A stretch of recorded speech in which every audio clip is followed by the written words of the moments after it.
The tale begins with a group of men in white uniforms working hard to till the soil. A shout echoes through the air demanding someone to bring water. Next they lay down the straw. Several men stand in a line carrying buckets of water, while another man perched on the edge of a small cliff berates them as slaves, barking orders to speed up their efforts. Nearby, a goblin scribbles notes into a log carried by one of the men. Meanwhile, one man cannot escape the agony of the relentless lashes tearing into his shoulders, nor the mixture of blood and sweat saturating his body. He grumbles about the excruciatingly harsh existence of lifelong servitude. In a completely different context, the strongest man alive had claimed the title of champion at the young age of 27 and maintained his position as the world's top fighter for 2 consecutive years. During a decisive fight, the referee declared the match over when the towel was thrown in. The victor, with an unbroken record of 23 wins and 0 losses, had secured his place as the heavyweight champion of the largest MMA league in the world. He even wrapped up his career with an undefeated title defense before retiring. That man is Choi Hyun-suk, a celebrated athlete from the Republic of South Korea, and he is the central figure of this story. Not long after his retirement, fate dealt him an unexpected hand in the form of the infamous truck Kun. As you might guess, the truck collided with him, cutting his life short. Hyun-suk found himself bitterly lamenting the loss of all the money he had painstakingly saved for his retirement. After all, fighting was the only thing he had ever known in life. Adding to his woes, he was a single man with no romantic experiences to his name. Even half an hour after his death, Hyun-suk remained melodramatic, though his perspective slowly began to shift. He started to see the silver lining. No more grueling training sessions, no more championship matches to defend. He even took solace in his lack of family or close friends, realizing there was no one to grieve his passing. While drifting in this ethereal space, an arm appeared out of nowhere. It belonged to a stunning angel who apologized for her tardiness. She referred to Hyun-suk as an SSS-class hero and introduced herself as Rachel. Her role? She was a recruiter tasked with finding individuals whose earthly lives had ended. Hyun-suk, overwhelmed and confused, blushed at her appearance, particularly at her chest. He flushed even deeper when Rachel grabbed his hand. Hyun-suk requested an explanation, and Rachel presented him with 2 choices. The first option was to embrace death and await reincarnation, likely as an unlucky old bachelor. The second was to be resurrected immediately as a hero destined to save a world desperately in need of him. Rachel made the second choice especially alluring, surrounding Hyun-suk with visions of beautiful women. Feeling unprepared and overwhelmed, Hyun-suk responded that he needed time to think, as the situation was both sudden and lacking in detail. Rachel gently pressed him, asking if he truly intended to pass up such a once-in-a-lifetime opportunity. She painted a vivid picture of the rewards awaiting him: wealth, fame, gorgeous women, and even exclusive privileges. Yet, as Rachel continued her pitch, Hyun-suk had already started tuning her out. He pondered his options. Choosing to become a hero meant fighting once more, a path he had just retired from. The alternative, peacefully awaiting reincarnation, seemed far more appealing. Rachel, noticing his lack of enthusiasm, decided to amplify her efforts. She described how, in the other world, the village chief would run to him barefoot, offering food and hospitality from the very start. Hyun-suk would be warmly welcomed and would easily complete any quests given to him. Rachel went on to say that the chief might even offer his daughter, renowned as the most beautiful woman in the village, to Hyun-suk. However, Hyun-suk's stoic expression remained unchanged, much to Rachel's growing concern for her recruitment bonus. Switching tactics, Rachel feigned defeat, suggesting Hyun-suk simply accept his fate as a lonely bachelor. This caught his attention. To seal the deal, Rachel introduced a chilling thought: there was no guarantee that his next life would even be as a human. This realization struck a chord in Hyun-suk's mind. As Rachel began to leave, he grabbed her leg, announcing his decision to accept her offer. Feigning indifference, Rachel coyly asked him to repeat himself. Hyun-suk tightened his grip, shouting that he would indeed take on the role of a hero. Satisfied, Rachel grinned and suggested they begin immediately. Bewildered, Hyun-suk asked what she meant.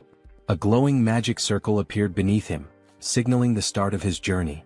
Protesting his lack of preparation, Hyun-suk realized there was no stopping what had already begun. Rachel insisted that the breathtaking world awaiting Hyun-suk was already prepared for his arrival. She wished him an incredible adventure, though she couldn't help but complain about how difficult he made things, even though he ultimately agreed to go. Suddenly Rachel received a call. She picked up and reported that the prospective hero, Nong 137,421 Hyunsuk, had just completed his transmigration. Meanwhile, Hyunsuk drifted into unconsciousness, only to awaken to someone telling him to open his eyes. He wondered if this could be the village chief Rachel had mentioned, the one with the most beautiful daughter. The story seemed to be unfolding as expected, until an unexpected punch landed in his stomach, jolting him awake. Irritated, Hyunsuk lashed out, asking if the person had a death wish, but he stopped mid-sentence. The figure before him didn't look human, it was wearing a wild boar skull adorned with horns. This strange creature was fuming, accusing Hyunsuk of slacking off in the slave dormitory. Hyunsuk, thoroughly confused, hesitated. Could this bizarre creature possibly be the village chief Rachel mentioned? The thought seemed absurd, it looked more like a monster he was supposed to fight. Timidly he introduced himself as a hero. The creature looked puzzled and approached him, mocking the idea of heroes being idiots nowadays. Hyunsuk began to suspect something had gone terribly wrong but convinced himself that Rachel wouldn't deceive him. Was this monster his first quest? Trying to remain calm, he decided to take action in true Korean fashion. But before he could think further, the creature asked what he had just said. Without hesitation, Hyunsuk kicked the creature, yelling for it to die. He briefly celebrated his successful kick, until the creature grabbed his foot.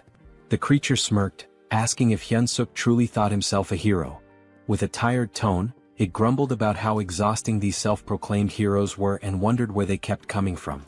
Hyunsuk found himself immobilized as the creature clenched its fist and taunted him, saying he'd feel better after a good nap.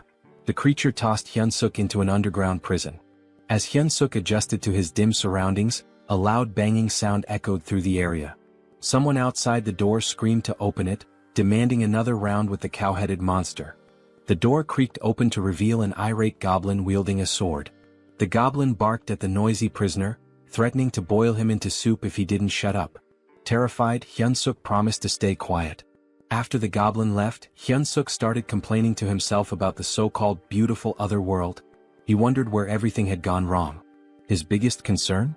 Dying a virgin in this life too. Suddenly, a voice called out to him from a small window in the cell. The person on the other side asked if he was a newcomer. Hyunsuk, intrigued, asked who they were. The man introduced himself as a senior hero, about to embark on his own journey. He explained that they were currently trapped in the Demon King's army fortress, where humans were enslaved. Peeking through the window, Hyunsuk was shocked to see a fellow Korean.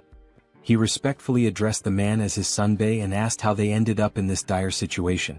The man, amused by Hyunsuk's politeness, teased him before yelling loudly to the other prisoners, asking if the self-proclaimed heroes were still alive. Voices erupted from every direction, claiming to be heroes. The room was packed with unfortunate souls who had met similarly grim fates in this world. Hyunsuk, baffled, asked what was happening. The sunbae casually explained that there were at least 100 heroes who had fallen into the Demon King's fortress. He pointed out that the red cow-headed creature Hyunsuk had encountered earlier was Reed Run, the head of the fortress. The goblin who had just threatened Hyunsuk was Jark, a notoriously cruel prison guard. The man then revealed the truth behind their predicament. It was all because of Rachel, the so-called angel. Hyunsuk's face twisted in confusion as the man cursed Rachel, referring to her as a wicked demon. The sunbae muttered bitterly, lamenting how things could have been different if not for her mistake. Hyunsuk, growing hysterical, demanded clarification. Were they not supposed to start their journey in this nightmarish place? The man confirmed his suspicions. He explained that other heroes who had been captured in different locations told him about proper starting points. Heroes typically began their journeys in peaceful cities or rural villages, even without powers. Hyunsuk's realization hit hard. The reason he was in this hellish situation was none other than the so-called angel Rachel. He remembered the angel's face clearly. A few days later, we find ourselves observing the 2nd Slave Squad of the 3rd Battalion within the Demon King's army. Humans were forced to work under harsh conditions, with goblins supervising them closely. The humans were even made to chant, "Let's crush the humans, let's devour the humans."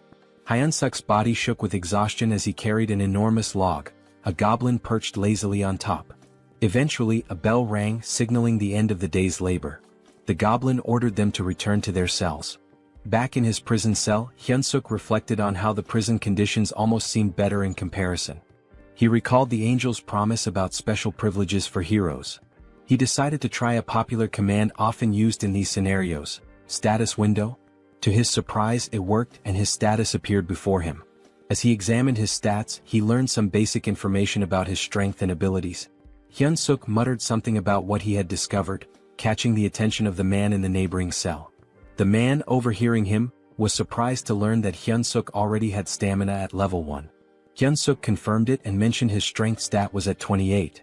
The man, recalling Hyun-suk's reputation as a former champion, was amazed. He hadn't expected Hyun-suk to be so exceptional, especially with stats exceeding 30 at level 1. Hyun-suk, however, dismissed the praise, pointing out that he was still just a slave. The man remained optimistic, assuring Hyun-suk that someone with his potential could definitely escape and become a true hero. Hyun-suk, unconvinced, feigned sleep. In reality, he was preoccupied with his low level, doubting it would help him break free. As the night deepened and the man finally fell asleep, Hyun-suk quietly got up to check his status window again. He noticed two intriguing options: mana that could grant superhuman strength and something called hero points. Hyun-suk realized that the other so-called heroes didn't seem to know about hero points, as no one had ever earned any.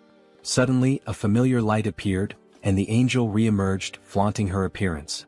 With a teasing smile and a playful pout, she greeted him with a cheerful, "Long time no see." She provocatively asked whether she should reveal some important information about hero points. Before she could finish, Hyun-suk grabbed the diminutive Rachel in his hands, his expression dark with frustration. He told her bluntly that he didn't care about hero points or anything else she had to say. At that moment, his priority was giving her a piece of his mind. Moments later, Rachel found herself tied up and dangling like bait on a fishing line. Apologetically, she explained that her magic circles had malfunctioned due to an unfortunate accident involving spilled coffee during a snack break. During her explanation, soundproofing magic was activated to ensure privacy. Hyun-suk questioned whether she had been punished by being assigned as his manager. Rachel clarified that her role was to be his personal fairy, a guide to assist him until he defeated the Demon King. Hyun-suk made it clear that he no longer cared about being a hero. Rachel, puzzled, asked him to elaborate. He explained that he had no intention of defeating the Demon King and would prefer to live a normal life. Rachel admitted that many prospective heroes chose that path, but she emphasized his extraordinary SSS-level potential. Hyun-suk argued that his potential didn't obligate him to anything. He confessed that he never felt it was his destiny in the first place. Rachel tried to protest, but Hyun-suk interrupted, saying he didn't want to live a life filled with endless battles as he had in his past. Rachel was startled by his words. She had always seen him as a foolish warrior driven only by fighting and women, but now she worried about her own fate. When she received her assignment as a personal fairy, Rachel had vehemently protested. She felt it was unfair for someone of her status to endure such a humiliating role. Nevertheless, she was ordered to stay by Hyun-suk's side until he defeated the Demon King, and the decision was final. A personal fairy, she was told, must actively support and share both successes and failures with their assigned warrior. Despite her protest, she was teleported directly to the demon fortress. Back in the present, Hyun-suk deduced that a personal fairy was obliged to obey their warrior's commands. Using this to his advantage, he instructed Rachel to contribute to his escape plan. Reluctantly, she agreed. A sudden noise from the door made Hyun-suk act quickly, grabbing Rachel to conceal her presence. Goblins were waking the prisoners for the next day's labor. Rachel grumbled that she could use her stealth abilities without his interference. Even after roll call was complete, Hyun-suk noticed that Jark, the cruel goblin guard, was still lingering by his door. The Jark informed Hyun-suk that Raedran had summoned him to his office. Once there, Raedran brought up an unexpected topic. Apparently, Hyun-suk had been working diligently these days. Hyun-suk was utterly shocked while the Jark casually lounged on his shoulders. He couldn't believe that the foul-smelling goblin had actually complimented him.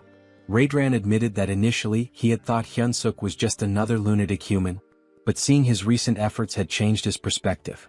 That was why Raedran proposed a new role for him, head slave. Hyun-suk was baffled and had no idea what Raedran was implying. Raedran elaborated, explaining that the workload had significantly slowed down recently, and someone needed to step up to manage the humans. Rachel anxiously hoped Hyun-suk would refuse the offer outright. She whispered furiously, pestering him to decline, even yelling that a hero should never submit to officers in the Demon King's army. Both Raedran and the Jark heard the commotion and asked what the noise was. Hyun-suk quickly shouted that he'd handle everything and ensure the humans worked harder. To distract them, he exaggeratedly bowed, slamming his head on the desk with a loud thud. Raedran was delighted. He confessed that, contrary to his first impression, he was beginning to like Hyun-suk. He even promised to write him a special recommendation letter to join the Demon King's army, if he continued to perform well. Hyun-suk was dismissed but felt despair deep down, watching his escape plans crumble. A few days later, the humans were chanting while working. Hyun-suk strutted around, smugly scolding one worker for being too slow. He mocked, "Even my grandma could run faster than that." With such an attitude, he looked perfectly suited for the Demon King's army. The system window popped up, revealing that his hidden skill, charisma, had increased. Due to his leadership experience, Hyun-suk exclaimed that being the head slave was the best.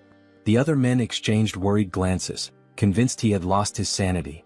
They whispered about him behind his back. Rachel, however, reprimanded him, warning that this behavior could land them in serious trouble.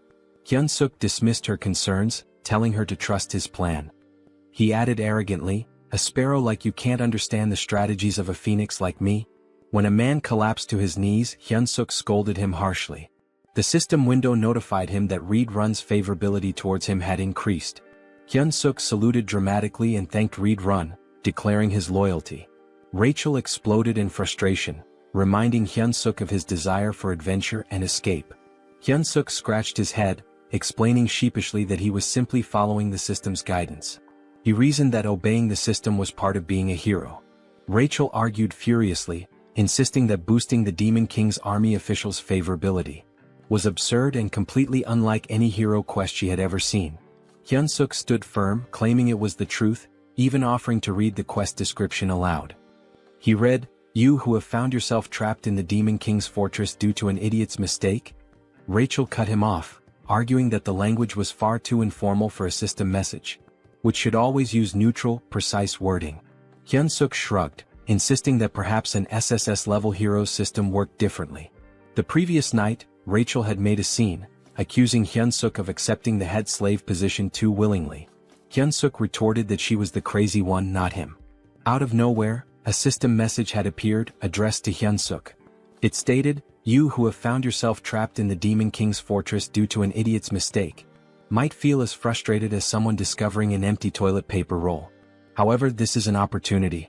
To become a true hero, you must gain the favor of the Demon King's officer, Red-run, and earn 100 hero points." Hyun-suk had been stunned at the time but realized this was his only viable option. Now back at work, Hyun-suk led the slaves in singing the Demon King's Third Army Corps song. Rachel was puzzled, realizing only high-ranking figures could alter quest objectives. She wondered why they would do such a thing for Hyun-suk. Suddenly, Jark approached Hyun-suk again, instructing him to follow him to Red-run's office.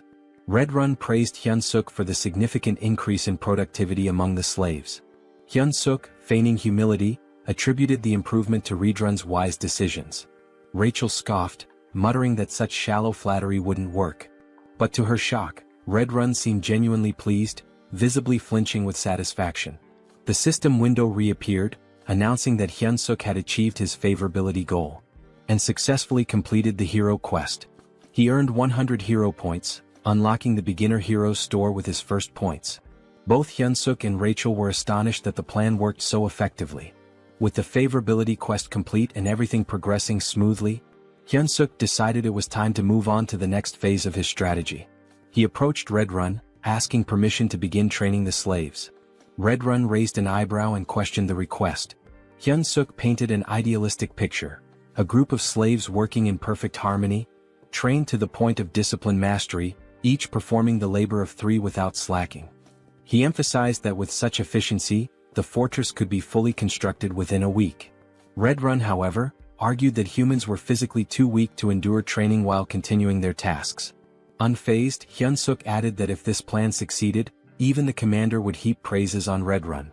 This was enough to convince Red-run, who approved the training without much further thought. Back in his cell, Rachel was dramatically despairing over the situation. She lamented that her hero had completely lost his mind, not only submitting to the Demon King's army but now training slaves on their behalf. She felt utterly hopeless and dejected. Hyun-suk, irritated by her theatrics, snapped at her for being so noisy. He assured her he had a plan. Skeptical, Rachel asked if he was trying to make a fool of her again. Hyun-suk, quick-witted as always, retorted by asking if she thought he was her He then revealed his true intentions, using the slaves to stage a rebellion. Hyunsuk explained that the fortress housed around 3,000 human slaves, while the Demon King's army station there had only about 500 soldiers. Furthermore, a base for the Human Alliance was located nearby.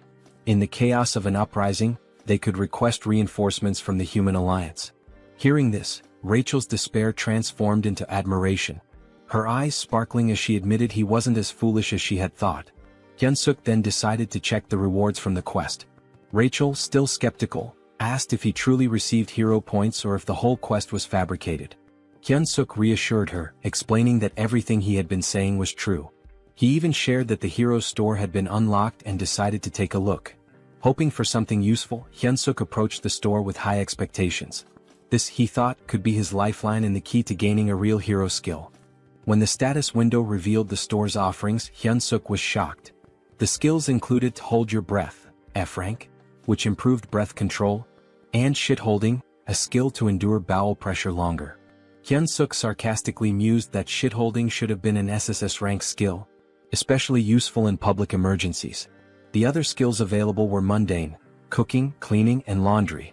Confused and furious, Hyunsuk questioned how these were hero-appropriate skills. Rachel, laughing at his frustration, explained that the store was still at level 1. She assured him that collecting more points and leveling it up would eventually unlock better options. Still fuming, Hyunsuk lashed out, telling Rachel to shut up and calling her a swindling fairy.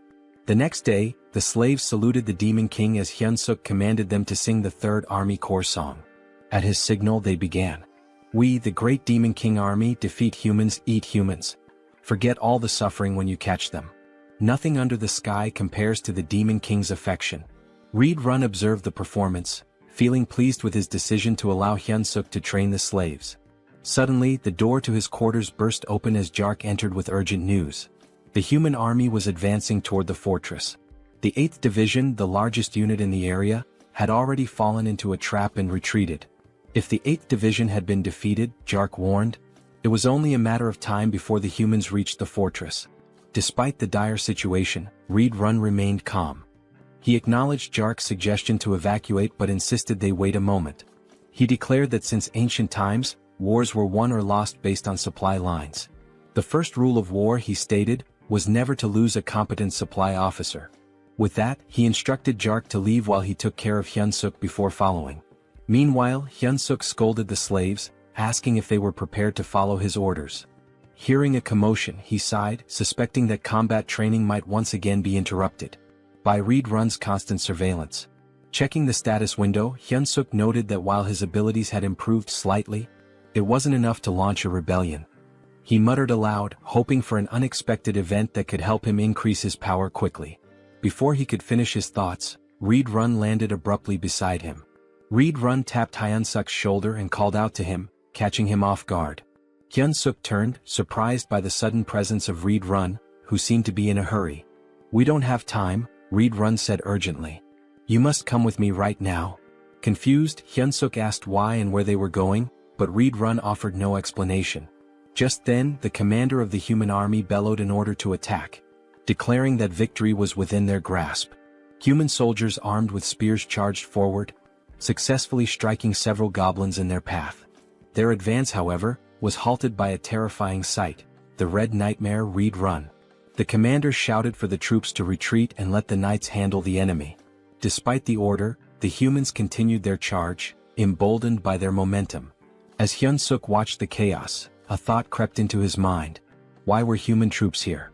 He began considering the possibility of using the situation to his advantage. Perhaps this was his chance to stab the Demon King's commander in the back and return to human society as a hero. One of the humans yelled, "Die, Red Nightmare," and lunged at Reed Run. With unsettling ease, Reed Run grabbed the man by the head and crushed it, leaving Hyunsuk frozen in shock. Reed Run then unleashed his combat arts, performing the 7th movement. He slammed the soldier's face into the ground, following it up with an area of effect attack, the explosive destruction wave. The ground shattered, sending human soldiers flying through the air. Turning back to Hyunsuk, Reed Run asked, "Are you all right?" Hyunsuk saluted reflexively, replying that he was fine and subtly adding that he'd be leaving soon. This moment reminded Hyunsuk that he was still in the company of one of the Demon King's most formidable warriors. The battlefield buzzed with activity as the humans claimed the area. They raised 2 flags at the center and began organizing the citizens of Mariot Kingdom and Drasan Empire. A soldier questioned Hyunsuk's prison mate, asking if they were warriors. The man replied affirmatively. The warriors were separated from the other captives and led down a different path. A figure appeared to greet them, Olivane Grimir, a middle-aged man with striking red hair and a beard. He was a duke of the Dresden Empire and commander of the Allied forces. A soldier approached Olivane, reporting that the evacuation had been completed. Olivane praised the soldier for his efforts. The soldier also mentioned that those claiming to be warriors had been drafted. Olivane gave the order to begin. "All soldiers to your positions," he commanded. Moments later he gave a chilling order, "Annihilate all the warriors before us." Meanwhile, a carriage traversed the forest. Inside, Hyunsuk sat in sullen silence, bidding farewell to his dreams of adventure and his imagined second life. Across from him, Reed Run sat stoically. Hyunsuk couldn't help but think about how Reed Run had effortlessly dispatched everyone chasing them. Their pursuers were no longer a concern. Rachel, attempting to cheer Hyunsuk up, remarked that moments of crisis often present opportunities. She suggested they head to the headquarters and properly assess the Demon King Army situation. Hyunsuk, unimpressed, told her to shut up. Breaking the silence, Reed Run admitted, "I must have fallen asleep for a moment." He looked at Hyunsuk and asked, "Did you say something?" Hyunsuk quickly covered, claiming he was just mumbling about how honored he was to accompany someone like Reed Run. Reed Run, seemingly touched, expressed his appreciation.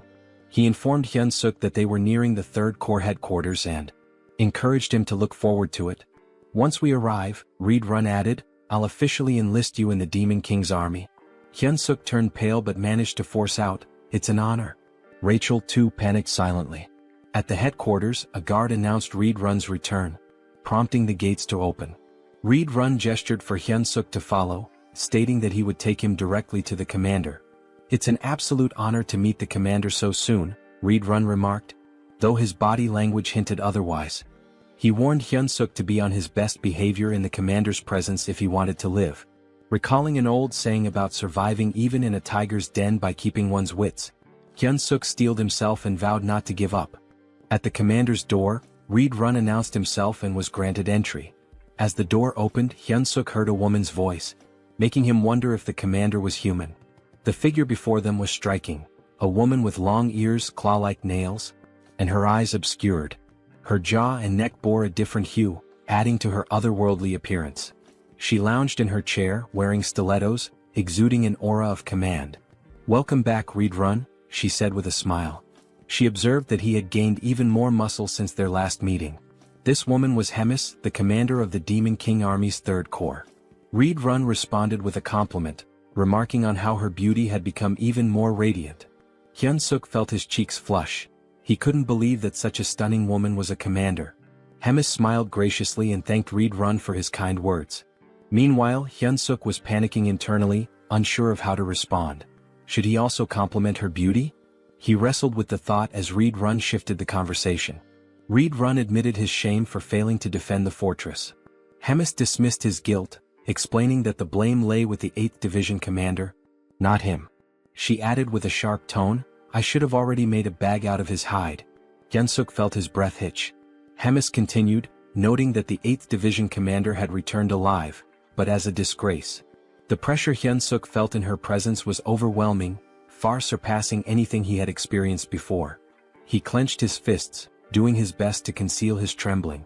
Changing the subject, Hemis turned her attention to the human Reed Run had brought. Reed Run introduced him as Hyunsuk, the individual he had reported about earlier. He announced that he had brought Hyunsuk to officially enlist him in the Demon King Army. Hemis stepped closer, inspecting him. "He's cute," she commented casually. She expressed her anticipation for his performance, especially since he had been chosen by Reed Run. Hyunsuk, though flustered, managed to stammer out that he would do his best. Hemis, however, remarked skeptically, "With that body you won't last long in the Demon Army." She turned to Reed Run, asking if he agreed. Reed Run nodded, adding, "He'll be eaten alive by the others." Reed Run then noted how rare it was for a human to join the Demon Army and requested permission to train Hyunsuk personally. Hemis's response was swift and firm. "Absolutely not," she said. She explained that Reed Run's time shouldn't be wasted on a human. Then something startling happened. Hemis began to transform. Her head morphed into something resembling a flower, but one with teeth and a long tongue. Hyunsuk's jaw dropped in disbelief as he watched her shove her arm into her own mouth. Moments later, her face returned to normal, and in her arms she held a black dog-like creature. She informed Hyunsuk that he would now be tasked with caring for her pet. The creature, though small, looked ferocious. "This is Bobo," Hemis introduced him warmly. "Isn't he adorable?" Hyunsuk on the inside wondered what kind of pets this could possibly be. He couldn't help but think that it looked like it had come straight from the depths of hell. Also in his own language the name Bobo meant stupid, which added an ironic twist to the situation. Reed Run observed the creature and remarked, "I can sense immense power in it even as a baby." Hemis beamed at the acknowledgement, clearly pleased. Hyunsuk, however, remained skeptical. Noticing his hesitation, Hemis asked pointedly about his reaction, intimidating him further. "Don't you like it?" she pressed. Hyunsuk quickly backtracked, insisting, "It's an honor to care for Bobo." Satisfied with his answer, Hemis handed Bobo over to him. She advised him, "Bobo is growing, so don't forget to feed him. He gets unpleasant when hungry." She also warned that assigning new caretakers for Bobo had become a challenge, since he had been eating them all. Rachel's voice rang out loudly, surprising everyone. She had noticed a new hero quest in the system window and couldn't contain her shock. Hyunsuk shushed her immediately, fearing she might wake Bobo. The quest details appeared before him. Survive by earning Bobo's affection and secure a better future. The reward was 200 hero points. Hyunsuk was stunned. Was he really tasked with winning over a commander's pet? Just then the door opened and a goblin entered, knocking on the frame. Hyunsuk greeted it politely, but internally he couldn't help but feel uneasy.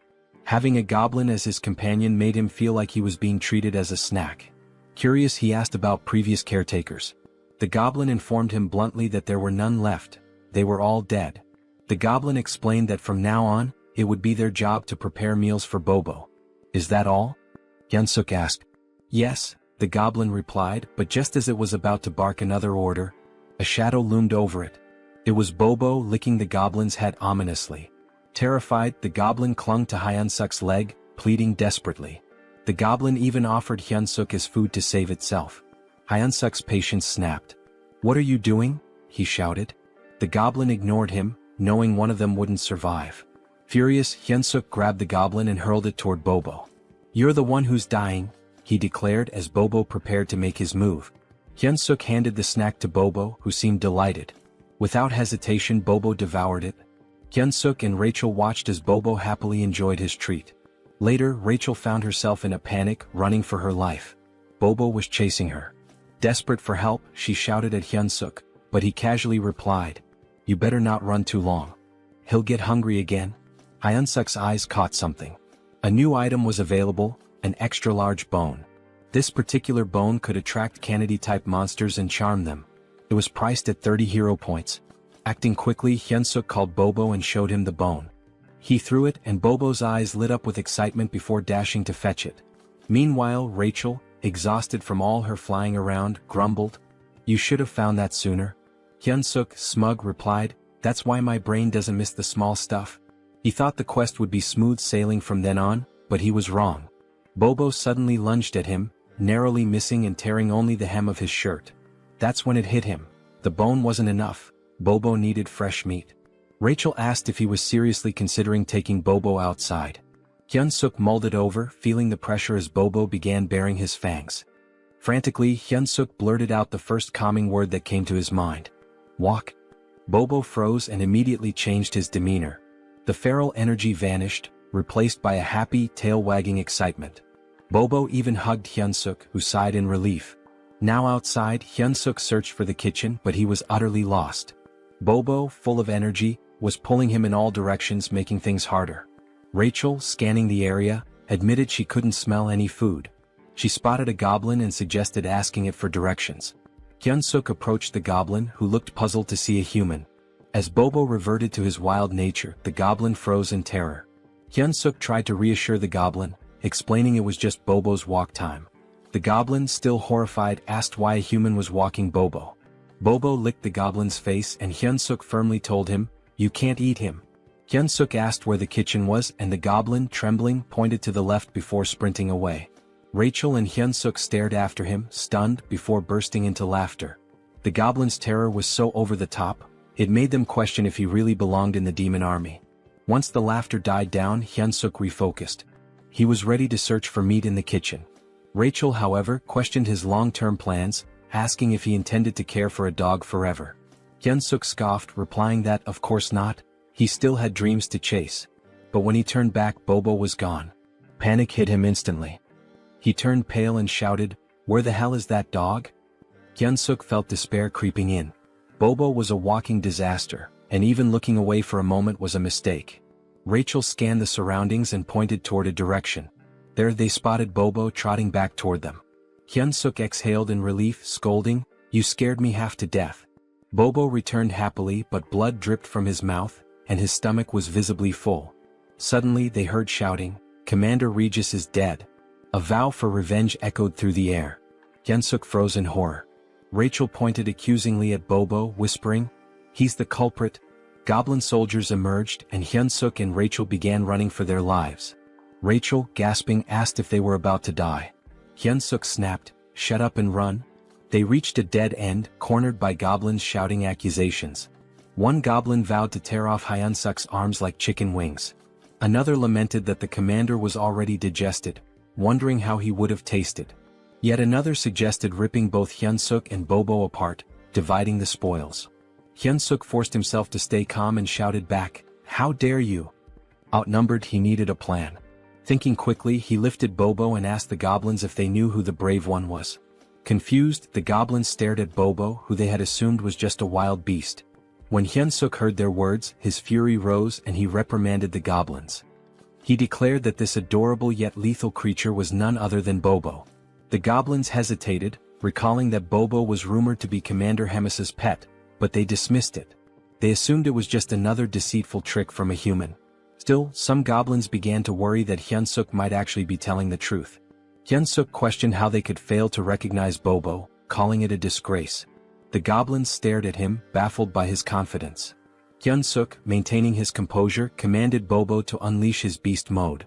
Without hesitation, Bobo obeyed, transforming into a ferocious predator, saliva dripping as if anticipating a meal. Hyun-suk addressed the goblins again, reaffirming, "This is Bobo." He then ordered, "Bobo, bite him." Bobo let out a deafening roar and pounced on the nearest goblin. Blood splattered as Bobo's teeth tore into his target. Hyun-suk watched the grisly scene unfold, casually remarking, "A dog without a muzzle sure gets messy." When Bobo finished, only the goblin's bones remained. Turning to the others, Hyun-suk asked mockingly, "Anyone else doubt who Bobo is?" The goblins frantically apologized, claiming they had no idea it was really Bobo. At that moment, a system notification appeared before Hyun-suk. It revealed that his extraordinary charisma had subdued numerous demons, increasing his hidden charisma stat. Hyun-suk grinned, pleased with the recognition. Just then, a voice from behind interrupted him. A calm but commanding presence addressed the group, wondering aloud about the commotion. It was Commander Hemis. She surveyed the scene, amused, commenting that the cute newbie was causing quite the stir outside. Hyun-suk felt his blood run cold. Standing in her office had been nerve-wracking enough, but now facing her here was even worse. Hemis chuckled, clearly entertained by Hyun-suk's audacity in using her name and Bobo to survive. Hyun-suk bowed deeply, admitting he had committed a severe offense. Hemis raised an eyebrow, confused, as she had actually intended to compliment him. She admired his resourcefulness and wit, contrasting him with the less clever demons she often dealt with. "You've got guts too," she added with a smirk. Hyun-suk stammered out a hesitant thank you, unsure if her words were genuine praise or a veiled threat. Hemis elaborated, sharing how the demon army relied heavily on brute strength, often creating unnecessary chaos. When Hyun-suk inquired what kind of trouble she meant, she cryptically replied, "You'll find out soon enough." She shifted the conversation, once again suggesting he consider becoming an executive in the demon army. Hyun-suk was stunned, feeling entirely unqualified, but Hemis dismissed his self-doubt. "You can't keep using my name and Bobo forever," she declared. She explained that the army had a decisive duel system where one could claim their opponent's rank. She gave him 1 month to prepare for a battle. If he won, she would extend her protection for another month. If he continued to succeed, he might even rise to the rank of battalion commander and prove useful. Hyun-suk hesitantly asked what would happen if he lost. "You'll regret surviving the battle," she replied coldly, implying that failure would lead to a fate worse than death. Left with no other option, Hyun-suk accepted. Hemis even chose his opponent on the spot. Rachel, standing nearby, sighed dramatically, predicting she would be saying goodbye to him in a month. Hyun-suk glared at her, reminding her that she was the one who had claimed he had SSS rank potential. Rachel shrugged, explaining that potential only indicated possibility, not certainty. "You're a fairy," Hyun-suk snapped, "but you can't even be supportive." As he fumed, Hyun-suk noticed something unsettling. The doors ahead were streaked with blood. He wondered aloud if it was truly the kitchen. Cautiously he pushed the doors open. Inside, a towering red-skinned ogre-like figure greeted him. "You must be the human our commander mentioned," the monster said, introducing himself as Kulkin, the demon army's chef. Kulkin asked what business Hyun-suk had in the kitchen. Hyun-suk remained outside the threshold, explaining he was just there to get a snack for Bobo. Kulkin's eyes narrowed as he realized that Bobo's caretaker had changed yet again. However, he refused Hyun-suk's request outright, leaving him dumbfounded. Kulkin explained there was no reason for him to help a human. The only order from Commander Hemis was to spare Hyun-suk's life. Desperate, Hyun-suk asked if there was any way to negotiate, emphasizing that the food was for Bobo. After some thought, Kulkin proposed a solution. If Hyun-suk truly wanted meat, he would have to hunt it himself like the goblins did. Hyun-suk paled as he glanced at the goblins, who were busy chopping up what looked disturbingly like other goblins. He realized with a sinking feeling that Kulkin's idea of hunting was far more gruesome than he had anticipated. The next thing we knew, Hyun-suk found himself standing before a colossal, ferocious wild boar. He had been informed that this creature would be his dinner tonight, if he managed to kill it. As he stood there, Hyun-suk couldn't help but reflect on how he had ended up in such a precarious situation. This same boar had already claimed Morgan's life. Although they called it a hunt, the boar seemed to do nothing but charge relentlessly at its opponents. The cooks had sworn to avenge Morgan. Hyun-suk, observing the chaos, quipped that it was unclear who would ultimately be having dinner. Rachel, ever the pragmatist, asked what their next move should be and even suggested they run. Hyun-suk shook his head, pointing out that escaping from such a massive crowd wasn't an option. Still, he couldn't deny how perilous his position was. Resolving to act, Hyun-suk began to move, but Kulkin's voice stopped him. Instinctively, Hyun-suk responded, volunteering to go next. But to his surprise, Kulkin informed him that there was no need. The hunt was over. Hyun-suk was taken aback. All this time he thought they were mindlessly charging at the boar. How had they brought it down so efficiently? A goblin reported to Kulkin, tallying 12 dead and numerous injured. In Hyun-suk's mind, the cost was far too great. Kulkin, however, seemed unfazed, calling the results amazing and declaring a short break before they resumed hunting their next prey. Hyun-suk noticed how little Kulkin cared about the casualties. As the cooks busied themselves, Hyun-suk confided to Rachel that escaping was no longer an option. Rachel asked if he intended to join the monster hunts with the others. Hyun-suk replied with a firm no, explaining he had no reason to. He mulled over his predicament and concluded that the only way to increase his stats was to level up, which meant he needed experience points. Rachel agreed with his logic but asked where he planned to find such experience in their current situation. Shamelessly, Hyun-suk inquired if he would still earn experience points if he only landed the killing blow. Rachel confirmed that he would, though she called his plan disgraceful. Her confirmation fueled Hyun-suk's determination. He thanked her and told her they should get moving. Hyun-suk knew his options were limited. He had to grow stronger within a month, especially if Commander Hemis's threats were genuine. Approaching Kulkin, Hyun-suk expressed his desire to participate in the next hunt as a member of the brave demon army. Kulkin stared at him, making Hyun-suk nervous. Had he overstepped? But Kulkin grinned, declaring that he liked Hyun-suk's audacity. Hyun-suk, relieved, offered his thanks while slipping in a few compliments to appease Kulkin further. Much to his surprise, Kulkin assigned Hyun-suk the role of leading the next hunt. Kulkin explained that for their group, the leader's position was the most honorable, reserved for exceptional cases. Hyun-suk, feigning humility, protested that he couldn't possibly stand before the noble demons, adding that the other cooks might object to him taking charge. Kulkin, unbothered, simply gave him a thumbs up. Their exchange was interrupted by an urgent call for Kulkin. "What's wrong?" the chef asked. A cook reported a monster invasion. describing the sound of the monster's cry as a signal that an urn had arrived. Hyun-suk, confused, asked if they were in danger.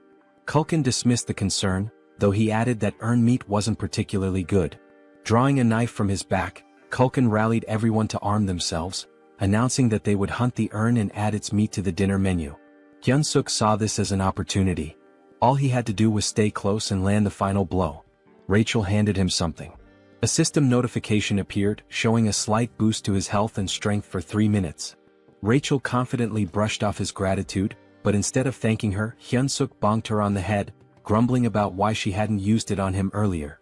Motivated, Hyun-suk sprinted to position himself for the last hit. As he ran, he forced himself to focus on his goals. He pictured a noble blonde lady, no less than 5 children with bunny-like features and a peaceful retirement. He wasn't planning to die again as a defeated, loveless loser. With renewed determination, Hyun-suk leapt into the fray, punching the urn with all his might. The monster fell, and with its death came a flood of system notifications. Hyun-suk was stunned to see his level increase by 4 from a single killing blow. At this rate, he realized he could hit level 20 within a single day. Elated, Hyun-suk felt empowered. Finally, he could grow stronger. Moments later, a trembling cook approached the dead urn, raising a butcher's knife. Before the cook could act, Hyun-suk casually elbowed him, claiming his arm had slipped. He laughed maniacally, his grin wide and menacing. It was almost as if he had lost his mind when he declared that every last hit in the world was now his to claim. Time passed and more monsters were slain. Rachel, visibly drained, asked if they were finished now. Hyun-suk smirked and praised his buff bot companion for her assistance. All the monsters had been dealt with, and it seemed like the cooks had wrapped up their butchering. But upon closer inspection, he realized the cooks were already gorging themselves on the fresh meat. One of them even shouted for a larger serving, leaving Hyun-suk utterly baffled. Culkin caught sight of him staring and called out, asking what had captured his attention. Hyun-suk questioned whether it was acceptable for the cooks to indulge in the army's food like this. Culkin responded nonchalantly, explaining that it was one of the cooks' privileges, especially since monster meat spoils quickly. He added that for common soldiers, having fresh meat was a rare and special opportunity. The chef even admitted that enjoying good food was the main thing keeping him going. A flood of questions raced through Hyun-suk's mind, like what kind of privilege this was or how they managed without a labor union. Despite his skepticism, the chef offered him a portion of the meat, saying he had earned it as a warrior. Hyun-suk hesitated, staring at the meat and contemplating how much the cooks had risked for it. Eventually he took a bite. The flavor wasn't bad, there was a strong smell that oddly enhanced the taste, but overall the meat was bland and chewy. Hyun-suk couldn't help but think that, back in South Korea, this kind of meat wouldn't sell for long. The realization struck him. These cooks were risking their lives for mediocre meat. His thoughts shifted to an idea. What if he created a dish better than this? It dawned on him that he could win their loyalty through their stomachs, earning their favor and becoming the kitchen's god. He opened the Hero Shop interface, much to Rachel's surprise. After spending points on a skill and an item, he revealed his purchases: a cooking skill ranked F costing 50 points, and a seasoning loaded with MSG for 20 points. Rachel looked at him in disbelief, scolding him for wasting points on salt. Hyun-suk dismissed her criticism, explaining that she was underestimating its potential. He demonstrated, sprinkling the seasoning over the meat. The transformation was immediate. The aroma became rich and the meat turned juicy and inviting. Hyun-suk felt triumphant, imagining himself as the god of this new culinary world. He presented the enhanced meat to Culkin, who initially declined, saying he was already full. But Hyun-suk insisted, claiming he had poured his soul into the dish and could die happy if Culkin tasted it. Reluctantly, Culkin took a bite. The flavor transported him to his childhood. He remembered his mother asking if he wanted meat for dinner, a memory so vivid it brought tears to his eyes. Afterward, Hyun-suk left with a bag of meat, a gift from the chef, who reminded him that it would stay fresh for only 2 days. When Hyun-suk returned, Bobo charged at him, startling him. Quickly, he handed over the meat, calming Bobo instantly. Hyun-suk encouraged Bobo to eat to his heart's content, pulling out every piece of meat from the bag.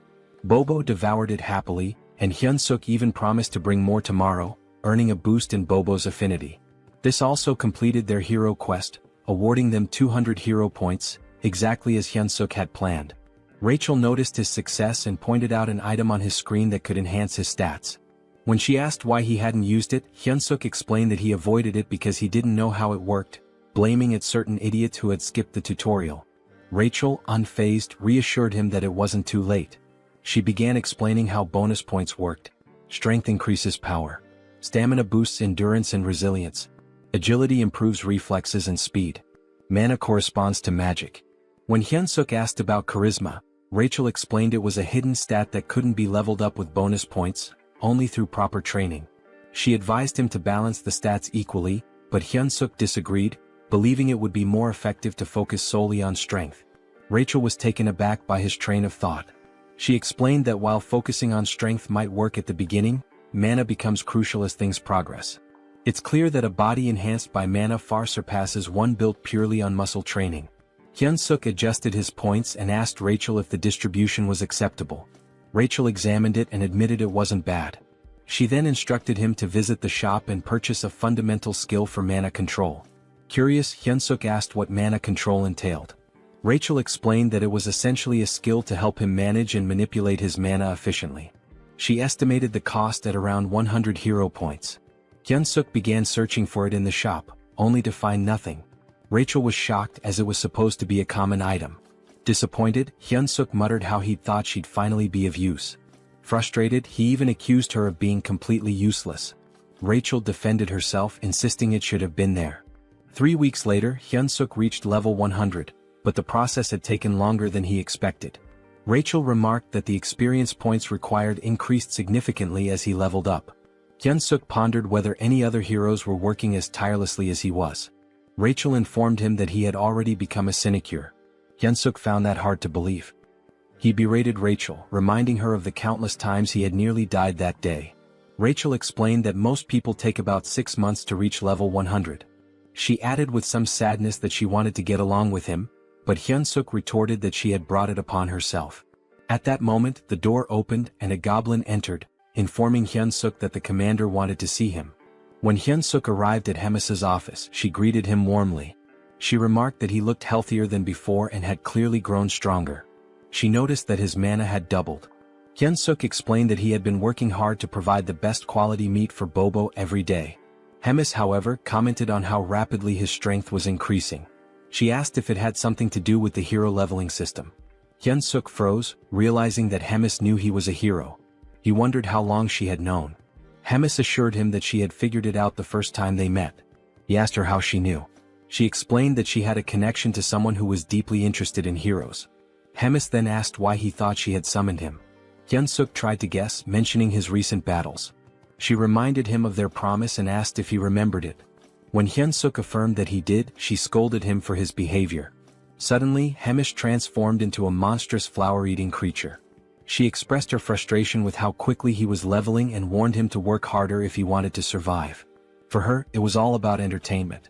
Hyunsuk recalled how crowds are most thrilled not by flashy performances or easy victories but by dramatic, unexpected twists. He realized she had set him up against an opponent he could never hope to beat. Rachel, panicked, yelled, asking what his plan was. Hyunsuk told her to stay calm and let him think. He reasoned that his best course of action was to gather as much information as possible about the opponent before the battle. Hyunsuk intended to study their strength carefully. Rachel pointed out that they only had the opponent's name, questioning how he planned to identify them. Hyunsuk revealed his plan to buy an item from the hero shop called the Combat Power Meter. The device, costing 50 hero points, would measure an individual's strength, stamina, agility, and mana. Hyunsuk intended to use it to gauge his opponent's power level and then train against someone with a similar level. Rachel sighed, teasing him for only being clever in critical moments. Hyunsuk fired back, saying it was better than always being useless. They tested the combat power meter on Rachel first. Her combat power was 375. She admitted she couldn't tell if that was high or low, so she suggested measuring Hyunsuk's. Hyunsuk handed her the device, waiting for the results. However, Rachel appeared confused. Hyunsuk asked if she had seen anything. Rachel hesitated, then claimed the device must be broken, as she couldn't comprehend why his stats were higher than hers. Hyunsuk's strength was revealed to be 1,560. He smugly asked Rachel if she was sure she wasn't the weaker one between the two of them. Rachel, feeling dejected, admitted she had a strength level of 10,000 just a month ago. Hyunsuk asked if the combat power meter had worked properly despite her doubts. They checked Bobo's combat strength, and the damn dog had an insane 47,422 strength. Rachel felt utterly humiliated knowing that both she and Hyunsuk were weaker than a dog. Hyunsuk found the situation amusing, joking that maybe Bobo's breed had received a buff. Stepping outside, he decided to survey the strength levels of other orcs. He noticed that goblins, who looked the weakest, had considerably lower stats compared to the other orcs, most of whom had numbers comparable to his own. Suddenly, someone announced Captain Bulkman's arrival, prompting everyone to salute. As the captain passed by, Hyunsuk used the combat power meter and discovered Bulkman's strength was an impressive 14,300.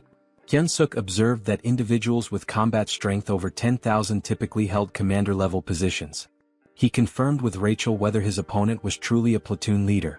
Rachel affirmed this, adding that the opponent's name was Kirkin. Rumor had it that Kirkin was an orc with the intelligence of a pig. Hyunsuk reasoned that a platoon leader should only have around 3,000 strength, meaning he might have a shot if he leveled up some more. Determined, he searched for Kirkin. When he found him, the combat power meter showed Kirkin's strength at 6,671. Rachel bluntly stated that the situation essentially meant Hyunsuk was being sent to die. At that moment, Hyunsuk received a hero quest. The system window displayed a notification, stating that his odds of defeating Kirkin were almost zero. However, because persevering through impossible situations was his defining trait, he was being given a chance. He needed to raise his combat strength to 3,000 within a week. The reward? 300 hero points. Hyunsuk sarcastically commented on how perfectly timed the quest was, jokingly wondering if the system was spying on him. Despite the grim odds, he accepted the challenge, realizing it was a do-or-die situation. He resolved to outwit both his observer and Hemis to survive. The next morning in the kitchen, Hyunsuk made his presence known. Kulkin greeted him and took note of the goggles Hyunsuk was wearing, finding them intriguing. He asked where Hyunsuk had gotten them. Hyunsuk casually replied that he'd seen others wearing them and decided to get a pair himself. Kulkin speculated that it must be a trend among the younger generation before quickly changing the topic. He instructed Hyunsuk to get ready for the hunt. Curious, Hyunsuk used the combat power meter on Kulkin and discovered his strength was an overwhelming 35,230. This perplexed Hyunsuk as it far exceeded the typical strength of a captain. Looking around, he realized that even the other cooks had high combat strengths due to their constant battles with demonic beasts. This gave Hyunsuk an idea. If he could spar against someone with a similar strength level to Kirkin, he could prepare himself better for the upcoming fight. Hyunsuk requested permission from Kulkin to spar with one of the cooks, explaining that it would help him improve and contribute more effectively. Kulkin initially dismissed the idea, stating that Hyunsuk was already strong enough for a human and didn't need to rush things. However, Hyunsuk subtly threatened Kulkin, saying he'd eat the high-quality meat for himself if he wasn't allowed to spar. Reluctantly, Kulkin relented and asked Hyunsuk to choose his sparring partner. Later, as the cooks prepared for the hunt, they were surprised to learn that Hyunsuk was planning to fight Golbachev, a cook with a combat strength of 2,620. Some wondered if this would be Hyunsuk's last day alive. The goblins, however, voiced their discontent, as they didn't want to lose Hyunsuk, who provided them with delicious meat.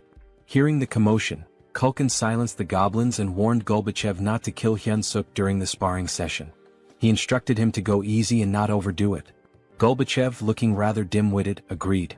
However, Kulkin clearly doubted his sincerity. The spar began. Hyunsuk, brimming with determination, charged at Golbachev. Golbachev reminded himself of Kulkin's warning not to kill Hyunsuk. When he swung a punch, Hyunsuk skillfully dodged, observing that Golbachev's movements were largely instinctual. Capitalizing on this, Hyunsuk launched a counterattack. The fight felt oddly familiar to him, reminiscent of battles he had consistently won in the past. In the blink of an eye, the match concluded, with Hyunsuk declared the victor. The goblins were in disbelief. Golbachev had been taken down so quickly that some hadn't even registered what had happened. Hyunsuk, equally shocked, realized he had defeated Golbachev with a single kick. This unexpected victory sparked a newfound confidence in him, making him believe he might have a shot against Kirkin after all. At the northern edge of the Black Fortress, near the Great Forest, Hyunsuk replayed the spar in his mind. The fact that he had knocked out an orc with double his strength using just one kick reinforced his belief that combat strength was merely a number and not an absolute measure. He concluded that with a bit more improvement he could secure an easy win in his upcoming fight. Just then, a goblin approached Kulkin to report a large number of Talas appearing up ahead.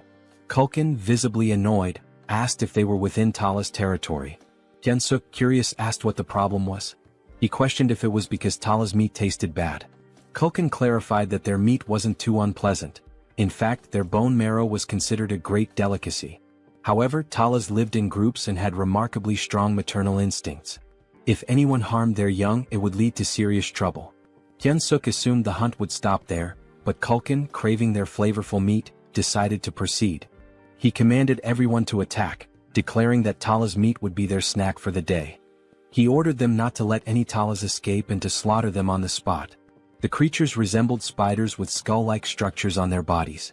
Hyunsuk slyly shoved a goblin, feigning an accident, and seized the opportunity to land final blows to rack up XP.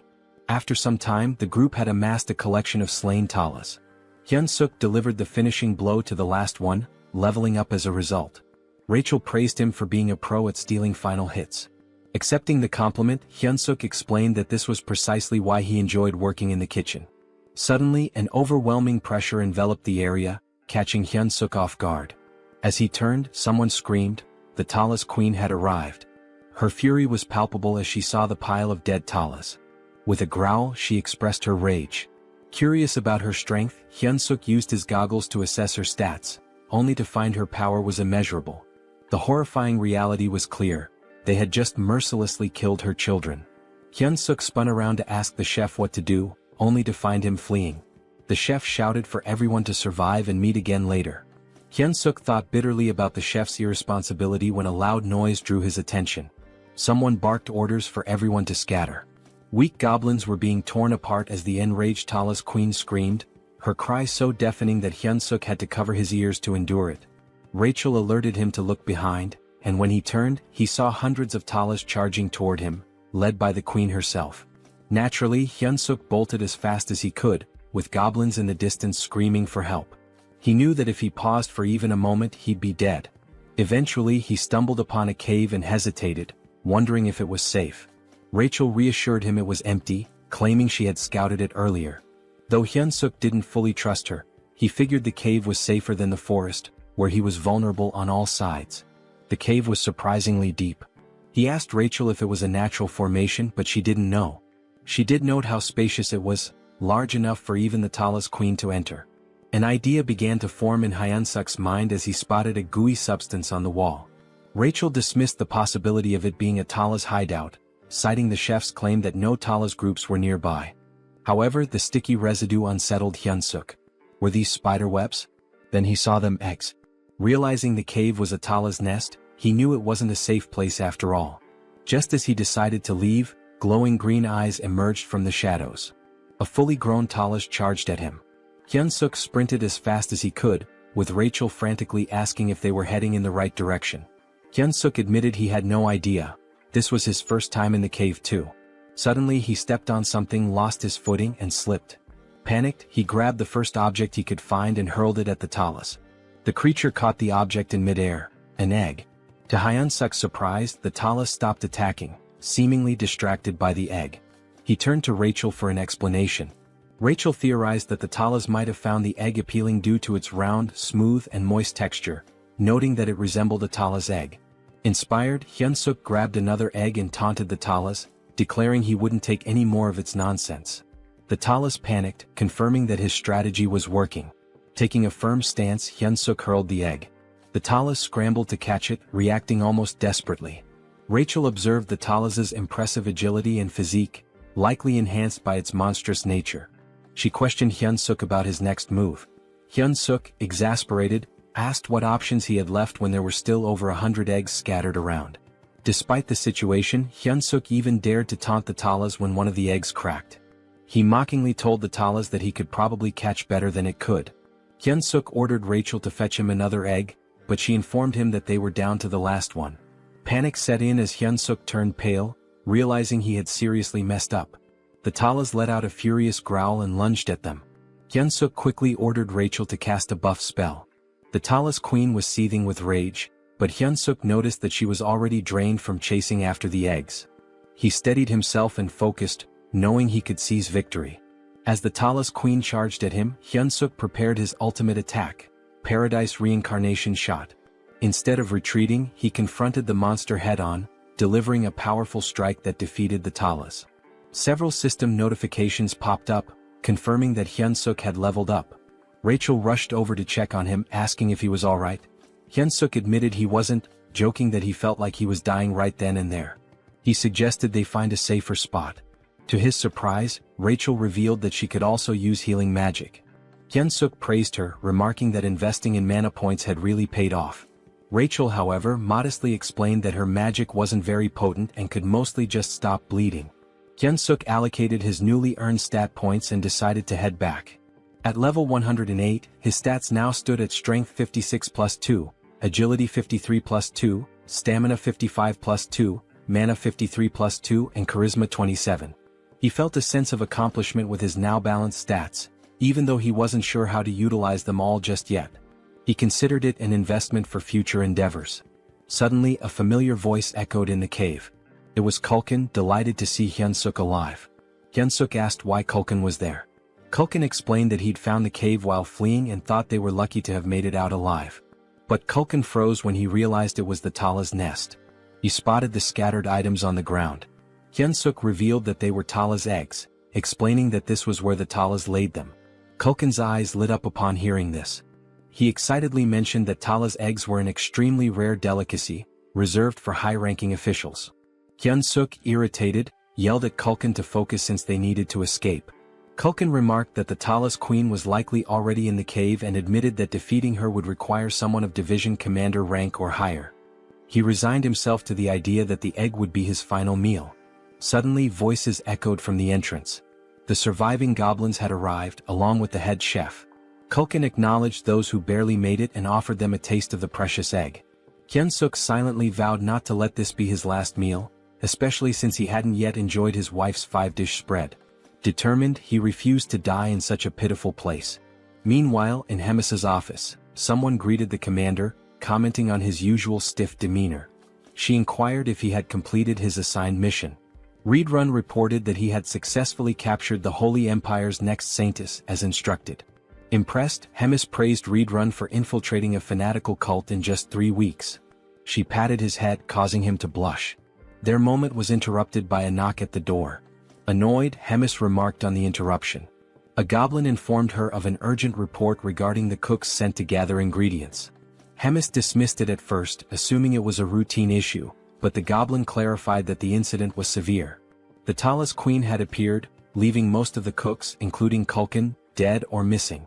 Hemis asked about Hyun-suk, to which the goblin reported that he was also missing. Hearing this, Reedrun's expression darkened. Back in the cave, the goblins were toasting with Tala's eggs, resigned to their fate. Kulkin bid them farewell, but Hyun-suk smacked him on the head, yelling at him to snap out of it. Kulkin gave him a bewildered look as if asking, "What the hell?" Hyun-suk replied that Kulkin seemed to be under some wicked spell and claimed he used a secret weapon to wake him. With a triumphant grin, Hyun-suk pulled out a new item, the Beast Encyclopedia, Demonic Beast Edition. The encyclopedia contained detailed information on nearly all demonic beasts and required 50 hero points to acquire. He searched for information about the Talos, a spider-like demonic beast that lives in colonies and is known for its exceptionally strong legs. To defeat a Talos, one must aim for its weaker spots such as the torso and head. The bodily fluids of the Talos are extremely flammable, and its eggs contain a substance as volatile as a bomb. The caves constructed with the Talos saliva are also highly susceptible to fire, so using flame magic inside them is a dangerous gamble. Hyun-suk turned to Kulkin, asking if he could wield fire magic. Kulkin admitted he could, but only for simple attacks like shooting flames. With a resigned sigh, Kulkin advised Hyun-suk to abandon his efforts, warning that the Talos carapace was too tough for his flames to penetrate. Hyun-suk dismissed his concerns, stating that he had no intention of burning the Talos directly. Gathering the group, he unveiled his plan. He emphasized that they needed to survive so they could continue enjoying delicacies like the Talos eggs. The goblins, however, thought his plan was futile. Hyun-suk cleverly tempted them by promising an unlimited feast of premium demonic beast meat as a celebration if they made it out alive. Their eyes sparkled with renewed determination, and Kulkin, drooling at the thought, eagerly asked about the plan. Pleased with their motivation, Hyun-suk explained the details, stressing that no matter what, they must not stop running until they reached the exit. With the plan set, they moved out. Soon they encountered a swarm of Talos. Hyunsuk signaled Kulkin to prepare his flames. At the right moment, Kulkin unleashed fire, causing part of the cave to erupt in an explosion. Rachel observed the chaos and asked Hyunsuk what he had done. He explained that by allowing the fire to spread, the remaining eggs deeper in the cave would act as a distraction. This would keep the Talos occupied long enough for them to escape. Hyunsuk instructed the goblins to stay focused on surviving and to throw an egg as a diversion if needed. With only one egg left in his possession, they had to locate the exit before using it. As they pressed on, Rachel spotted light ahead. Hyunsuk guided the group toward it, urging them to keep running. Relief washed over them as they reached the light, but it was short-lived. Standing in their path was the Talos Queen. Hyunsuk's expression darkened as the massive creature blocked their way. Kulkin, equally dismayed, whispered that the queen had returned, believing their doom was imminent. But Hyunsuk refused to give up. He noticed the queen wasn't attacking them outright. Sensing an opportunity, he addressed her directly. He instructed Kulkin to ignite something, then held up the last egg, threatening to detonate it. If this explodes, Hyunsuk warned, we all die, your offspring included. The queen hesitated, her gaze fixed on the egg. Hyunsuk intensified his demand, urging her to step aside. The queen screeched loudly, causing tension to rise. Rachel anxiously asked what they should do next. Hyunsuk, out of ideas, lit the egg and hurled it toward the cave wall. The egg detonated, igniting a fire that spread rapidly. The ground trembled as the cave began to collapse. The goblins, terrified, scrambled to escape. Hyunsuk shouted for everyone to prioritize getting out alive. But as he fled, he suddenly froze, distracted by a system notification.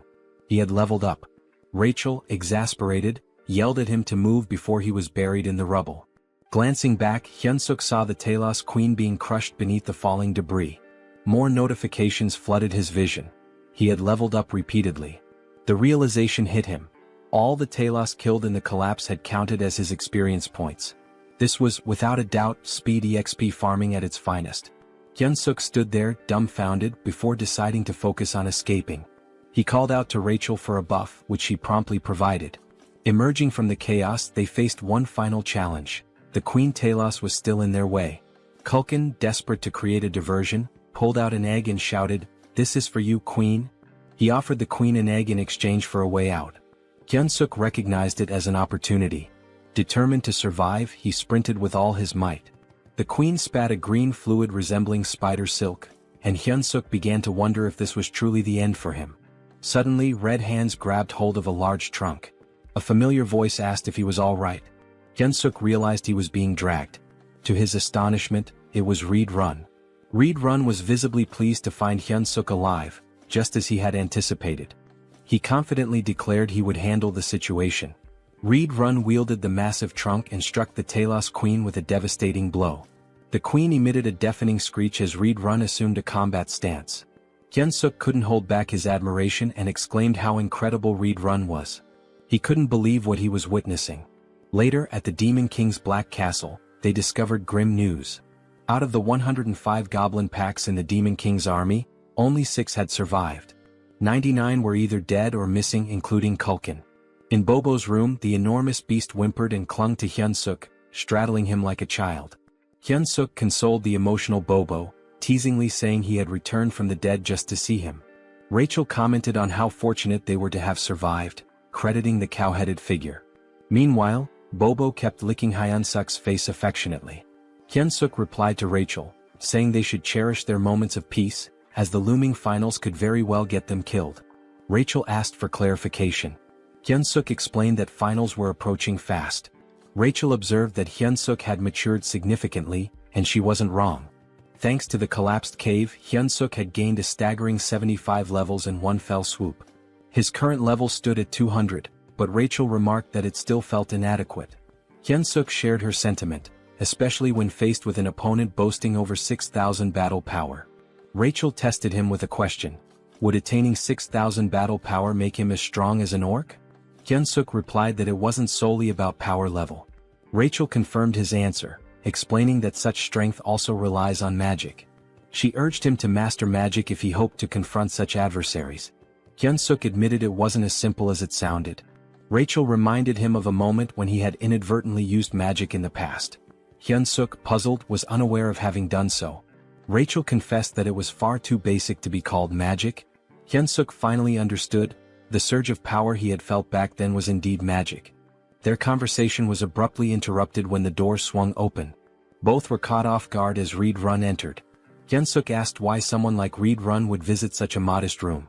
Reed-run informed him that he was there to summon him to meet the great commander at Hemis's office. When Hemis saw Reed-run, she inquired about his unusual presence. Reed-run explained that he had a personal matter to discuss. He requested permission to teach Hyun-suk the art of battle. Hyun-suk was shocked. Hemis asked for the reasoning behind this. Reed-run explained that Ork Harkin, a platoon leader, had been exhibiting extraordinary potential and seemed suited for the position of deputy battalion commander. If things continued this way, Hyun-suk was certain to lose. Reed-run expressed his belief in Hyun-suk's immense potential and his desire to witness what Hyun-suk could achieve in the future. Hyun-suk was dumbfounded, certain the commander would reject the proposal. To his surprise, Hemis approved. Reed-run expressed his gratitude and Hemis dismissed them, stating she had work to attend to. Before they left, she noted how much stronger Hyun-suk had grown since their last meeting. While she admired his rapid development, it also irritated her as it posed a threat to Kirkin. She resolved to grant Kirkin something to even the odds. Reed-run led Hyun-suk to his personal training ground, a vast space that amazed Hyun-suk. He reflected on how much respect Hemis had for Reed-run. Reed-run, observing in silence, noticed Hyun-suk's body was brimming with mana, yet he couldn't utilize any of it. He realized Hyun-suk's rapid growth left little time for mastering the basics. With the battle only 4 days away, there wasn't enough time. Reed-run concluded there was only one solution. He clenched his fist and declared that pain was an integral part of growth. Advising Hyun-suk to stay alert, he delivered a punch directly to his face. While crashing onto the ground, Hyun-suk couldn't help but question if this guy was completely out of his mind. Here he was supposedly training him, yet he was beating him to a pulp. Hyun-suk shouted at Reed-run to focus. Otherwise he'd die if he didn't learn to block with mana. Determined, Hyun-suk tried to shield himself from Reed-run's incoming kick by raising his forearm. He quickly leapt backward to create some distance. Gathering his strength, Hyun-suk launched a counterkick. Reed-run found it peculiar. Although Hyun-suk's physical strength was nothing remarkable, his reaction speed and perceptiveness rivaled those of a seasoned knight. Reed-run recognized that Hyun-suk's fighting spirit was extraordinary. It became clear to Reed-run that it wasn't by sheer luck that he couldn't dodge Hyun-suk's kick. Hyun-suk's combat instincts were refined to an astonishing degree. Deciding to trust Hyun-suk's innate sense of battle, Reed-run planned his next move. He reminded Hyun-suk of the wager with the commander, emphasizing that without mastering mana, he had no chance of defeating Kirkin. With a cold resolve, he added that it was better to die here than suffer defeat in front of everyone. Then with a powerful punch, Reed-run hurled Hyun-suk into the air. Hyun-suk realized in that moment that Reed-run wasn't bluffing. Another hit like that might actually kill him. His mind wandered to his unfulfilled dream of getting married and having adorable children. But Reed-run wasn't giving him time to reminisce. He was already pursuing Hyun-suk mid-air, leaving Hyun-suk with only two choices: die or block the attack. Praying to God, Hyun-suk clenched his fist and prepared to retaliate. The next moment, the ground trembled from the impact of someone crashing into it. That someone was Hyun-suk. The force of his landing shattered a significant portion of the terrain. Rachel, standing nearby, was visibly alarmed. Reed-run approached Hyun-suk's motionless body, observing him carefully. He declared that Hyun-suk had just managed to control his own mana for the first time and asked if he had noticed. Raising his hand weakly, Hyun-suk gave a thumbs up, joking that God had answered his prayers. His ridiculous expression made Reed-run chuckle. Reed-run reassured him, saying he'd win if he continued progressing like this. He grabbed Hyun-suk's arm and instructed him to stay still so he could heal him. But as soon as Reed-run began, Hyun-suk let out a groan of pain, clutching his neck. Reed-run had forgotten an important detail: dark mana was akin to poison for humans. Realizing his mistake, Reed-run apologized profusely, scooping Hyun-suk into his arms and urging him to stay alive. In this world, certain powers inherently counter each other. Dark mana counters regular mana. Mana counters divine power, and divine power counters dark mana. Mana was the domain of humans. Dark mana belonged to demons, while divine power was reserved for the devout followers of God. The Church of Tussis, the most influential religious institution, had waged wars to bring all other faiths under its control. Now, as the divine empire of Gatron, They anointed a chosen individual capable of hearing God's voice and revered her as the saintess. Somewhere within the Demon King's stronghold, rumors swirled about the captured saintess locked in her room. The next saintess of the Divine Empire, Abelson Marriott, was now a prisoner of the demon army. There were murmurs of doubt among the demons. She hadn't prayed in days, casting suspicion on her claim as the saintess. Still, they trusted Reed Run's judgment in capturing her. Abelson, on the other hand, saw no reason to pray. She believed her current circumstances were preferable to her time in the church. Suddenly, the door burst open and Reed Run barged in, carrying Hyun-suk in his arms. Abelson immediately chastised him for his rudeness. Ignoring her, Reed Run demanded that she heal the human. Hyun-suk's head throbbed, and he began to wonder what Reed Run had done to him. It was almost comical. His last thought was regretting that the last hand he held belonged to a man instead of Rachel. When he opened his eyes, he was greeted by the sight of a silver-haired beauty. His immediate thought was that he had died again and ended up in some random place. Hyun-suk began lamenting loudly, claiming he would never forgive the angel for this. He dramatically declared he'd rather become an archmage by the age of 30 than go through this again. Praying fervently, he cursed Rachel, accusing her of being a demon disguised as an angel, and demanded eternal torment for her. Finally, he muttered one last wish. If the angel insisted on making him a hero again, she should marry him first. Abelson, unimpressed, called him pathetic. Hyun-suk's eyes widened in shock. Reed Run, relieved that Hyun-suk was conscious, couldn't help but grab his shirt in excitement. Still dazed, Hyun-suk was utterly confused. Reed Run pulled him into a tight hug, but Hyun-suk immediately protested, accusing him of trying to kill him again. It was at this moment Hyun-suk realized he wasn't dead. Turning around, he glanced at Abelson, piecing together the embarrassing things he had just said in front of her. Reed Run, meanwhile, asked the saintess if Hyun-suk was fully healed. The saintess responded that Hyun-suk was not yet fully recovered, and it should be evident to Reed Run as well that the dark mana still lingered in his body. She admitted she didn't know what might happen to him. Reed Run asked if her divine power couldn't erase the dark mana. Abelson warned that any misstep could result in Hyun-suk's death. She suggested waiting, as the dark mana might dissipate over time. Apologizing sincerely, Reed Run promised to make amends by helping Hyun-suk grow stronger through training. Despite being nearly suffocated by the hug, Hyun-suk managed to remark that Reed Run didn't need to go to such lengths for someone as lowly as him. Reed Run dragged him away, but Hyun-suk protested, asking him to wait. Meanwhile, Abelson grew curious about Hyun-suk, wondering why a human was being trained by a demon. A few hours later, Hyun-suk finally made it back to his room. Bobo, as usual, was there playfully chewing on Hyun-suk's head. Hyun-suk thanked Bobo. He recalled hearing that Bobo had destroyed his home and eaten the soldier who tried to feed him. Once again, Hyun-suk thanked him, acknowledging that if it weren't for Bobo's separation anxiety, he'd still be stuck in training. Hyun-suk began venting to Bobo about everything that had happened that day. It was enough to make him cry. And to top it all off, the dark mana was still coursing through him. Looking up, he asked Rachel if he was going to die. Bobo simply kept licking Hyun-suk. Hyun-suk called for Rachel again, but she didn't respond. Rachel was crying, devastated that her hero had been ruined and corrupted. She told him that he wasn't the same hero anymore. Hyun-suk was taken aback. Shouldn't he be the one crying after everything he had just been through? Eventually, Rachel calmed down and confessed that all of the misfortunes were her fault. The dark mana in Hyun-suk's body, his near-death experience, it was all on her. With biting sarcasm, she added that it was because she was a demon wearing an angel's face, a deranged maniac destined to suffer eternal torment in hell.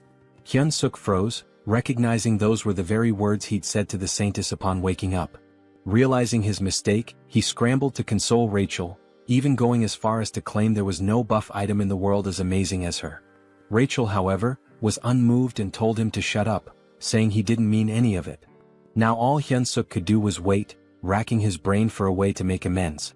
3 days later, Hyun-suk felt like he was going crazy. Collapsed on the ground, he cried from the grueling training Reed Run had put him through. Abelson, who was present to heal him, tended to his injuries as usual. Hyun-suk praised her beauty as he always did. Abelson, disgusted by his behavior, couldn't believe this so-called hero. Yet she healed him anyway. Hyun-suk shyly scratched his head and asked Abelson for a favor before his battle the next day. He wanted her to pray for his survival and if possible to come watch him fight. The request caught Abelson off guard. The day of the battle finally arrived. a match that would decide Hyunsuk's fate. The crowd buzzed with speculation. Why would anyone challenge the commander, let alone a mere human? Of course, Hemis and Reed Run were in attendance. Hemis, enjoying the atmosphere, asked Reed Run who he thought would win. Reed Run confidently replied that Hyunsuk would emerge victorious. He had worked tirelessly and his talent was extraordinary. Intrigued, Hemis leaned closer and proposed a bet. If Hyunsuk won, Reed Run could continue training him. Reed Run found the wager unusual and asked what would happen if Hyunsuk lost. With a sly grin, Hemis revealed the catch. Reed Run would have to kill Hyunsuk with his own hands. It was the responsibility he would bear for his bold words. An uneasy feeling settled over Reed Run, but he had no choice but to agree. As she looked at Hyunsuk, Hemis remarked how exhilarating it had been since she felt this much excitement. The announcer began introducing the fighters. Hyunsuk stood ready, his mind clear and his body in peak condition. He wasn't nervous. When his name was announced, he stepped forward with confidence. Hyunsuk reflected on how much he'd grown. His stats had improved significantly, he'd gained a new skill and trait. The intense training had paid off. Reed Run's unique combat style, composed of 10 distinct forms, was now a part of Hyunsuk's arsenal. Though his proficiency with it was only at 8%, he believed it would suffice. Our boy was determined to win this fight and hoped that after the battle, he could go on a date with the silver-haired saintess.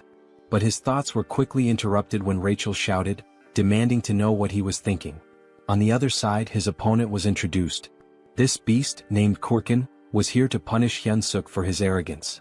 Both Hyunsuk and Rachel immediately noticed that something was different about Kurkin. He didn't look the same as when they had seen him before. Reed Run was also caught off guard as soon as Kurkin appeared. Hemis wasted no time in reminding Reed Run that there was no backing out of their bet now. Kurkin let out a roar so loud it sent shockwaves through the area.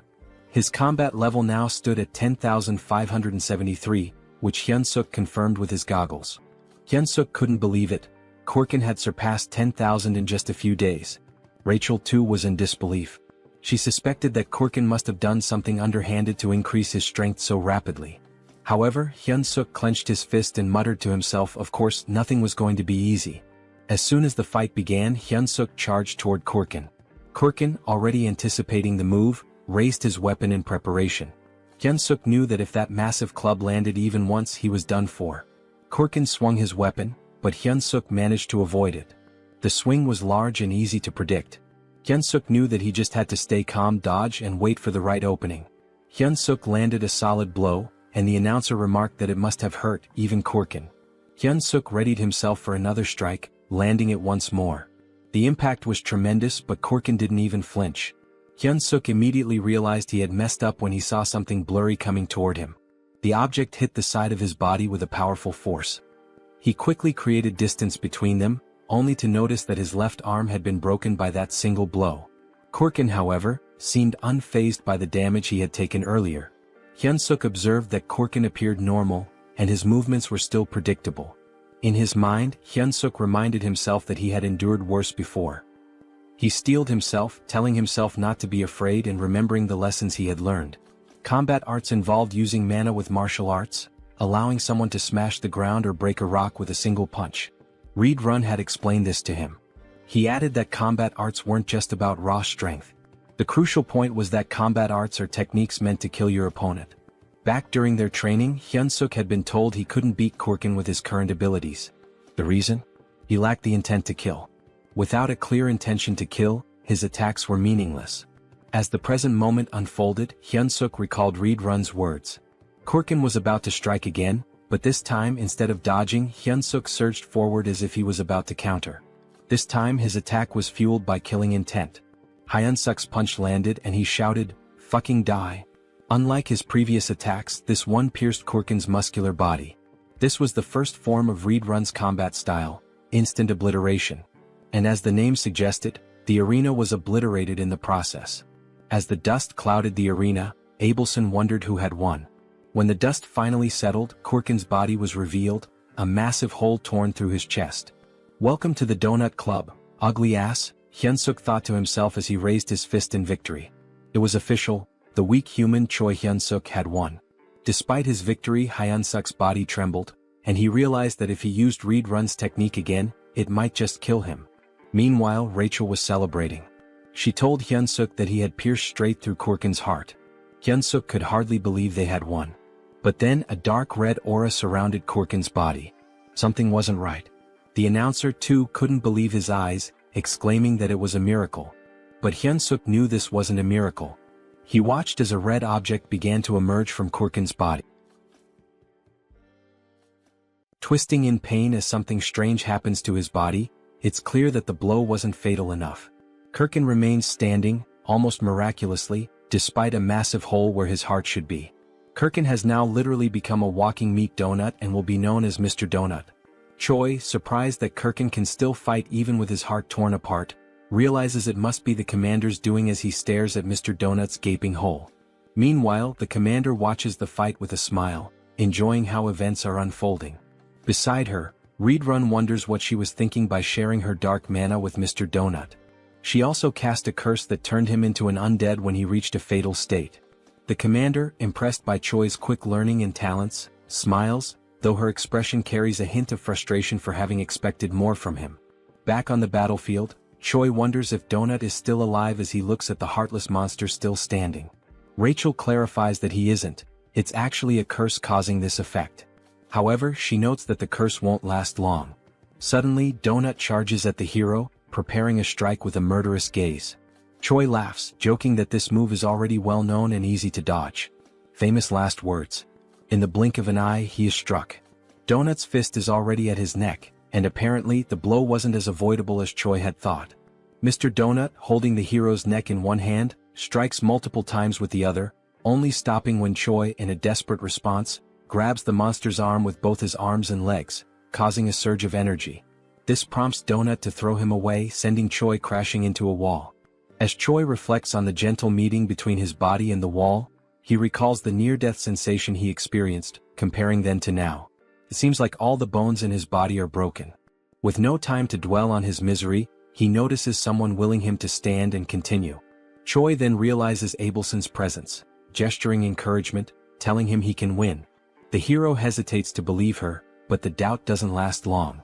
He rises, realizing the fight isn't over until it's truly over. His newfound courage stems from one thing: the fear of embarrassing himself in front of a girl. That's how we do to overcome death. Even with all his bones seemingly broken, he channels mana that acts as an armor for his body. A blue aura covers him. Choi then decides to counterattack. As he moves toward Mr. Donut, the system updates displaying 2 consecutive changes. His mana control advances from F to E and then from E to D. Charging a powerful energy-infused attack, the hero shouts an invitation to Abelson for a date. Screaming while smashing a goblin's thinking box seems like the perfect time to ask a girl for a hangout. The attack drives Donut's head into the ground, but it isn't enough to neutralize him, but it was almost. Realizing his attack was highly effective, Choi continues his assault, repeatedly striking Donut's meat coconut. The audience watches in stunned silence, unable to process what's happening in the arena. Meanwhile, in the room where Reedrun and the commander are watching, she asks Reedrun if was he the one who taught the hero all those moves. Reedrun denies it. He also added, emphasizing that he's never seen anything like this in his life. Turning the attention back on the battlefield, now nearing its conclusion, Choi's thoughts are focused on his possible date. Things like 1 night, 2 days, dinner and hotel, clearly more important things to think in a situation like this. However, he knows he must remain cautious while collapses in exhaustion. As a result, the commander tells Reedrun to be careful. Choi is a monster. She reflects that having a hero serve the demon army will be fun, even though Choi's face reminds her of someone she isn't fond of. Sometime later, the hero wakes up startled in his cabin, bandaged, and in the company of Dog and Rachel standing nearby. Before he can ask where he is, Rachel informs him he's obviously in his cabin. Choi, concerned about the outcome of the fight and his experience, is quickly reassured that he won and that Abelson tended to his injuries. Eager to check the system, he looks at his stats.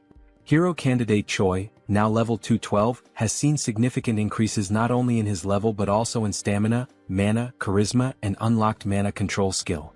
As he reviews his stats, Rachel mentions she could have healed him too. Choi ignores the comment, focusing solely on the absurd number of levels he gained.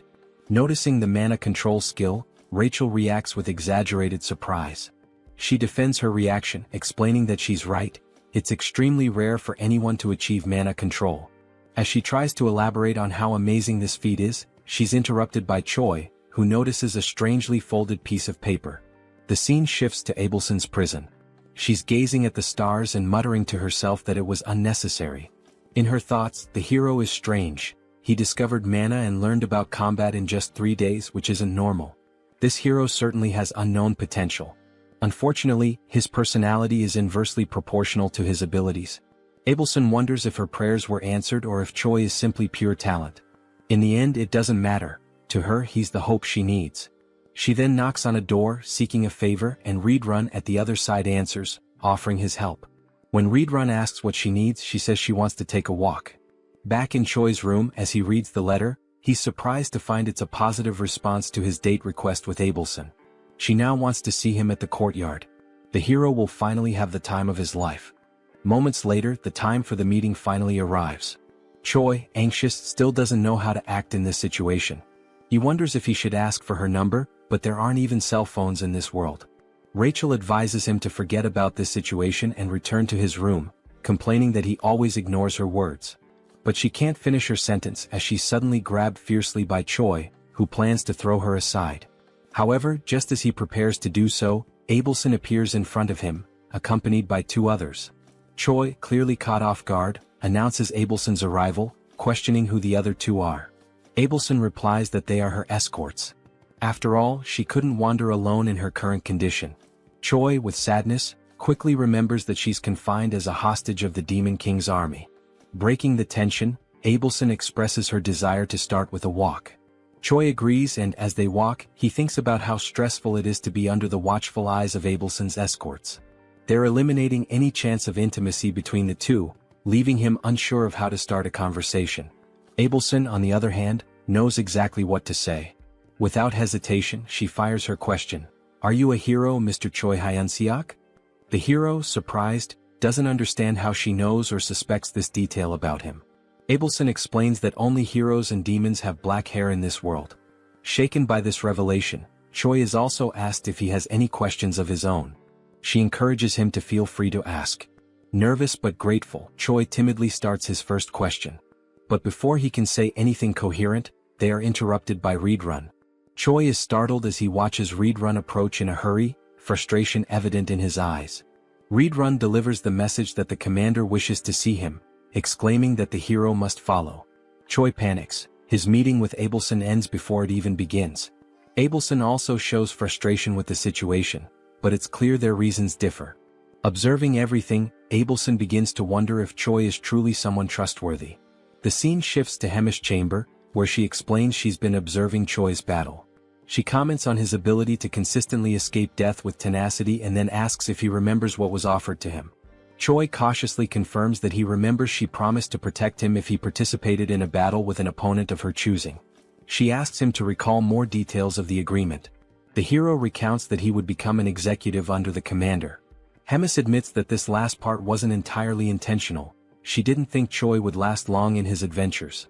However, as events unfolded, the commander's perspective changed. Turning to Reedrun, Hemis reminds him that she mentioned Choi was a talent, a good candidate for a leadership role in the Demon King's army. She concludes that Choi is too talented to remain a mere platoon leader. Referencing significant losses among the Cook's company, the commander highlights the shortage of meat supplies, fearing they might have to resort to cannibalism. Choi, confused, understands the statement but not why he needs to hear it. Hemis then declares that he will lead the Cook's squad. Choi is now free to take any initiative needed to restore order to the kitchen. Hemis ends by asking if he will be able to accomplish this task. Hesitant, Choi responds that he will do his best. The scene changes again. Now alone with Rachel, Choi is sarcastically asked how it feels to be a Demon King squad leader despite being a hero on paper. Choi, matching her tone, declares he's so happy he could die. As he heads to his new workplace, the hero tells Rachel he notices her lingering bitterness. Rachel just grunts. Adopting a new attitude, Choi arrives at his destination and begins his duties by confronting a suspicious creature in the kitchen. The creature, one of the servants, mocks him by referring to Choi as a slave. Determined to assert his new position, Choi shouts at the servant as he approaches him. The servant looks confused and suddenly Choi strikes him with a blow to the chin, knocking him out while declaring himself the new commander. Choi then shouts for everyone to gather in the kitchen. Surveying the crowd, The hero notes the strongest one has a power level of 3,500.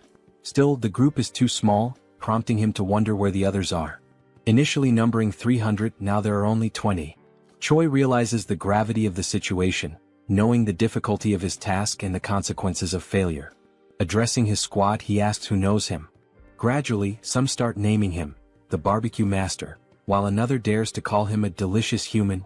In a flash, that individual is kicked, becoming a wall decoration. Choi then solemnly reinforces that he is the commander. Next, he orders everyone to address him as the rightful commander of the cook squad. Choi asks why the number of cooks has dwindled. One responds that the others went hunting without permission and were killed by demon beasts. Understanding the situation, Choi asks who the best cook currently is. Someone names Galtram, who is immediately promoted to vice commander without objections. With everyone dismissed, the hero wonders how he'll gather 200 people for the squad. However, he quickly comes up with an idea. The next day, the fairy, the dog, and the hero set out to recruit cooks with a plan in mind. Searching high and low, Choi reflects on how some are easily replaceable while others are irreplaceable. Then he finds someone. With a kick as his greeting, Choi invites the individual to become a chef. The individual, irritated by the treatment, attempts a counterattack but is swiftly knocked down again by the hero, who begins persuading him with arguments. Informing him that he'll be the first of the day, Choi promises him a high-ranking position if he accepts. As a senior, he won't be bothered by many, on the contrary, he'll do the bothering. The future senior begins to waver, especially after learning that his first mission will be to recruit 5 juniors. Thus, it becomes clear what Plan A is, a pyramid scheme. Meanwhile, somewhere else, someone is feasting on a large and succulent steak. His name is Doris, and he is a commander of the 3rd Battalion in the Demon King's army. As he eats, he mentions that the place is more peaceful than usual and that this elegant meal is proof of that peace. Suddenly, a goblin bursts through the door to alert Doris that they have a problem. Doris, wiping his mouth calmly, asks what it is and whether the goblin could be more elegant next time. The goblin, still catching his breath, reports that most of the battalion members have left. Doris questions whether they abandoned their posts since they have no other duty but to serve him. Terrified, the goblin clarifies that this is not the case. They have been summoned to join the army's cooking division. Still chewing on his steak, Doris mentions that the new head of the kitchen is a human whom Commander Hemis loves. He then advises them to be more careful next time. The goblin shouts, saying that this is not a situation he should let slide so easily. He adds that they have already taken 200 of his soldiers to serve as cooks. This leaves Doris stunned, as he cannot believe that his entire battalion abandoned him so quickly. Now outside, the soldiers summoned by Choi Hyun-seok are gathering. Rachel tells Choi that more than 200 people have already assembled. Choi, resting his hand on his chin, smugly declares that this is thanks to his intelligence. He then adds that they have enough culinary soldiers and that he will finish recruiting soon, but a sudden noise catches his attention, prompting him to look. The noise was caused by the goblin, who was perched on Doris's shoulder, pointing at the soldiers who had left the battalion. Choi's first thought is that this is not a good omen. Adjusting his glasses, he comments that he has no idea what's going on or who these people are, but they seem to be angry about something. After putting on his glasses, the device itself issues a warning, stating that it cannot measure power levels exceeding 50,000. This surprises Choi.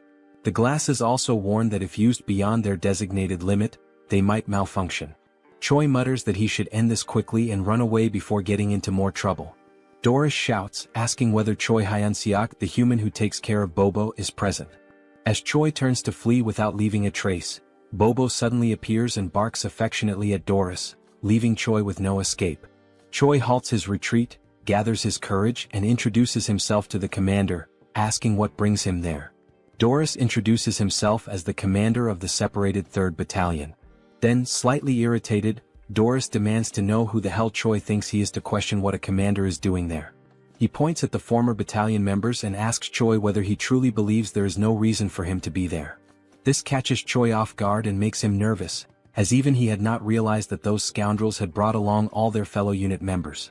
Doris then invites Choi to have a conversation in his office. With no other options, Choi agrees.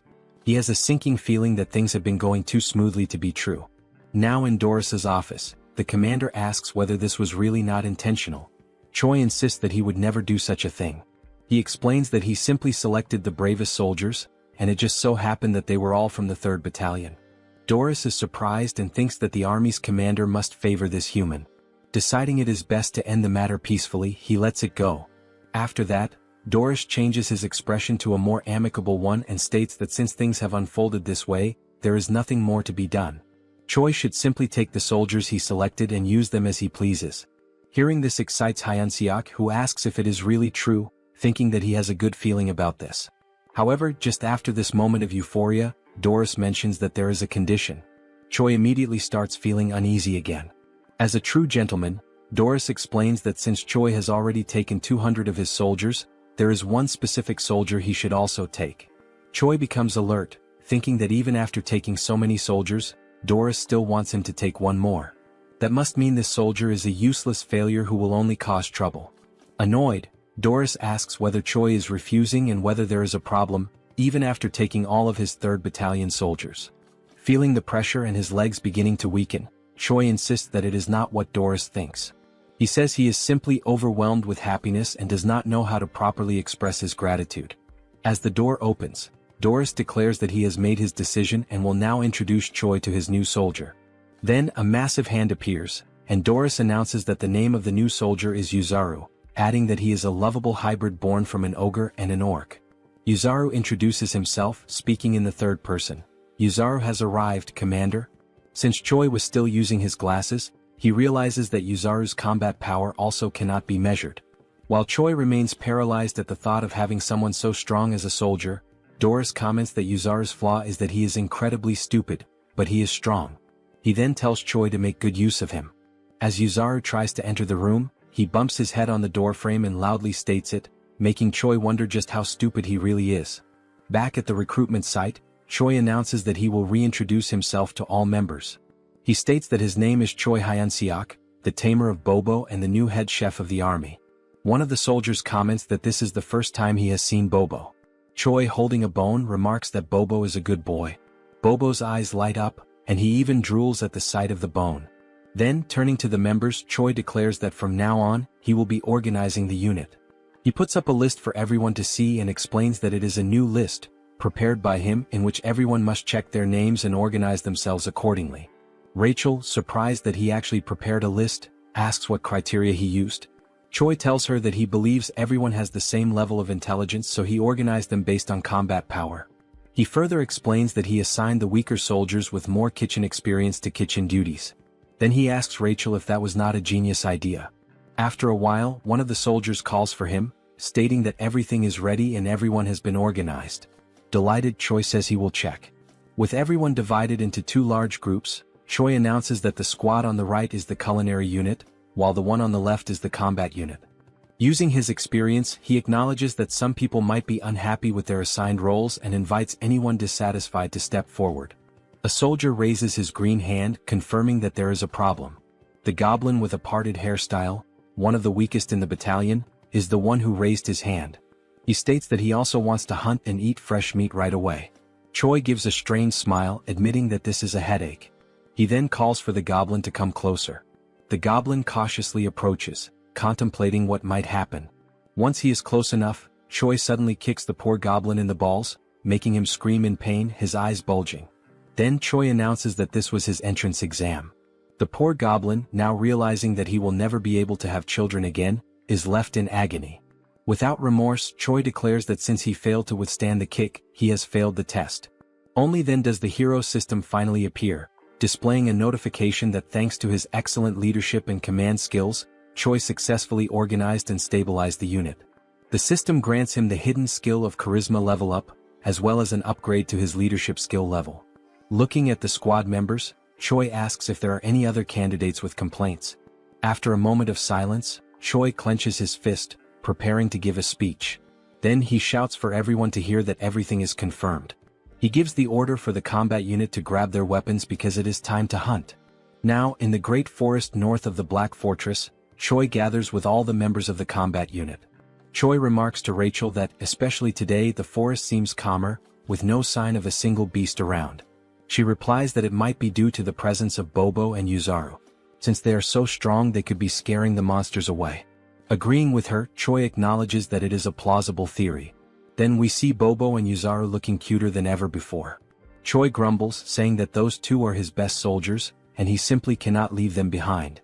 Rachel then suggests that they use bait to lure the monsters. Choi questions her idea, saying that if they had extra meat to use as bait, he wouldn't need to go hunting in the first place. Rachel smiles and tells him that he misunderstood. She's not talking about sophisticated bait.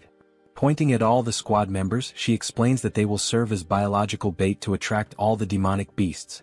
Choi loses his sparkle, then looks up and asks God what he did in his past life to deserve this. Then he crosses his arms and, with conviction, Choi orders the numbers 14, 3, 1, 43, and 7 from the list to step forward. Rachel, not understanding the significance of those numbers, asks him about it. He responds by saying that those were the numbers he bet on in the lottery back on Earth, lamenting that he could have been the winner. Still tearful, Choi gives the command that the operation will begin now. He then orders Yuzaru to grab member number 14, which excites the giant. After being held by Yuzaru, the poor member number 14 asks if he has lost his mind. Calling him an intercontinental ballistic goblin, Yuzaru effortlessly tosses the goblin far away.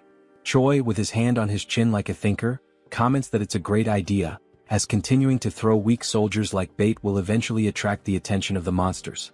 He then turns to a fox soldier and orders him to light a small fire so the ones thrown as bait will have a way to return. But Rachel questions whether throwing soldiers like that wouldn't just kill them from the impact of the fall. Choi retorts, saying that he is sure 1 in every 6 will come back alive. He tells Yuzaru to keep throwing the others from the list. The rest of the battalion is in shock and whispers among themselves that the human head chef has lost his mind and that they want a long life. One of the goblin soldiers, terrified by the situation, decides to turn around and run away at that moment. As he turns to flee, he sees Bobo with his eyes sparkling with cuteness. The frightened goblin says that this is not what Bobo is thinking and that he will serve the Demon King's army for the rest of his life. But it seems Bobo doesn't believe him, as Choi mentions that the ones he threw earlier are late and should have returned by now. Meanwhile, in the background, the poor goblin is crying for help. At the same time, one of the goblins who had been thrown is running back, desperate and calling for help while being chased by several monsters. Choi smiles, saying it was about time for him to return and let the soldiers handle things now, but only if he needs to land the final blow on the monster to count for XP. But before he can finish his thought, Yuzaru takes off running ahead. He is simply too strong to leave the last hit for anyone else. As Yuzaru takes down the monsters one by one, he shouts that he loves fighting, leaving nothing for Choi. Frozen and speechless, Rachel looks at Choi and asks what last hit he's talking about, since there's no monster left alive. After everything, while Yuzaru celebrates his success with Bobo, Choi is left crying because he didn't get any XP, and worse, he can't even use the monsters as food since they were all torn apart. Rachel, shocked, points out that both Yuzaru and Bobo only need 1 hit to defeat the monsters. Still in disbelief, Choi says he needs to go back tomorrow but without those two. Rachel asks if he is sure about that, since there's only 1 more day before the main commander's duties return to normal. Back at the battalion, Choi orders a retreat, telling everyone to gather tomorrow at the same place, earlier than usual. Back in the kitchen, Rachel asks why he went there right after returning, and Choi responds that he needs to see if the mashed meat works in any way. Kicking the door open, Choi yells asking where the lazy ones are, ordering them to gather. One of the kitchen soldiers runs towards him and asks if something happened. Choi asks if he tried the meat from today's hunt. This soldier is Gallum, the vice chef. Gallum confirms that he did, but the results were not as good as expected. Choi is uncertain and says that the craftsman isn't very demanding and asks if Gallum understands. Gallum, in tears, says that he does. Mockingly, Choi asks if, despite all of his experience as a vice chef, Gallum still doesn't know how to make minced meat. Gallum responds that the main role of the kitchen army is to bring the ingredients, and he is not a personal chef for the commanders. He explains that the commanders care about taste, while the others just want to eat and don't care about flavor. Choi tells him that the members are also struggling and orders Gallum to be quicker. Gallum quickly runs off, telling the others to gather to light the firewood. Reflecting on what Gallum had just said, Choi realizes that everyone with a rank below that of commander survives on tasteless meals, so he has a good idea and smiles as things may be easier than he thought. After a while, he decides to pay a visit to an old acquaintance. He knocks on Abelson's door and introduces himself as Hyun-seok. She hears him and tells the hero to come in. Feeling awkward and blushing, he says that it's nothing special, he just wanted to see her. Rachel then says that now she understands the real reason he went to the kitchen. It was to see this woman. He then pulls out the beautiful and delicious dish and asks if she has already had dinner. Choi continues speaking, saying that he only won the duel because of her support and that the meal is a symbol of his gratitude. Abelson thanks him and mentions that she will only want a little bit. The woman then cuts a small cube of the meat and brings the fork to her mouth, thinking that the smell is very good. She takes a bite and after chewing for a moment she's left without reaction. Then, like in Shokyuji no Soma, she says that it's delicious, much better than what she had eaten at the castle. An incredibly tasty flavor. After a few minutes, Choi, pleased, says that it looks like she liked the food since she finished the entire plate. Still shy, he takes the plate and says that now that she's eaten he can leave. Just as he's about to leave, she calls him by his name. Then Abelson asks what Choi's plans are when he leaves this place in the future. Choi, like a good man moved by emotion, quickly responds that it's marriage with her. Hearing this, Abelson's eyes widen. Realizing his intentions and that he didn't understand the meaning of the question, she says that now he can leave. But before he goes, he tells her that there's something else he wants to do besides marry her. This catches her attention. However, before finishing, he asks her what her plans are and what she wants to do when she leaves there. With a lifeless look, she says that she doesn't know yet because if she ever leaves there, she doesn't want to do anything. Now, in Gartran, the divine empire of the capital of Gratium, where the theocracy is governed by the Pope of the Church of Ducis. A man kneels and refers to another as Your Holiness, then he provides the information that they have discovered the location of Abelson Marriott, the next saint. He then adds that, supposedly, Abelson is imprisoned in the Black Fortress where the glutton resides. The man sitting on the throne asks how the next saint ended up in such a place. Tapping his fingers anxiously on the throne, he asks if there has been no word from the Demon King about this. The man replies that there hasn't been, as no one knows what they want since they're not demanding anything.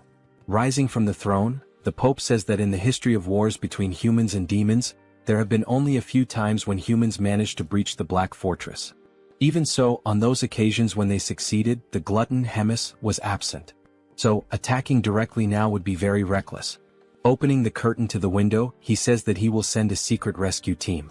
Then, Pope Orvan IV gives the order for the man to summon their hero. Back in the hunting grounds, Choi organizes the kitchen battalion soldiers into 2 blocks, literally. However, something keeps nagging at him. He can't stop thinking about what the hell Abelson meant when she said that she didn't want to do anything else.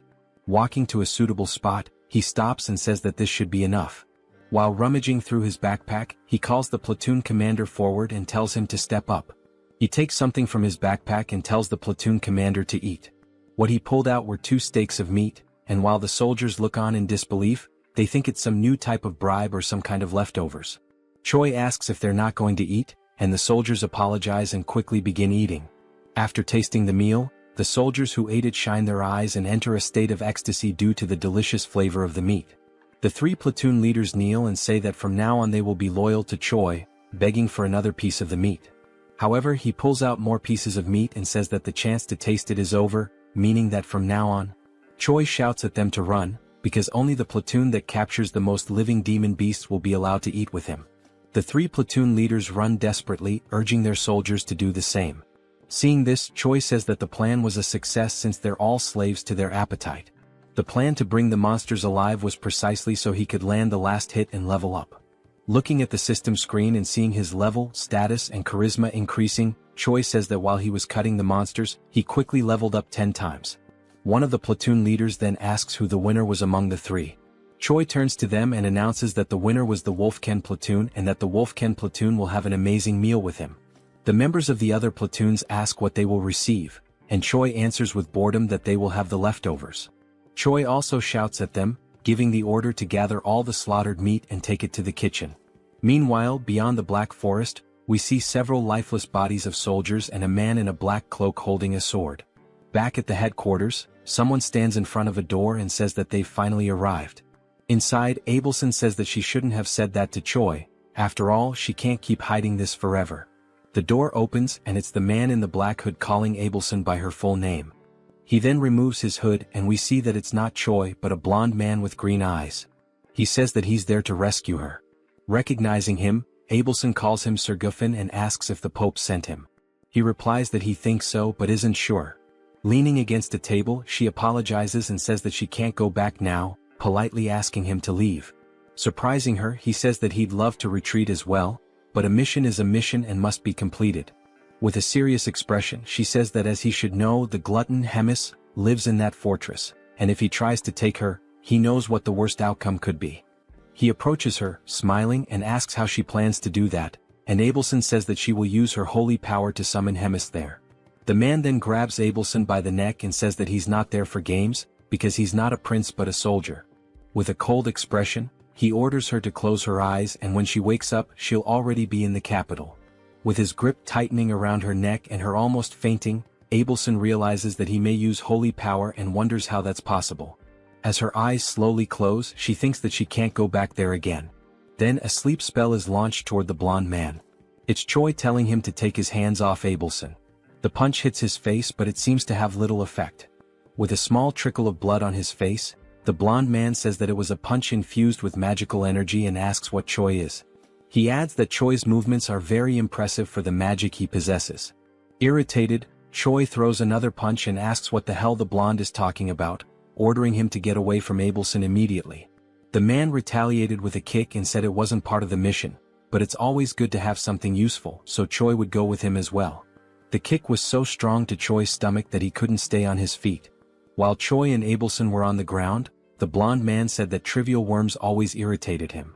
Watching all of this from afar, Rachel saw that the man had defeated the other man with a single blow, so she was unsure whether she should call Bobo for help. Then Rachel felt a frightening presence approaching the area. Inside the room, the man looked at a teleportation scroll and said that there was nothing he could do, but to bring another person with him, he needed to alter a few terms. Then someone arrived behind this man. The person asked the blonde if something wasn't going well. Was Hemis? Smiling, she asked if the man needed help. The man quickly turned around and was shocked to see Hemis in front of him. He wondered how this was possible since he had blocked the saint's powers. Hemis asked if the man could start calling her gourmet from now on.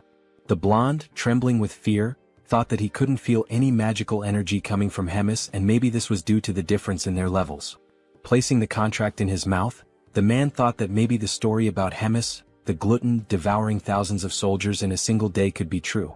Hemis emanated her power with a pink aura and said that now she would see how skilled her blonde guest was. The pressure from her magical energy was so immense that the blonde man became paralyzed. He could only think about not panicking because only then could he dodge her attacks, and when the opportunity arose, he would take the saint quickly. Then, the blonde man felt a strange dizziness and realized it was due to the punch he had received from Choi, and the dizziness effect came late. While he was distracted, Hemis launched an attack that apparently struck and ripped off the blonde man's arm. The glutton said she liked him and asked if he could entertain her a little more. The blonde man thought that, with the state of his body, it was better for him to leave on his own. Then, the blonde man declared the mission a failure, activated the teleportation power, a golden explosion occurred, and he disappeared from there. Hemis was surprised that the man fled even after she had asked him for a favor. Then, with a devilish expression, she said that it was fine because the truly fun things were about to begin now. Then, a brief description of Hemis is shown. The glutton is an ancient monster and an ageless witch. All of these were insults to Hemis, the commander of the Third Corps of the Demon King's army. Through the endless flow of time, countless demons were born and appeared. However, the Demon King and Hemis, these two remained unshaken like enormous mountains. Yet, the infinite passage of time has numbed many things, and this is too cruel for any sentient being to bear. A few days later, Choi is training and is struck in the same spot with an attack. Lying on the ground and crying, he was training with Reedrun, who tells Choi that his attacks and how he uses magic are still too direct. Reedrun says that he doesn't need to be so rigid about it and can be more flexible. Still crying, Choi says he will keep that in mind next time. In an ironic tone, Reedrun says that there's one more thing to mention. No matter how strong Choi feels or considers himself to be, there will always be someone stronger. Helping Choi up, Reedrun tells him not to forget that a fair victory is a privilege only for the truly strong. Then Reed turns to Choi Hyunseok and says that's all for today, telling him that he did a good job. Reedrun turns and leaves the area while Choi, feeling awkward, watches him walk away. The hero, nearly depressed, sits on the ground and concerned Rachel asks if he's alright. He responds that no, he's almost dying and asks her to heal him. Rachel begins the healing and Choi says that at least he can breathe now. This makes the fairy ask if she is now just a healing potion for him. While he's being healed, Choi has several thoughts in his mind. He remembers Abelson telling him to get stronger because only his belief in his own strength would protect him. Then he tells Rachel that Abelson said he needed to be stronger. Rachel gets angry because he's already talking about that woman again, and because of her, he almost lost his life. She doesn't know if she's a saint or a witch. Choi tells her that she could suffer divine punishment for saying such things. While still using the healing, Rachel remembers that the assassin used sacred power, so she questions why, if she is really a saint, he attacked her. Choi, thinking, says that she's right because the next saint should be a valuable existence, and that's not what happened. Choi becomes frustrated thinking about it and says that, in any case, he's done thinking about it. Then Rachel asks why he's so fond of her. Choi ignores her and says she's just jealous. Rachel yells that he's a woman-crazed moth and asks if he really wants to die. Shortly afterward, there was Choi, head down and sad, while Rachel and Bobo looked at him. Choi says that it's over for him and asks to be reborn as a rich family's cat in his next life, leaving their eyes confused by the situation. Rachel asks if Bobo is concerned and if he would accept someone like that as his master. Bobo still doesn't understand, so Rachel says she will tell him what happened. 30 minutes ago in Hemis's office. Hemis calls Choi Hyun-seok and tells him that she has a big dilemma. She quickly says she's been bored for a long time, which surprises both Rachel and Choi with this sudden revelation. Sitting on her throne, Hemis says that because of this she should see something fun, and Choi just agrees. Hemis then says that he will have 1 month to train and defeat the battalion commander, which leaves him incredulous and nervous, asking if she really said that. With her aura emanating from her claws, she asks if something is wrong or if he can't do it. She asks if he wants her help, like she did with Mr. Donut in their fight against him. Remembering what she did, he bows, hitting his head on the table, and says that he doesn't need it and will handle it himself. Rachel then finishes recalling the events and Choi cries in the background. The fairy tells Bobo to say goodbye as he won't be seeing him for a long time. And now, I believe Bobo understands the situation. Rachel then turns to the hero and tells him that it's about time he accepts the fact that he's a hero, asking if he intends to defeat the battalion commander with only 9,000 power. Choi says he's already crying because of it and asks if Rachel wants him to die right now. While he laments, Rachel remembers that indeed Choi became strong quickly, but it's not enough because the battalion commander is on another level. Hyun-seok remembers that the average battalion commander has a combat power of over 40,000 and he laments because there's no way to reach that number in such a short time. He looks at Bobo and thinks it would be wonderful if Bobo could replace him and fight in his place, as Bobo could fight on equal terms or even win against the battalion commander. While Bobo consoles him, Rachel says that the fight should be a duel and Choi confirms that. Only then does Choi have an idea, remembering what Hemis actually said. He then asks Rachel what Hemis had said, and Rachel replies that he has 1 month to defeat the battalion commander. He gets excited again because he realizes that at no point did Hemis mention a duel or a main fight. Rachel is left speechless, her eyes wide open. Choi then comes up with a plan because, no matter how he does it, he just needs to do it. The idea is to use anything to defeat the battalion commander, whether alone or not. Rachel asks if he's sure he should interpret it as he wishes. Biting his fingers nervously, Choi says that the only way is to lure the battalion commander out and set up an ambush with Bobo. Upon hearing this, Rachel asks what he is, as she doesn't know whether to consider him very intelligent or just a coward. Then Rachel asks how Choi will lure the commander out. She wonders if someone as careless as the hero has any way to persuade the commander. Holding a spice and smiling, Choi says yes, because he met the commander recently and knows that he enjoys savoring elegant meals. So Choi begins preparing the best recipe for grilled ribs. He selects the best ribs and goes through the entire process to make them incredible, soaking them in water with honey to remove the blood. Once the blood is removed, they should be left in a pot to cook quickly. While it's boiling, Choi chops the mushrooms and green onions, adds gushing fish, and stirs to combine the flavors. Then he adds everything into the pot with the meat and lets it boil. After at least half an hour of boiling, we see Bobo dragging Choi through the fortress corridors so fast that his body seems to separate from his soul. Upon arriving at the location, Choi can't bear it and collapses, questioning how it's possible for him to lose in terms of endurance if he's just a human. Quickly, Rachel stops the hero and tells him that it's burning, which leaves Choi terrified. Then we see the plate of ribs and stew complete and it looks delicious. Carefully, Choi places it on a plate, and with a smile he sprinkles finely chopped green onions on top, saying that the best stew, the key to unlocking the heart of Commander Doris, is ready. The table was full of delicious food, and Doris leaned back in satisfaction, a rare moment of peace washing over him. He took a deep breath, savoring the ambience, and reflected on how infrequent such refined, tranquil moments were in his position. The decision to pass Yuzaru on to Choi had been a stroke of genius, easing a burden he hadn't realized was so taxing. As he pondered this, a subordinate entered, bowing with measured respect. The air in the room shifted slightly as the servant cleared his throat before delivering a message. The cooking squadron had arrived to see him. Doris, though already sated, felt curiosity stir within him and gestured for the servant to continue.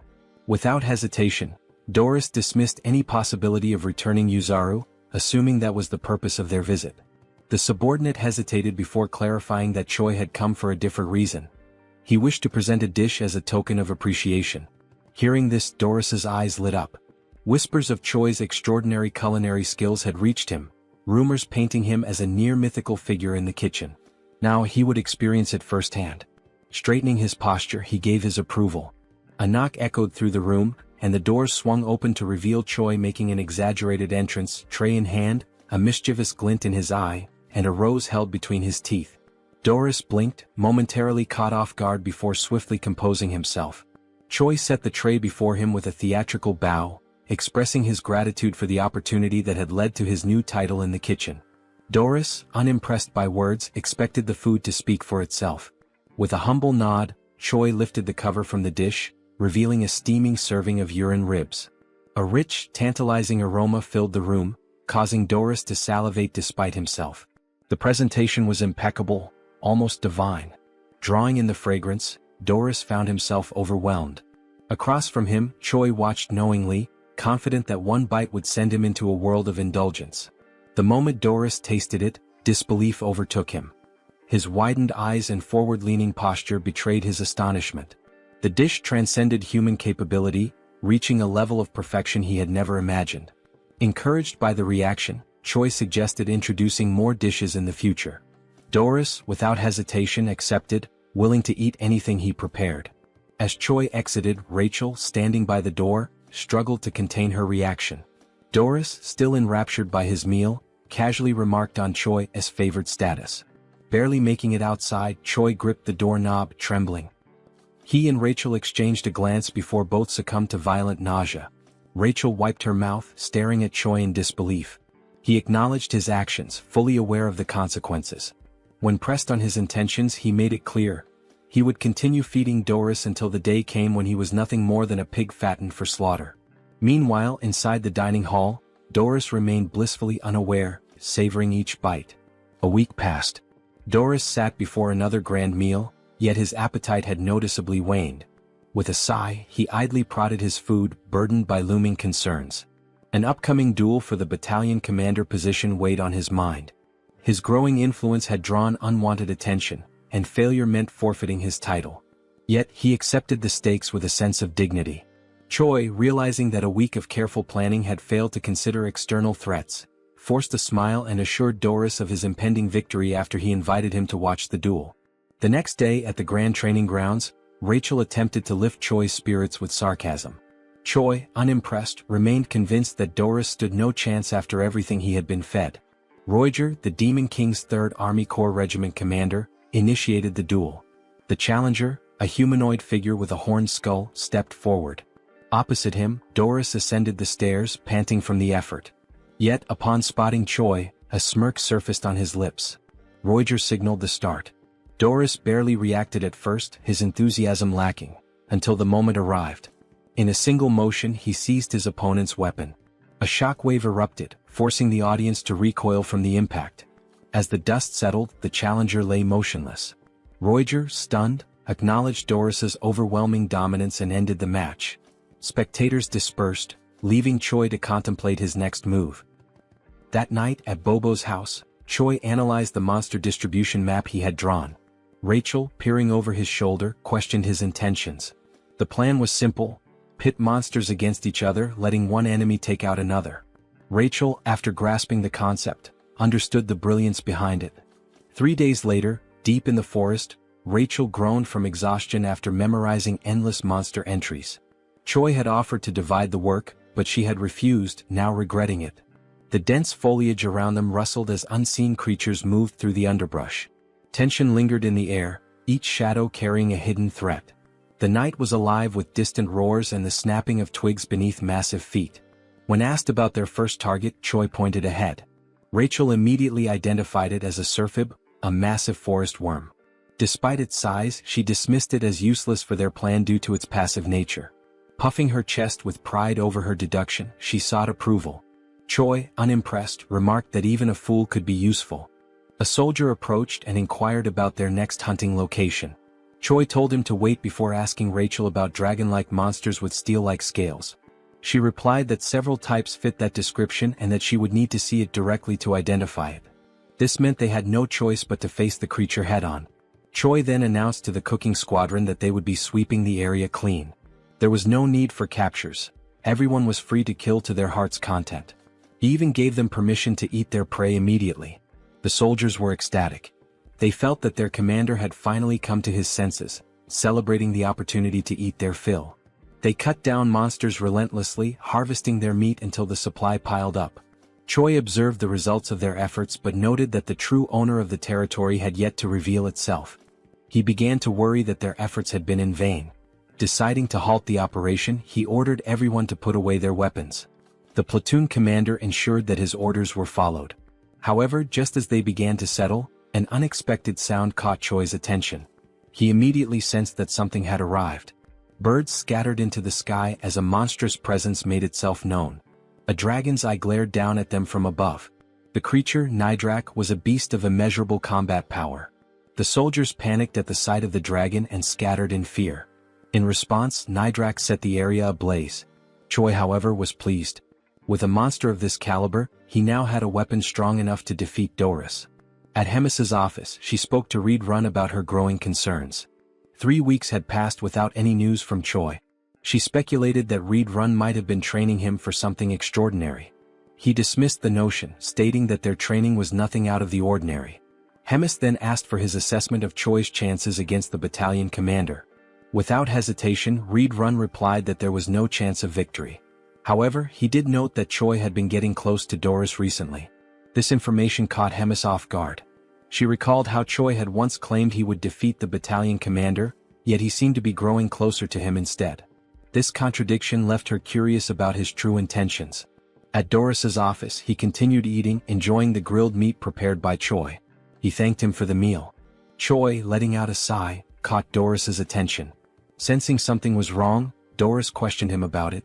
Choi, putting on a pitiful act, claimed that there was a serious problem within the squadron. He hinted that this could be the last time he would be able to treat Doris to a meal. Alarmed by this statement, Doris pressed him for details. Choi then explained that the corps commander had requested a special type of monster meat, but the creature was far too powerful to handle. Choi continued his deception, reinforcing the illusion that their squadron was struggling to subdue a formidable monster. He named the creature Marbling, a name unfamiliar to Doris, who had only heard rumors of numerous injuries among the cooks. Choi reassured him of the monster's existence, emphasizing the danger it posed and the futility of sending more ordinary soldiers. Instead, he suggested that someone of Doris's strength could handle it effortlessly, promising that such a feat would not go unnoticed by the corps commander. The thought of recognition from Hemis stirred something in Doris. He imagined her regarding him fondly, her words lifting him from the status of a mere glutton to something more. The fantasy left him flustered. Choi, capitalizing on this reaction, assured him that he would relay his accomplishments personally, strengthening the illusion of camaraderie. Though Doris feigned reluctance, he ultimately agreed to help, seeing Choi as a friend. Choi expressed gratitude, but beneath his polite demeanor, his expression twisted into a sinister grin. The following day, the operation was set in motion. At the designated location, Choi gathered his forces, ensuring every step was carefully planned. Rachel confirmed whether he had memorized the terrain, to which he responded with absolute confidence, likening himself to a living navigation system. He then whispered to Bobo, subtly affirming that their true target was Doris. Yuzaru, lacking complexity in thought, simply prepared to execute his given task without question. With everything in place, the mission commenced. Deep within the great forest, the soldiers were oblivious to their true purpose. Their only knowledge was that they were being sent to hunt a dangerous monster. Doris, irritated by the harshness of the wilderness, questioned the distance to their target. Choi assured him they were approaching Marbling's territory, all the while maintaining extreme caution. He understood that Doris was more formidable than he appeared, but he had faith that Nidrak would emerge victorious. Suddenly the atmosphere shifted. Birds scattered in distress, signaling an imminent threat. Choi warned Doris that something was approaching. Doris, now alert, prepared himself. From the shadows, Nidrak emerged, its presence overwhelming. Confused, Doris questioned whether this was the marbling he had been told about, finding its appearance somewhat familiar. Choi dismissed his doubts, remarking that many monsters looked alike. Accepting this, Doris viewed it as nothing more than another beast to slay. With unwavering confidence, Doris commanded his battalion to attack, trusting that Choi would ensure his victory reached the corps commander's ears. His soldiers surged forward, engaging the dragon with reckless abandon. Doris himself lunged into battle, unleashing his formidable techniques. Despite Nidrak's immense power, Doris's sheer brutality kept him pressing forward. Choi observed with growing concern, realizing that Doris was more resourceful than anticipated. Instead of facing Nidrak directly, he used his soldiers as fodder, sacrificing them to create openings for his own attacks. Choi had intended for the battle to overwhelm Doris, but the demon's methodical approach threatened to undo his plan. Before Doris could land a decisive blow, a panicked soldier interrupted, reporting the arrival of another creature. Choi's expression darkened. He had miscalculated, this territory belonged to Nidrak alone. The presence of an additional monster disrupted his scheme. Retreat was immediately ordered, but before they could escape, a massive worm-like creature emerged. It was a Surfib, an entity Choi had initially dismissed due to its supposed non-aggressive nature. However, perceiving the ongoing battle as a territorial dispute, the Surfib prepared to fight. Doris quickly called for a full withdrawal, but Rachel realized that allowing him to escape would jeopardize everything. Choi knew he had no other choice. With a swift, decisive motion, he launched an attack. Using the read-run combat style's first form, he struck Doris, ensuring he had no time to process what had happened. His voice rang out, demanding that the retreat be cancelled. He called upon the demons to stand their ground, invoking their pride and courage. The chaos intensified as the battlefield descended into further disarray. Amidst it all, Doris registered the pain and the deafening roar of battle around him. Doris felt a surge of rage as he questioned whether he was being betrayed by a mere primitive human. Consumed by anger, he called out Choi's name, determined to risk everything to confront him. Activating his skill, Full Bloom, he unleashed a devastating attack. Choi, unaware of what was happening, found himself with no escape.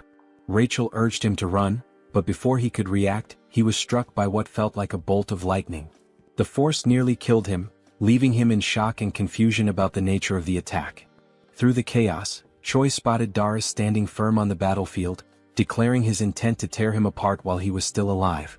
Realizing the imminent danger, Choi quickly assessed the situation, wondering about the whereabouts of Bobo and Yuzaru.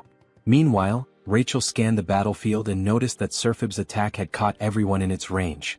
Choi felt as though he had been left alone to face Doris, who was seething with rage. Despite Doris' overwhelming fury, Choi saw him coughing up blood, recognizing that his opponent was pushing himself beyond his limits. Deciding to stall for time, Choi sprinted as fast as he could, instructing Rachel to call out the monster clusters from the map she had shown earlier. She complied, reading them aloud as she saw them. If Choi continued straight, he would reach the warhound habitat. Doris, undeterred by the surroundings, pursued him relentlessly, showing no concern for the monsters in his path. Choi knew that while most creatures would avoid the strong, a habitat with younglings would provoke an aggressive response. Doris dismissed Choi's tactics as feeble tricks, determined to ensure his demise. Channeling his strength, he unleashed a level 3 technique, Falling Flowers. His power surged, fueled by his deep belief that promotion was the greatest weapon of a demon. With confidence in his overwhelming strength, he prepared to end Choi once and for all. However, something felt off. His body wavered, and he suddenly coughed up a significant amount of blood. Choi, having stopped to observe, listened as Rachel pointed out that Doris' demonic energy was depleting rapidly. Doris realized too late that he had reached his limit. Expending excessive energy while hunting demonic beasts had left him drained. Acknowledging the situation, he turned away, unwillingly accepting that he could not continue. Choi called out to him, questioning his retreat. Doris, though displeased, admitted there was no choice but to recover first. He vowed to return and exact vengeance, declaring that he would never forget this humiliation. Before he could leave, Choi refused to let him escape so easily. Calling out to him, he taunted the demon, stating that he had entered on his own terms but would not be allowed to leave so freely. Doris dismissed his challenge, ridiculing Choi for thinking he could be defeated by mere fists. But Choi was prepared. Activating Ride-Run Combat Art 7th movement, he unleashed the explosive destruction wave. To his surprise, Doris endured the attack, proving his resilience. The demon smirked, accusing Choi of underestimating him. Before the battle could continue, an unexpected presence arrived. A voice cut through the battlefield, observing the fight with amusement. Hemis had appeared, questioning the commotion unfolding before her castle. A sudden explosion sent Choi flying into a tree, leaving him disoriented and in pain. As he cradled his head, trying to grasp the situation, Doris turned to the corps commander, pleading for her intervention. He insisted that he had not yet lost and argued that this was not the final battle. Hemis, unimpressed, silenced him immediately. She mocked his incompetence, incredulous that a human had managed to beat him so severely. Given their ongoing war with humans, she found the thought of someone like Doris holding the rank of battalion commander utterly disgraceful. The mere idea made her shudder. She resolved to eliminate him on the spot.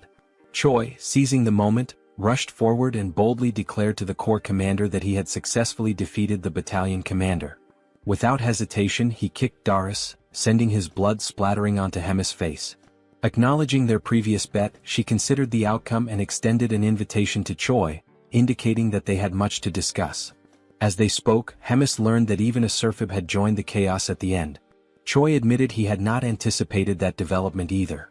Curious about his thought process, Hemis casually suggested that perhaps cutting open his head would provide some answers. Hemis acknowledged that Choi had manipulated the situation against her, finding his methods cunning and distasteful.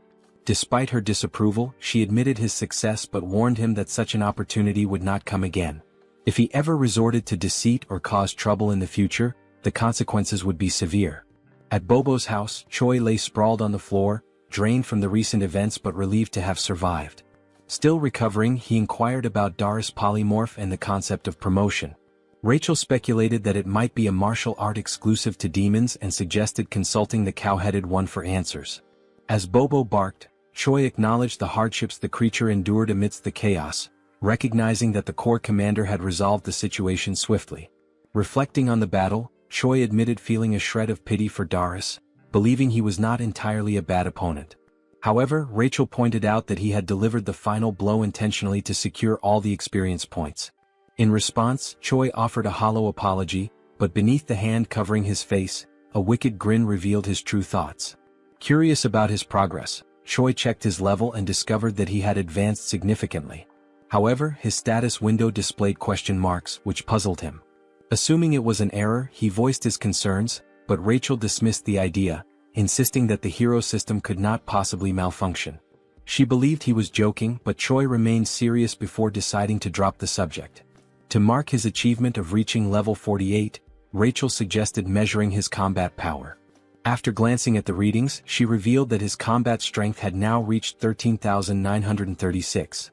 Choi took pride in the drastic increase, recalling how not long ago, he had struggled even against a simple goblin. As a surprise, Rachel produced a beer, offering a moment of celebration. They drank, cheered, and basked in the victory. Yet, amidst the light-hearted moment, despite the calm, I could sense the impending danger and chaos. Sometime later, Choi returns to his inevitable routine, divided between sleeping, preparing, hunting, eating, cooking, training, and resting. He lives this loop of tasks daily and endlessly, regardless of how strong he becomes. While preparing for a training session, wrapping bandages around his hands, Choi wonders if he should find Abelson after training to clear up remaining doubts. Riadrun arrives, surprised that Choi showed up early for training, and they greet each other. Riadrun smiles while speaking with a tone of pride about Choi having defeated Doris and congratulates him. Choi thanks him shyly. Choi then takes advantage of the topic and decides to question Riadrun about something particular that happened during the fight against Doris. When asked if he knows anything about the technique called promote, Riadrun reflects with his hand on his chin, remembering it to be an informal style of ancient combat. The word informal makes Choi curious. Riadrun then explains that there are two forms of combat: formal, which involves movement, and informal, which is detached from formal structures. He also explains that, compared to formal combat, informal combat has significantly fewer variations. Since formal combat itself is already rare, informal is passed on more secretly. Choi then deduces that the difference is in summary something like attack damage versus skill damage. Riedrun continues, saying that despite everything, promote is a style that has been passed down for quite a long time. Any demon who uses demonic chi can learn it. However, it is an extremely dangerous ability that few dare to use. It has many side effects. Choi then asks if there is a possibility for him to learn how to use promote, since he possesses some demonic chi. Riedrun jokes about the amount of chi that Choi claims to have, emphasizing that besides being little, it is not natural to him, nor is it real demonic chi. Choi, in fact, seems to have ignored the warning that it is extremely dangerous. Choi uses the given argument that his chi is little to claim that the consequences may be mild and, in the worst case, Abelson could help. Riedrun, facing Choi's insistence, resists the idea of training such an ability. Choi, in contrast, is frustrated with the delay in giving a final answer. Desperate for approval, Choi throws himself to his knees, grabbing Riedrun by the leg. In an attempt to gain acceptance, Choi argues fiercely that without promote, he will die. He argues that all the fights are meaningless, where his life is reduced to being a tiny ant with an expiration date for the commander. Finally, he swears not to insist if a single attempt goes wrong. Riedrun, convinced, understands all the points that Choi made and agrees to the training. Riedrun confesses to being uncertain, but he made a promise, from which he cannot back out, to Choi's relief. Riedrun then announces the beginning of training and demands that Choi pay close attention. The scene changes not to the underground prison of the Empire of Gartran. There, a shackled prisoner receives a visit from a man in white robes. The man in white greets the prisoner, whose name is Geffen. Geffen replies that he was wondering who was coming, surprised that it is the Pope. Geffen then asks what the Pope wants, since he had said he had no more business with him. The Pope responds that he brings an opportunity to make peace. Geffen then asks what he needs to do. The Pope, with a malicious look, responds that the mission is to eliminate Abelson. Geffen is surprised by the mission, asking why not a rescue and why the orders suddenly changed. He also asks what the church will gain if the goddess dies. The Pope responds with irony that it is not something Geffen needs to know. Geffen shows concern as there is a glutton there. The Pope reassures Geffen. He replies that he will place 4 warriors with him and that the glutton will be out for a while. The Pope then finishes with a threat, telling Geffen to succeed, stating that failures will not be tolerated. Back at the training field, Choi agonizes as a red energy emanates from his body and foam comes out of his mouth. Abelson is beside him, worried, asking Choi to try to control himself. Riedrun just watches without reacting. Meanwhile, Abelson scolds them for practicing demonic combat techniques, saying it's a madness considering that Choi is human. Riedrun argues that at every moment Choi claimed to be fine, and after so much time training there shouldn't be much demonic QI left. Abelson, enraged, disregards Riedrun's words and retorts, asking if they are healers. There's no way they could determine that Choi was fine since they're not specialists in that. Abelson explains that she had controlled and sealed Choi's demonic QI, but during the training it was undone as they thought they could handle it. Riedrun then asks what's going to happen to Choi, and Abelson replies that she won't be able to hold the situation as it is. She says it's too late to try to seal the demonic QI. Instead of sealing it, she decides to try to make Choi's body adapt to the energy flow. Abelson tries to compress the demonic QI and suppress it with divine energy to spread it out so that it stops being concentrated, and that way Choi's body can endure it. Riedrun is surprised by the idea and questions if it's really possible. Abelson shows that she's not completely sure because she's never done anything like it before, nor has she ever heard of another deity doing it. There's even a chance that the demonic QI will rebel against the divine power and get even more out of control. Nevertheless, she decides to insist on the idea even if it results in the worst. In the end, time is passing and there's no other choice but to try. Sometime later, Choi wakes up in his room startled. He tries to get up, wondering what must have happened, as if a lot of time had suddenly passed. Suddenly he is hit by Rachel and Bobo, who throw themselves on Choi, happy that he finally woke up. Rachel doesn't hide her joy as she fervently repeats that Choi finally woke up after 3 days. Choi is shocked by how long he slept, which leads Rachel to ask if he doesn't remember anything. Choi replies that he remembers trying to learn promote and tries to check if anything changed in his system window. Upon checking, Choi notices that something has changed. He finds a new status called demonic QI accompanied by question marks in the system window. While calmly checking it, he is interrupted by someone's arrival. Riedrun and the commander enter the room, and the commander jokes, saying she knew Choi would wake up. Choi tries to get up to greet the commander, staggering. However, the commander says he doesn't need to strain himself in his current state as he can barely get on his knees. The commander then points out that she heard from Riadrun that Choi was practicing the use of demonic QI. Choi gets nervous when questioned why he didn't tell them about it. The commander approaches Choi, evaluating his condition, knowing that the goddess was the one who healed him, stating that it was worth having been revered as a saint. After all, she did a good job. Choi gets confused by the mention of the saint. The commander turns to Choi, conjuring dark energy from her mouth, saying that the demonic QI training isn't over yet. This time, she herself will give a special help. After all, as Choi himself said, he is a little ant that belongs to her. The commander strikes Choi on the neck with her magic like a snake, biting him and instantly putting him into shock. Riadrun tries to ask what's happening. The commander responds that it's nothing to worry about Choi, he will just need to rest a bit more. Choi watches them leaving for a meeting with the Demon King in his last conscious seconds. Days later at Bobo's house, the saint finishes another day of healing Choi's body. Abelson has been treating Choi since the day of the incident during training. After she finishes, Choi thanks her for always helping, and internally, he's grateful for the chance to see her every day. Abelson mentions there's no need for thanks, since it was Choi's willpower that helped stabilize the crisis. She also murmurs that thanks aren't necessary because he is her hope. Choi doesn't understand Abelson's murmur and asks her to repeat it. She ignores the request and says goodbye, saying she's done everything she had to for the day.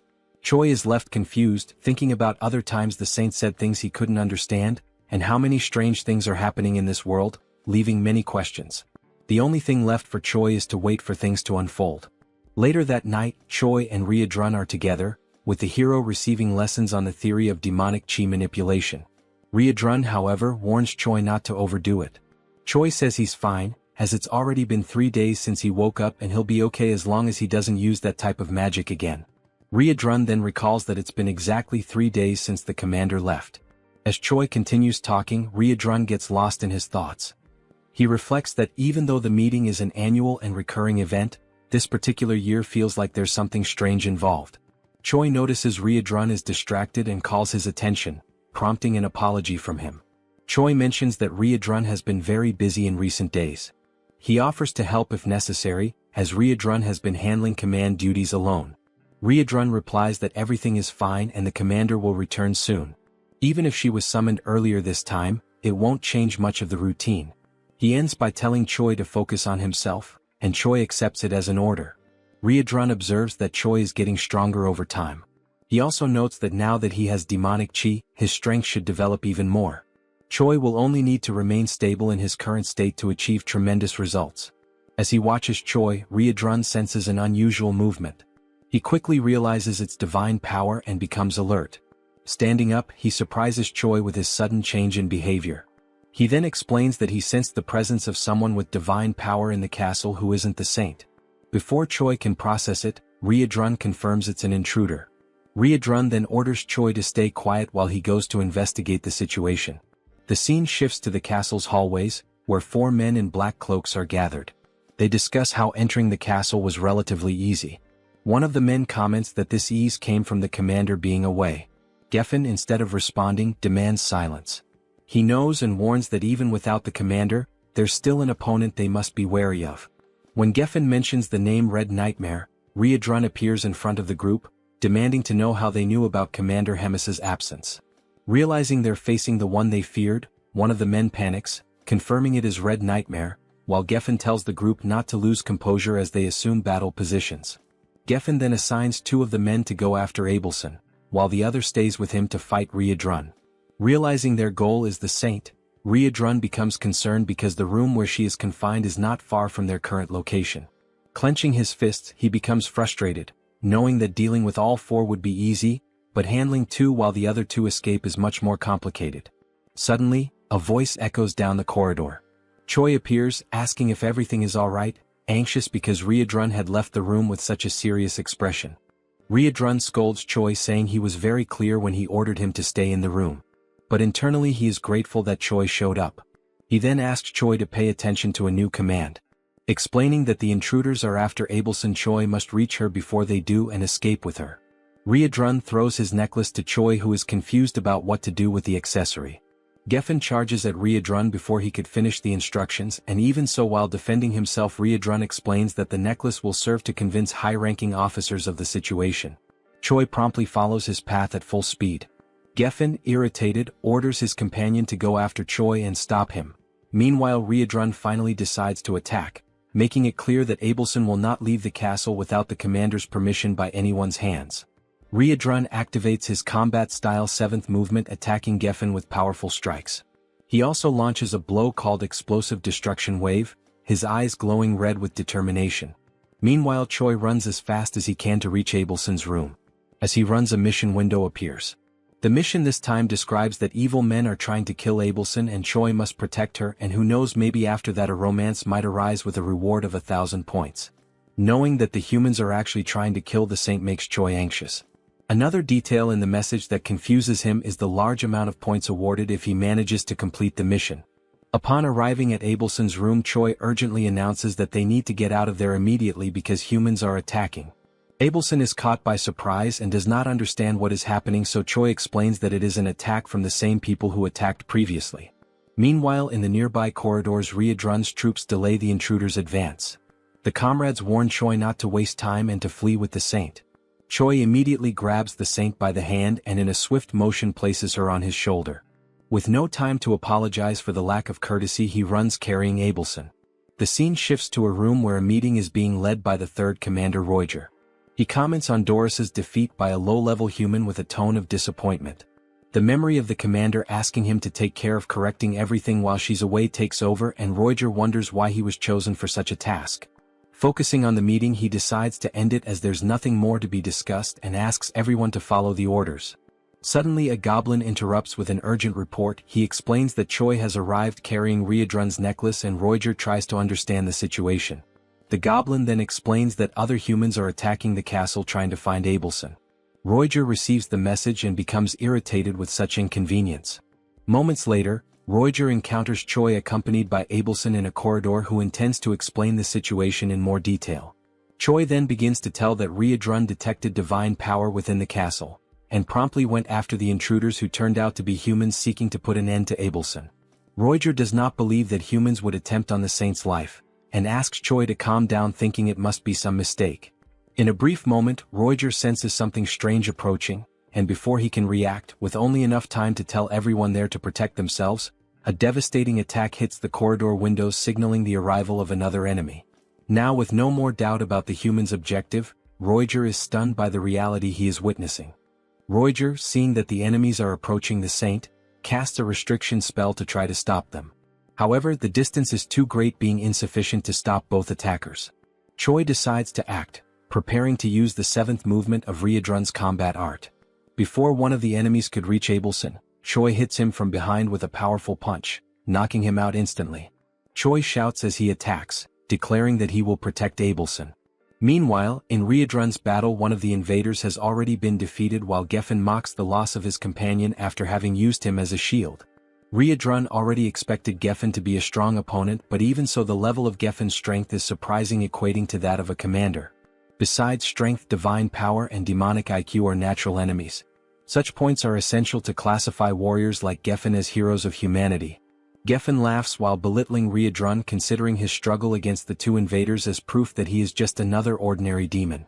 Riedrun keeps his composure, questioning how someone with no chance of victory can be so arrogant. Geffen asks who could possibly stop him now that the commander is not present and Red Nightmare is not all it was believed to be. Confident in his strategy, Geffen only needs to keep Riedrun occupied while his comrades deal with the weaker henchmen. Riedrun takes on a more serious stance as the enemy has demonstrated deep knowledge of the castle's defense strategies. Determined to end the clash, Riedrun declares he no longer has time for talk and will finish this quickly. Geffen smiles and asks how Riedrun plans to end the fight quickly, considering their powers are incompatible. Riedrun responds that pure brute force can overcome any incompatibility. Meanwhile, in Choi's fight, after knocking out one of the invaders, Choi hears the other one say he didn't know there was another hero in the Demon King's army. The man laments that he didn't expect 3 corrupted humans to be on the Demon King's side. Choi ignores the enemy's concern and warns that the invasion plan has already failed and that all castle allies are on their way. Choi also declares that no matter how strong this enemy may be, there's no way to fight an entire army and the best strategy is to surrender. The man scoffs at the hero's statement, asking if he's sure the invasion has actually failed. Nearby, Roger wonders when the hero learned Riedrun's combat arts, but also feels grateful that it allowed them to capture one of the invaders. The captured invader mutters something inaudible which soon reveals itself to be an incantation, a spell to use his own body as a sacrifice and quickly spread flames. He used sacred magic to burn himself completely, creating fire as a last resort, forming a wall of fire, a blaze that creates a kind of flaming arena. These flames are capable of killing a person with just a single touch. The man, now more confident, raises his sword while stating that not even the highest-ranking demons will be able to easily pass through the wall of fire, giving the hero the only option, which is to hand over Abelson. Choi is caught in distress, desperate, not understanding why the humans are interested in killing the saint. Choi desperately wants to know why they want to attack someone who is on their side. The man does not acknowledge Choi's statement, and when he tries to explain the obvious, Abelson decides to speak for herself. The divided empire abandoned God a long time ago. Choi is caught off guard by the information, and Abelson continues explaining that the only thing the empire needs is a puppet that obeys commands. For that it doesn't matter whether it is the real saint or not. Tired of the conversation, the man strikes his sword to the ground.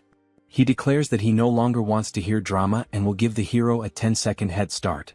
Choi finds himself under pressure, with no safe strategy to withstand a direct fight for long. The only thing that comes to mind is exactly the riskiest possible option. While the man begins his 10-second countdown, Choi starts activating Promote.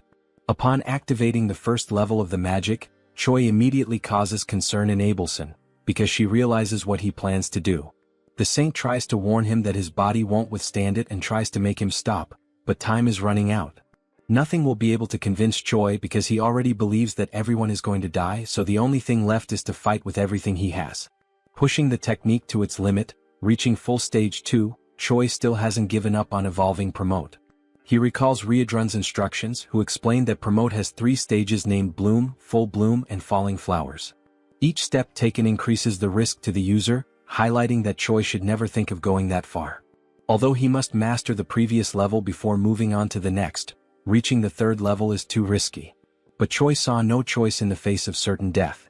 So he decides that if he manages to do it, this will be the only time.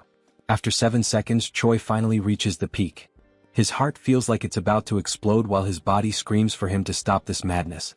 Rachel, desperate, cannot believe that even with the situation so dire, using Promote is the only solution. Choi, however, is completely focused, ignoring any contradiction. He has only one step left to take, which is to act. Because Promote has already reached level 3. With his body completely transformed, crimson eyes and dark aura, Choi asks Rachel to use her buff abilities. Time is up. The man is surprised to see a human using Promote, recognizing that Choi is not just anyone. Choi ignores the dialogue and announces the start of his offensive. He then dashes forward at high speed toward the man, who decides to defend against Choi's blows. He recognizes the level 3 of the ability, opting to defend because, being human, Choi will soon run out of stamina to keep attacking. Choi once again ignores the man's words, throwing even more punches against the sword. The enemy is confident that his victory will come simply by waiting, but Choi suddenly repels the sword with his fists, leaving the enemy disarmed and open to attacks. Before the invader could even react, Choi lands a precise, powerful punch right in the enemy's chest. The blow was enough to destabilize the man, who complains about the tricks Choi used. He watches as Choi prepares, astonished at a human who allowed himself to be corrupted by demon arts. Choi knows he's reaching the limit of what his body can endure from the technique, but he cannot fall, because he is the only barrier between the assassin and Abelson. Remembering that Promote, if pushed to the limit, can bring irreversible consequences, Choi finds a reason to go even further. There's a beautiful woman crying in front of him, and that is unacceptable. Dying for her to stop crying is undoubtedly a good deal. Now, with his body doomed to perish, Choi's only option is to move forward, surpassing all limits. There is no turning back. Choi decides to give his all to protect Abelson. The saint, witnessing Choi's unshakable will in his pursuit to neutralize the threat, reflects on the danger of using holy power on Choi, who is taken over by demonic chi. That would cause Choi's body to explode immediately. All that remains is for Abelson to pray for him. Choi, determined, advances toward the enemy, activating his combat arts. The man realizes that Choi is stacking attack types and laughs, considering it self-mutilation. Choi ignores the enemy's provocation and charges a jump, attacking with his instant obliteration strike. The enemy keeps intimidating, saying Choi will regret it when facing death. As he delivers his blow, the enemy counters with his sword. Declaring it was a very weak attack, but Choi continues charging a much more powerful strike. Not just one more blow but a combo of attacks. This time there was no room for the invader to utter a single word. The overwhelming power of Choi's simultaneous strikes left him stunned. All that was left was to wait for the barrage of attacks to annihilate him. The violence of the strikes was so great that it destroyed part of the castle's structure, sending a massive beam of red energy into the sky. The enemy finally perished. Choi briefly observed the damage he had done to the invader before finally freeing himself from the promote. Rachel immediately noticed that Choi had succumbed, while Abelson panicked and rushed to try and help. Before Choi collapsed unconscious, the saint held him, keeping him seated while checking the hero's shocking physical condition. Abelson noticed that Choi could barely breathe. She tried to talk to the hero to give him strength, but suddenly, a scream startled the saint. The defeated enemy stood up again, furious, declaring that Choi would become a threat to the empire. The enemy managed to gather strength just to end Choi's life. But a massive hand grabbed his head, foiling his plans. Riadrun arrived on the scene, apologizing for the delay, and finally putting an end to the invader. The saint watched while caring for Choi as Riadrun wiped ketchup from the enemy's head. Riadrun quickly noticed that Choi had used, again breaking the promise, the arts they had trained. He then asked if the saint could take care of Choi, and she promptly replied that she would once again do her very best. Worried about how far the hero went to save her, Abelson prayed that he would not perish. The scene shifts to the waiting room in the Demon King's castle. It's the 5th day of the commander's meeting. There, Hemis is complaining about the food and is promptly confronted by a woman who tells her to stop whining and eat what was given, calling Hemis a big mouth. The woman is Park Hyuna, the 4th commander of the Demon King's army. Hemis mocks Hyuna's affront, calling her disrespectful and pointing out that if it weren't for the non-aggression pact between commanders, Hyuna would have died many times already at Hemis's hands. Such a statement made the 4th commander very irritated. Before a bigger argument could break out, a humanoid hamster enters the room yelling. He brings information to Hemis, saying there's something urgent coming from the Black Fortress. Hemis asks what's going on, and the hamster replies that the Gartran Empire attacked the fortress. The attack was carried out by 4 knights, one of them at hero level. The assault resulted in many casualties and injuries. Hemis hears the details and then turns her gaze to Hyuna, smiling and sarcastically pointing out the change in the regular meeting schedule, coinciding precisely with the attack on the fortress. That attitude left Hyuna in an awkward position. While finally enjoying the food, Hemis mentions the given coincidence, thinking about the Demon King. Meanwhile, in Choi's room he wakes up again after using promote, this time surprised that he managed to recover. Rachel quickly approaches, grabbing Choi by the hair, irritated by the hero's recklessness that almost got him killed. Choi begs for mercy, saying he's still a patient. Choi jokes that, considering the pain he felt from Rachel's blow, he's definitely alive, even though he thought he had been defeated. Rachel then explains that he was indeed defeated because, even after using all the combined techniques and hitting the enemy directly, the villain still managed to remain standing in the end, while Choi was unconscious. But before the enemy could strike back, Riadrun arrived and ended the game. The cowhead guy saved everyone with just one blow. Choi listens to the explanation in awe. Rachel continues narrating the events, explaining that after the battle, Riadrun and Abelson took care of Choi, giving him the necessary treatment to recover. Finally, she and Bobo also took part in the care. No less important, both Riadrun and Abelson described it as a miracle that Choi came out alive and asked him not to repeat that recklessness, so he wouldn't make others worry again. Choi then points his finger at Rachel, who immediately gets irritated, thinking Choi is about to argue with her. However, he just gently touches her face and apologizes for making her worry, thanking her for all the care. Rachel lets her guard down and the two are fine again. A few hours later, Riadrun and Commander Hemis go visit Choi. While the commander plays with Bobo, Riadrun repeatedly says that Choi was only able to use the technique the way he did because of the demonic chi Hemis put in him. Riadrun also asks if Choi thinks he has 9 lives to keep acting recklessly, reminding him once again that he's only alive because of Hemis, and Choi states that he's already gotten the message. Hemis, while playing with Bobo, gets annoyed by the conversation. Choi asks how the meeting went, and Hemis says she doesn't care about what happened there because what matters more is taking care of the headquarters. That's why she simply abandoned the meeting and returned to the fortress. Choi is shocked by Hemis's attitude, since it was a meeting with the Demon King. Hemis smiles as she notes that the Demon King might have gotten a little upset. Meanwhile, Choi and Riadrun get chills thinking about what that could lead to. Hemis has more interesting matters at the fortress. Choi's performance after she put her own demonic chi in him behaved as if it were his own. While Riadrun and Choi fear the wrath of the Demon King, Hemis is delighted by how interesting Choi is. The scene then focuses on the moment when Hemis meets the Demon King. In the memory, she emphasizes that even during all the battles from the first to the last fought by the Demon King, she remained by his side, following his purpose. Hemis believed that all of the king's actions were with the intention of protecting. The Demon King Tigrad tries to move things along, asking what she means after all. Hemis then gets straight to the point and explains that if the Demon King's plans go against her, they will have a problem. Tigrad responds that Hemis's attitude is insolent and that what she's saying basically means she will no longer obey him. Additionally, Tigrad asks if the fact that Hemis has lived for a long time made her bored, as he sees it as a way for her to kill time.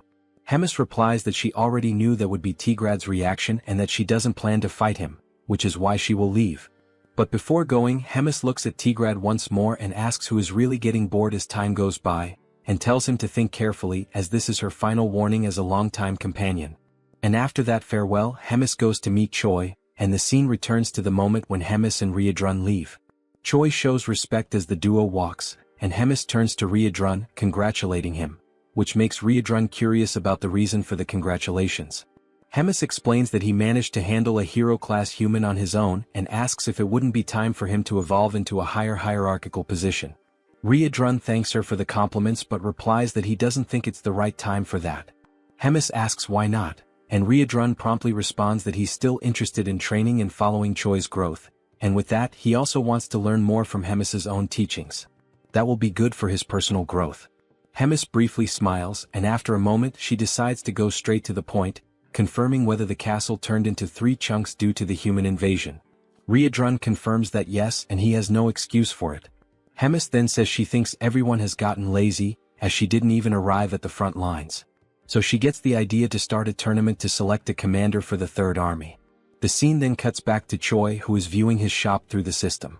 He notes that even after upgrading the hero shop to the intermediate level, he still has 950 points left, and it would be a waste to let them sit unused. He wonders if there's anything interesting he could buy. Rachel questions if, since he finished another quest and gained another 1,000 points, that was to be expected. Choi focuses on browsing the shop, excited that after evolving the shop level, there are way more things to explore, seeing all kinds of items and even cosmetics. When asked by Rachel if he's actually going to buy something, Choi reflects that even though there are countless options, all of them are very basic and don't even offer bonus stats, considering their high cost.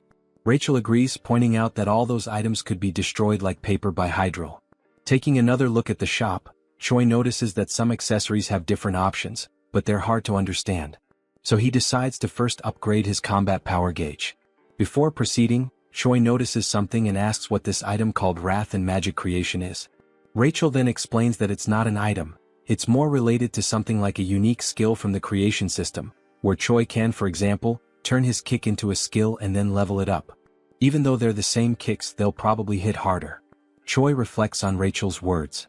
After proceeding, deducting 500 hero points, the system begins the creation process, analyzing the hero's mana and physical movements for a period, with the duration of the analysis being manageable by Choi himself.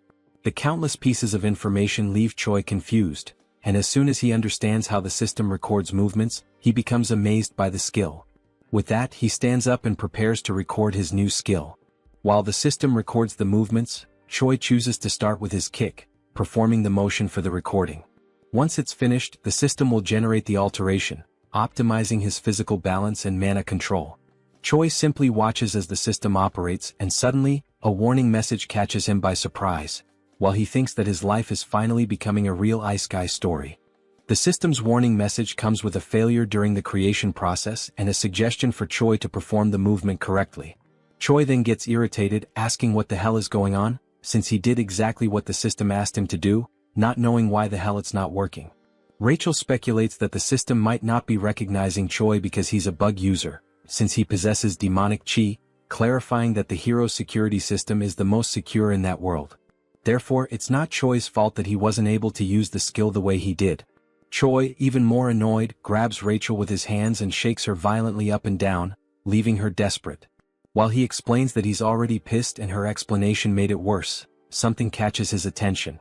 A new hero quest has appeared, and even before reading it, Choi gets even more irritated by a new mission, having spent a bunch of points for nothing, demanding that the system return his points. In the mission, it informs that it's too early for him to despair over the points spent, stating that he can always earn more points and now it's time to forget the past and move on. The mission is precisely to create a new skill using his strength. Sometime later at Riedrun's training field, Choi begs his master once again on his knees to help him. Riedrun confirms Choi's request, saying that he needs help to develop his personalized wrath, and Choi confirms it. Riedrun takes a moment to analyze, then responds to Choi saying he'll help him. Choi, with teary eyes, is left speechless by the answer, and Riedrun adds that he was already planning on giving Choi some training anyway. Riedrun turns and informs that the training has just begun, and Choi promptly follows him. Moments later, the two are sitting in a moment of concentration, marking the beginning of that training. The session continues with more strikes and some physical exercises, which may be the ones that leave Choi quite exhausted. At the end, Riedrun and the saint observe Choi resting in his room again, with some bandages and his feet positioned in a bizarre way.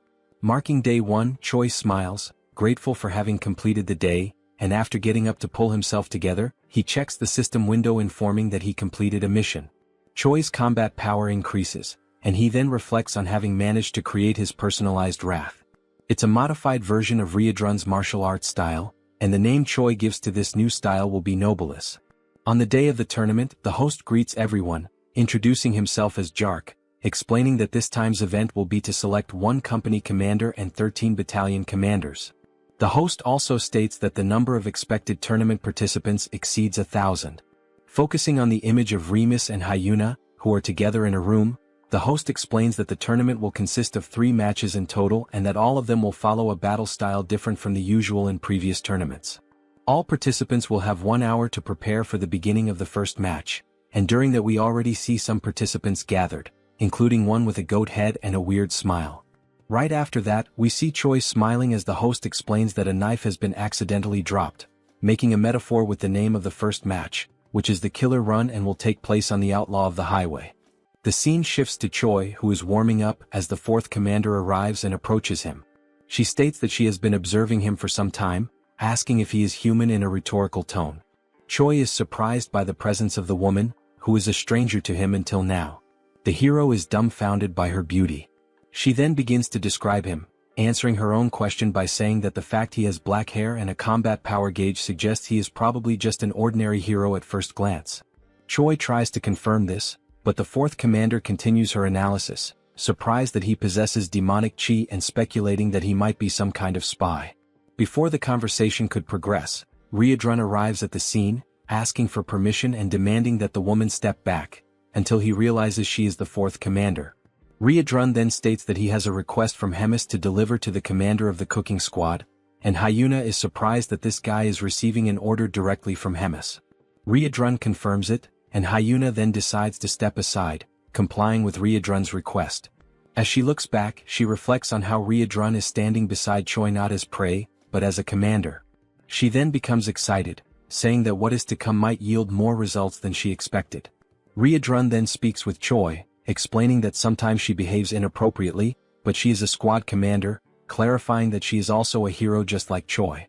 He warns that she came to observe the tournament under the Demon King's orders, but Hemis used the word surveil, so it's best for Choi to keep his distance from her.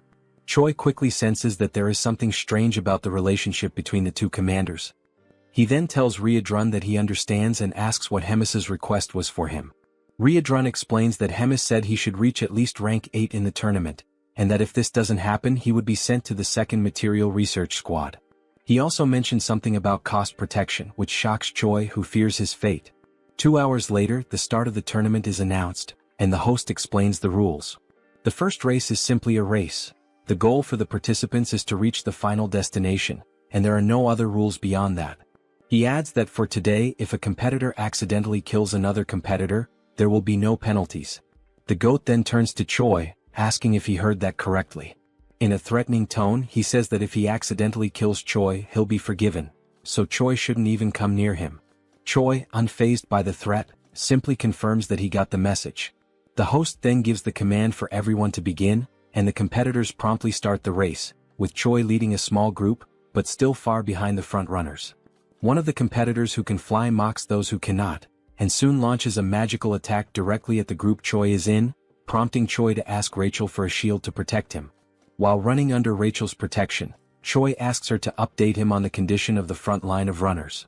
She then tells him that if he keeps the same pace, he'll barely be in the 100th position. Suddenly, the goat appears beside Choi, surprised that he's still alive even after the aerial attacks, and he charges an energy sphere to launch directly at the hero. Upon receiving the attack, Rachel's shield works perfectly, and Choi thanks her for it. The goat, dissatisfied, charges a stronger energy and then throws it at our hero. However, before the attack can land, the energy begins to split into countless fragments and falls like rain, hitting several other competitors. Choi doesn't understand why the attack got weaker, questioning whether it was smart to divide it into waves. The answer comes when the goat starts acting as if it was Choi who launched the attack with the intent to hit multiple other runners, leaving Choi furious at the false accusation, since now all the competitors want his head, driven by fury and resentment against our hero. The goat then picks up the pace and mocks Choi, who is falling behind. While running to escape the crowd and seeing the goat just ahead, Choi curses him, saying that as soon as he catches him, he will kill him. He then asks Rachel how many are still ahead, and Rachel informs him that he has passed 76 and there are still 24 left in front. As soon as Rachel gives the information, Choi is hit from behind by an attack strong enough to break Rachel's barrier. While feeling the attack and about to fall, a memory comes to Choi's mind about his training with Ryodrun, where he was confused about what to do regarding having multiple combined styles, where each of them was made exclusively for demons incompatible with humans. Both the promote and Ryodrun's combat skills needed to be used as a base to create a new skill completely compatible with Choi, and thus Noblesse was born. As soon as he activates the skill back focused on the race, the system informs him that his magic power evolved from rank D to C, and also that the level of demonic chi evolved from rank E to C. The Noblesse skill then appears in the system, explaining that it was created through the merging of the two forces, thus creating a unique combat style that emanates a purple aura of magical and demonic power, with a proficiency of 0.06%. After fully charging while defending himself from the attacks of other runners, Choi then starts a fast sprint, warning everyone to get out of his way, and in moments, the only thing the runners can see is a flash of purple light passing everyone at an absurd speed. He quickly overtakes several competitors, but then the information appears that 95 runners have already reached the destination, leaving only 5 spots available for qualification. Determined, Choi accelerates even more, fast enough for Rachel to barely hold on to keep up. Suddenly, the goat looks back, noticing Choi's approach, surprised that he is already so close. As he approaches, Choi enjoys the situation, grateful for finding the goat right at the end of the race. He then activates Rachel's third combat form, charging an attack, getting even closer to the goat, and as soon as he reaches him, he hits him from behind, saying for the goat to accidentally die. The goat then flies at an absurd speed toward the wall, completely destroying the structure. Meanwhile, observing both amidst the confusion, the host explains that the 99th and 100th positions were filled by Choi and Whole Goat. Choi then sits, relieved for having qualified, while the goat is unconscious behind him. Choi gives thanks and the goat quickly gets up, enraged, cursing Choi and threatening him with death. But before anything could happen, the host intervenes, saying that the race is over. He then explains that the 100 people who passed the first round will have the second stage in 3 days, and everyone else is dismissed. Meanwhile, that night, in a forest near the Dark Fortress, Hemis and Park Hyuna are in a forest location, and the fourth commander asks Hemis if she is really going to release a certain thing inside the tournament. Without answering, Hemis only focuses on what is ahead, greeting Modem, saying how long it has been since they last saw each other. The creature, emanating a red aura, explains that indeed it has been a long time, exactly 97 years, 3 months and 11 days, and asks what can be done for Hemis. The creature is Modem, Hemis's familiar, with a strength of 198,532. Hemis then explains that what Modem needs to do is capture all the participants' flags. Modem confirms he understands, and then Hemis asks him not to be reckless with the task, because if there is a decent participant, Modem needs to go easy on him. Hyuna, hearing this, says that the big mouth is getting too soft. Hemis questions why she is being seen as soft by the fourth commander, and then asks if she knows why demons are losing to humans. Before receiving any kind of answer, Hemis justifies the question by answering it herself, saying that demons are fighting too fairly.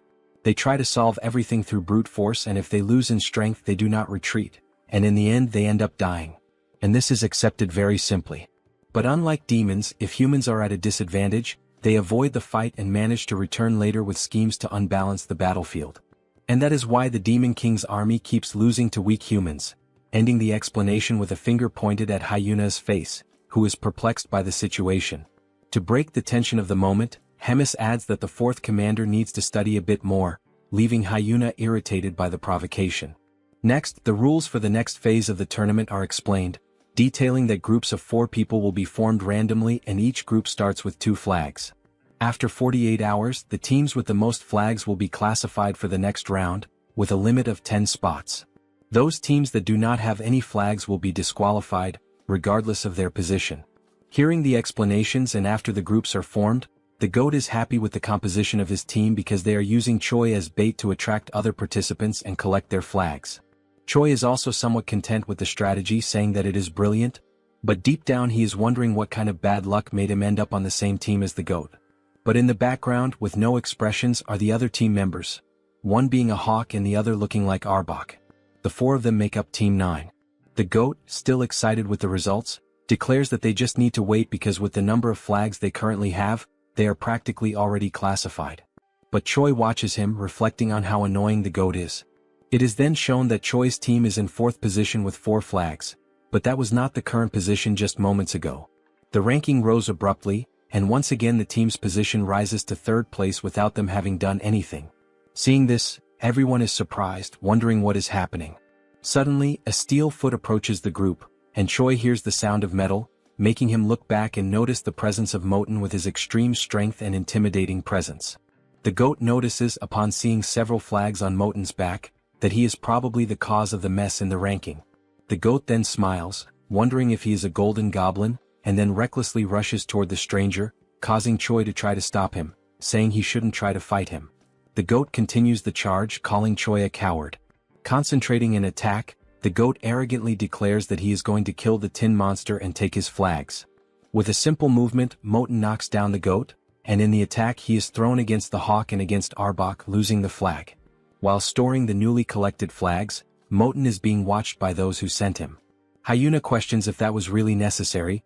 Judging Moten's presence, they're useless since there is no way to win against him with only the skills of Choi's team. Hemis remains silent, just watching while the time for the end of the test runs out, and it is shown that Choi's team is now in position number 25. Later, with only 1 minute left until the end of the test, Choi already has a plan declared and asks everyone to move according to the signal, especially the GOAT head. They have just encountered Moten again, who, after the previous attack, had moved to collect other flags. And as soon as he notices their approach, Moten realizes they are going to try some kind of new primitive attack. Choi then orders the GOAT to attack, and he promptly begins channeling his magical energy, irritated by being commanded by a human. As soon as the energy hits the area where Moten is, he remains standing intact, surrounded by flames and lots of dust. Choi then gives the turn to the hawk, who is already at high altitude and ready. He begins his charge, descending toward Moten at very high speed. Moten notices the hawk's charge and realizes it is a joint attack, also noticing that this is the first team using tricks like this, as he prepares to defend against the attack. As the falcon approaches Moten, he is met with the defense of the tin monster and has his neck restrained, causing the attack to halt, leaving only the strong wind that accompanied him, which brings a certain comfort to Moten, who declares that the wind is refreshing. But he quickly notices that Choi is advancing and states that all members of the team attack in a very simple and slow way, mocking how pathetically weak the demonic chi in Choi is. From afar, Arbok approaches underground while Choi is already practically at Moten's defense. He then orders the centipede to attack and tries to dodge Moten's defense. To finish the attack with extreme determination, Choi then activates his unique skill. Surrounded by the noblesse, he advances toward Moten, and when he is just a few centimeters away from grabbing the flag, Moten stops him and compliments the team's group attack, saying it wasn't bad for an improvised plan. However, that is all they managed to do, which is not enough as Moten has already immobilized Arbok and also Choi. With only 15 seconds left before the end of the test, the 3 team members are already completely immobilized by Moten, and the tin monster then decides to ask Choi what that purple energy he just used was. Choi is not concerned with the question and only focuses on the time left to finish the test. Desperate, he then declares to Moten that he will find out what the energy is the worst way possible. Grabbing the enemy's hand, Choi then activates his new skill, Chi Explosion. The purple energy then moves toward the enemy and in an instant Choi is already out of combat, but the strength of the attack was enough to destabilize Moten. As he falls to the ground and time runs out, with both participants drifting apart, in the final second Moten stabilizes and the match ends. Moten realizes how the ability worked, wondering if it was in fact a self-explosion, although it wasn't strong enough. Choi, hearing this, gets Moten's attention by calling him Tin Can and asks him to look back. On Moten's back is the goat holding a flag, causing confusion in his mind. Choi then mocks the situation, questioning if Moten really thought he would blow himself up without a plan, explaining that everything was orchestrated so that at the moment of the explosion, the goat would be ready to capture one of the flags. Choi then ends by saying it was a great displeasure to meet him, and the ranking is presented as Choi declares that he will never see the Tin Can again, flipping the middle finger at his enemy. The system then presents Choi's new ability, Chi Explosion, with a proficiency of 0.11%. Sometime after the end of the tournament's second round, the scene shifts to a quiet but significant conversation between Hemis and Moten. Hemis asks Moten for his thoughts on Choi. Calm and composed, Moten describes Choi as a rare human possessing a hybrid of demonic ki and mana, an unusual and unprecedented combination. He states that he has never witnessed anything quite like it before in all his years. Hemis, unfazed, replies that she was already aware of this unusual trait. She presses further, asking if Moten has anything else to offer. Moten adds that Choi is not only talented but exceptionally quick on his feet. He highlights Choi's sharp, instinctive decision-making, admitting that the young human surpasses many demons Moten has known, even those considered elite. Hearing this, Hemis quietly reflects on the implications. She begins to consider that the direction of the demon army may need to evolve. She muses that, should she choose to pursue her own path, the future could unfold in unexpected, and possibly thrilling ways. The narrative then transitions to the divine empire of Gartrum, where the atmosphere is somber. The Pope mourns the loss of Geffen, a hero-level figure who perished during a mission, a warrior of great promise taken out in a vile and humiliating manner. The mood in the room is tense, laced with both grief and strategy. In the same chamber, a man seated nearby asks what will be done about Abelson. The Pope pauses in silence before coldly announcing that, despite her popularity, Abelson is merely the princess of a small, insignificant kingdom. With finality, he declares her removal as a candidate for sainthood and orders that she be publicly branded a heretic, an ally of the Demon King's forces. Next, the Pope shifts his focus. He asks if Hemis is causing trouble again. The man replies that she has begun restructuring the military command, planning to select new officers through a skill-based tournament. The Pope, ever calculating, inquires if there's any way to sabotage these plans. The man, now revealed to be Elrond, explains that he attempted to contact the Demon King for assistance, but was met with clear resistance. It seems that interfering with Hemis's efforts could risk provoking the Demon King himself. The Pope suggests sending a hero to disrupt the structure directly, proposing Kinley as a potential candidate. Elrond hesitates, reminding him that Huna, now branded a traitor, is currently stationed at the Black Fortress. With her presence, it would be nearly impossible for Kinley to face both powerful women at once.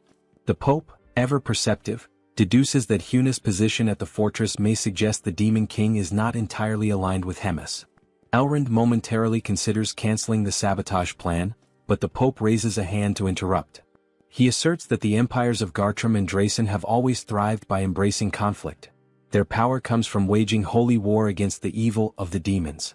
He continues, explaining that evil must exist so the light of righteousness can shine brighter. That light, in turn, fuels the faith of the common people, faith that strengthens the empire itself. For this reason, the war must continue regardless of the shifting tides.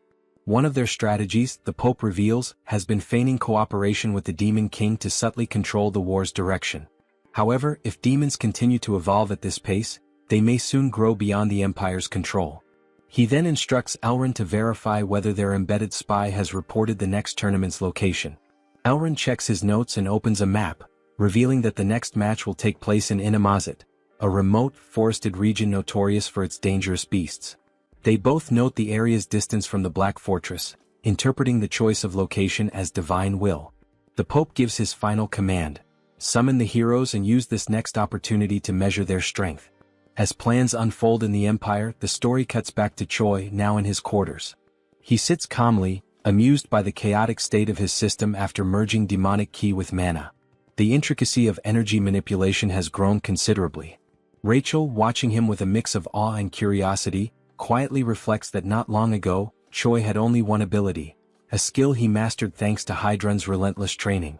Choi focuses on the fact that Hydrun's combat style variations have now been officially registered in his skill window, with both Noblesse and Magic Explosion recorded as distinct entries. This brings the total number of unique skills in Choi's panel to 5, a significant milestone. Rachel, observing the update, asks if his leadership ranking has increased as well, noting that the new effects added to his abilities are extremely useful. She remarks on how rapidly he's advancing through the executive path within the Demon King's army, clearly impressed. While browsing through his system, Choi wonders aloud if there might be any items available that could further boost his stats. Suddenly, a voice interrupts, bluntly declaring that nothing will help him at his current level and insisting that he needs to wake up from this dream. The voice, cold and sharp, belongs to none other than Hyuna, who appears unexpectedly, startling the hero. Choi reacts instinctively, crawling backward in alarm when he realizes that the surprise visitor is none other than the fourth commander. Annoyed by his panicked scrambling, Hyuna tells him to shut up and demands that he state how many hero points he earned. Choi quickly answers that he accumulated 1,300 points. She follows up by asking about his shop's rank, and he replies that it's currently at the intermediate level. Hyuna scoffs at his progress, calling it utterly pathetic, even going so far as to label it garbage. Seeing a rare opportunity to learn, Choi timidly asks what Hyuna bought when she was at the same level, practically begging for a veteran's advice. Amused, Hyuna laughs, clearly aware that he's trying to squeeze information from someone far more experienced. She agrees to give him a tip, but only under the condition that he answer every single question she asks. Choi eagerly accepts the deal without hesitation.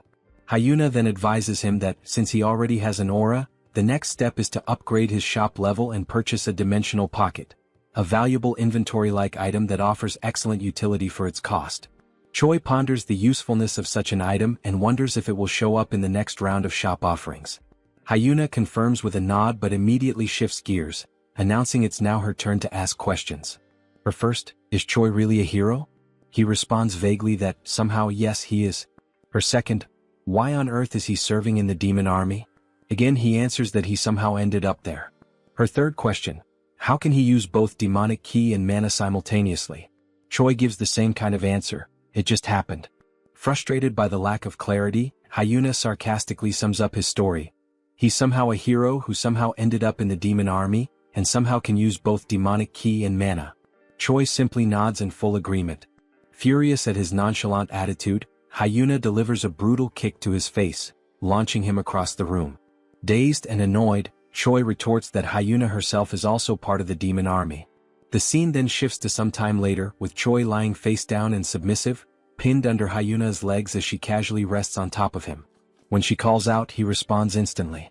Hyuna asks if he wants to transfer to the Fourth Army and become her direct subordinate, offering to train him personally.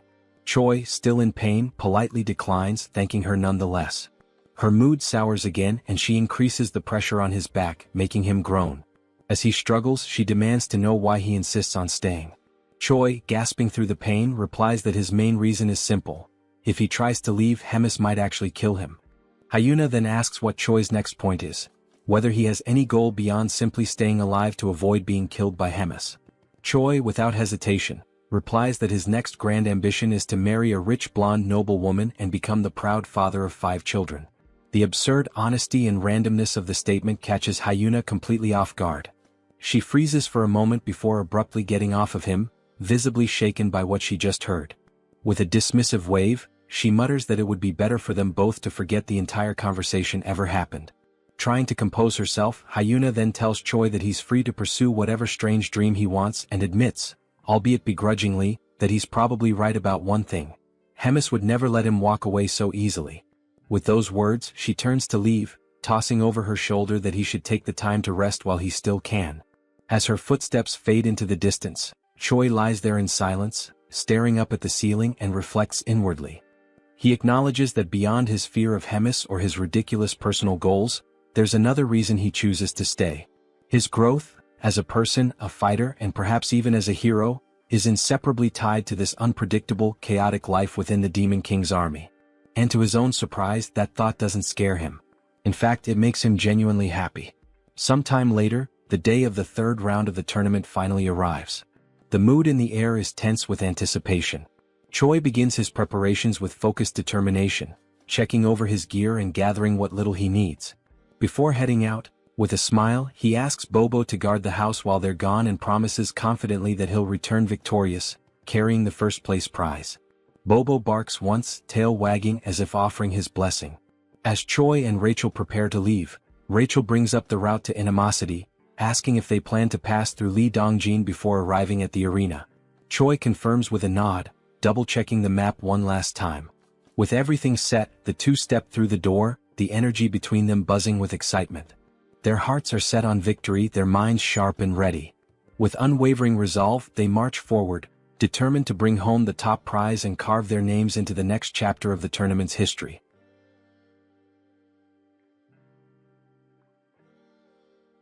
The scene moves forward to the beginning of the third day of the tournament, where Choi is hunting monsters. He notices that he is gaining 1 level for each monster he defeats. At this point, he has already leveled up 4 times and wonders if it is actually real. The monsters he is defeating are dryads, generally female individual creatures, classified as plant-type demonic beasts. These monsters typically serve to assist in the reproduction of other monsters by exchanging pollen. While holding the body of one of the defeated dryads, Choi questions why he is gaining so much experience. During this moment, a purple sphere floats above him as part of the current training round. On this third day, the challenge is for participants to survive in the demonic beast forest, and the event will continue until 10 out of the 24 participants are eliminated. Each participant has been given a magical item for the day. This item is the same purple sphere that Choi is suspicious of. The sphere is used for military tracking, made by Hemis and composed of demonic energy capable of locating individuals. Its main function is to inform the organizers of the position of everyone in the tournament, essentially acting as a GPS. Rachel approaches the sphere, astonished by the magical skills of the Demon King's army, impressed by their ability to create such complex spells. Choi decides to move on quickly before someone comes and steals the monsters he has defeated. Suddenly, he is struck on the head by an object thrown by someone, causing him to fall to the ground and lose possession of the monsters he was carrying. The attacker expresses joy at finding him and Choi tries to recover from the hit. The attacker is revealed to be the goat, who is now furious and determined to defeat Choi once and for all. Meanwhile, elsewhere, the tournament host seems bored, finding the task of overseeing the event annoying. He questions why he is always assigned to jobs he compares to guarding a doghouse door, while other guards assist in watching the portal to Inamazet. One of the guards tries to motivate the host, saying he shouldn't talk like that because guarding the portal is important. It is the only one connected to the main gate, and if it breaks, something bad could happen. The host agrees but insists that it is unlikely anyone would show up in such a remote location. Far away, a presence appears, and the portal guardian quickly senses strange creatures. He channels his energy to scan them and identifies a group of humans, guessing they might be monster hunters. However, he chooses to ignore the potential threat since he doesn't sense any special magic from them. The guardian considers that it would be troublesome if he took the initiative to attack and they ended up finding the portal. He decides to wait, reasoning that Inamazet is very large and they probably won't encounter the tournament group. Despite sensing something odd, he continues with his farewell and chooses to leave the strangers alone for now. Back at the confrontation between Choi and the goat, the new enemy tries to intimidate the hero, claiming to have immense power and that Choi should beg for mercy. Noticing Choi's indifference, the goat tells him that if he won't plead, then he should run as there is no shame in fleeing. Scars on the back are not dishonorable for those who fight with their fists. Choi, annoyed, asks Rachel if it wouldn't be better to just kill the goat already. Sensing the shift in Choi's demeanor, the goat immediately changes his own behavior to one of submission, begging Choi not to kill him, warning that he would regret it. This confuses Choi, who doesn't understand the reason behind the threat of regret. The goat then reveals that he possesses very valuable information, prompting Choi to ask what it is. The goat explains that all demons currently have Choi at the top of their target list. Choi is skeptical and asks why, if that's true, they aren't all after him already, since he is supposedly the common enemy of them all. The goat suddenly begins a countdown, leaving Choi confused. As the countdown ends, all the other tournament participants approach a dominating chair, and Choi is startled, while the goat laughs at his situation. Meanwhile, at the Black Fortress, the scene is being magically transmitted to Hemis and Hyuna, who are observing the events of the tournament's third day. Hemis admits she didn't expect everyone to target Choi and laughs, calling it shameful. Hyuna reprimands her, saying this is not a moment to laugh. The transmission is abruptly interrupted by the Guardian, who reports that humans are attacking and attempting to destroy the gate. He explains that the enemy group is composed of highly equipped humans using stealth devices, and somehow they know the exact location of the gate. The transmission ends, and Hemis immediately assigns Riadrun to take action. Riadrun quickly understands the gravity of the situation and offers to act at once. Hemis notes how well prepared the attackers are and declares that information must be leaking from somewhere. As she speaks, Hyuna watches in shock. Hemis then raises her voice, demanding to know where the leak is coming from, while Hyuna reacts again, visibly shaken. Back in the forest, having escaped the other participants, Choi is distressed, questioning why the contestants are breaking tournament rules and why those monitoring the stage are doing nothing to stop it. Rachel urges him to remain silent so as not to compromise his hiding spot. 2 participants are seen nearby, searching for Choi. They briefly scout the area but soon decide the hero isn't there and leave, planning to wait for the next tracking update. Choi stays hidden a bit longer to be sure, then collapses to the ground, overwhelmed and fearful of dying. He wonders how he will survive the ordeal. Rachel tries to comfort him, reminding him that his level progression has been going well and suggesting they could defeat more monsters nearby. She asks if Choi has anything in his shop that could help. He agrees it's a good idea and starts to search, though unsure if anything there could truly help him survive.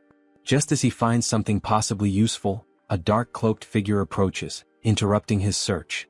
The stranger asks if he is the rumored hero, surprising Choi. The figure then removes his hood, revealing himself as a red-haired human, and Choi is taken aback.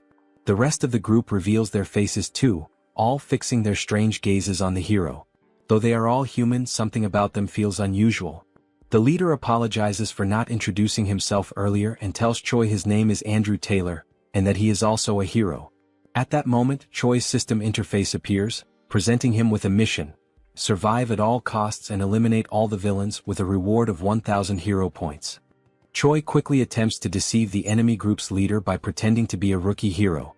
He energetically introduces himself as Choi, the new hero, and casually asks what brings them to such a lowly place. Andrew, the leader, replies that they are hunting demons. Choi agrees, saying it's a noble mission and that eliminating demons brings justice. Choi then stands up and prepares to leave, claiming he will go crush some demons too and wishes them luck. Suddenly, Andrew draws his sword and slashes at Choi, narrowly missing. Choi is startled by the sudden attack. Andrew then declares that they are also there to eliminate the traitor human. As Andrew readies another strike, the tournament participants arrive at the scene, also searching for Choi. The goat mocks Choi, claiming there's no way he can escape. Some of the participants behind the goat notice another human nearby and speculate that Choi may have the ability to duplicate himself. Andrew becomes confused by the statement, while Choi quickly analyzes the situation and begins to unfold an emergency plan. He boldly calls on everyone to recite the chant of the Demon King's army's third command. Everyone is surprised and doesn't quite understand what Choi is doing. Andrew is also confused by his actions. Choi then loudly begins a speech, declaring they are the mighty army of the Demon King. As he speaks, a blue aura begins to radiate from him. As he continues, the goat and the other competitors are unsure of the next step and ask if they should devour the humans ahead. Choi confirms and urges everyone to eliminate the enemies of their father, the Demon King, as true warriors. At that moment, the system announces the activation of a hidden status called Charisma and Leadership, and notes that morale among allies has increased. Choi raises his voice and commands the group to charge. The participants begin discussing among themselves, and the goat comments that Choi isn't wrong. Another participant agrees, saying they are an army either way. The goat then reinforces Choi's words, proclaiming that they should all advance and destroy the humans. Empowered by Choi's blue aura, the group charges into battle. In the midst of the crowd, Choi is thrilled that his plan is working and vows to remember their bravery. As they rush forward, Choi runs in the opposite direction, joyfully declaring that they will all meet again in Valhalla. As he flees, Choi reflects that they probably won't last long and that fleeing is his only option. Suddenly, someone grabs his scarf. It's the commander who was guarding the gate. Choi recognizes him and asks what's going on. The commander explains that the gate linked to the castle was destroyed during the humans' ambush. Choi asks about the fate of the gate's guards, and the commander says they were likely wiped out, adding that he barely escaped alive himself. Choi questions how that could happen, recalling there were only about 40 enemies. The commander explains that all of them were at least battalion commander level, with 3 at regimental commander level, and 1 nearly at division commander strength. Choi then asks what they should do to survive. The commander replies that survival may not be possible. He then reveals that Choi has a tracking spell on him and that, being of high rank in the Demon King's army himself, both of them are top priority targets for the enemy. Choi then asks the commander if there is any way to remove the tracking spell. The commander replies that it would not be possible, as the process takes too long and they do not have enough time. Suddenly, the tracking spell alerts them to the presence of a nearby creature of extremely high-level demon beast class.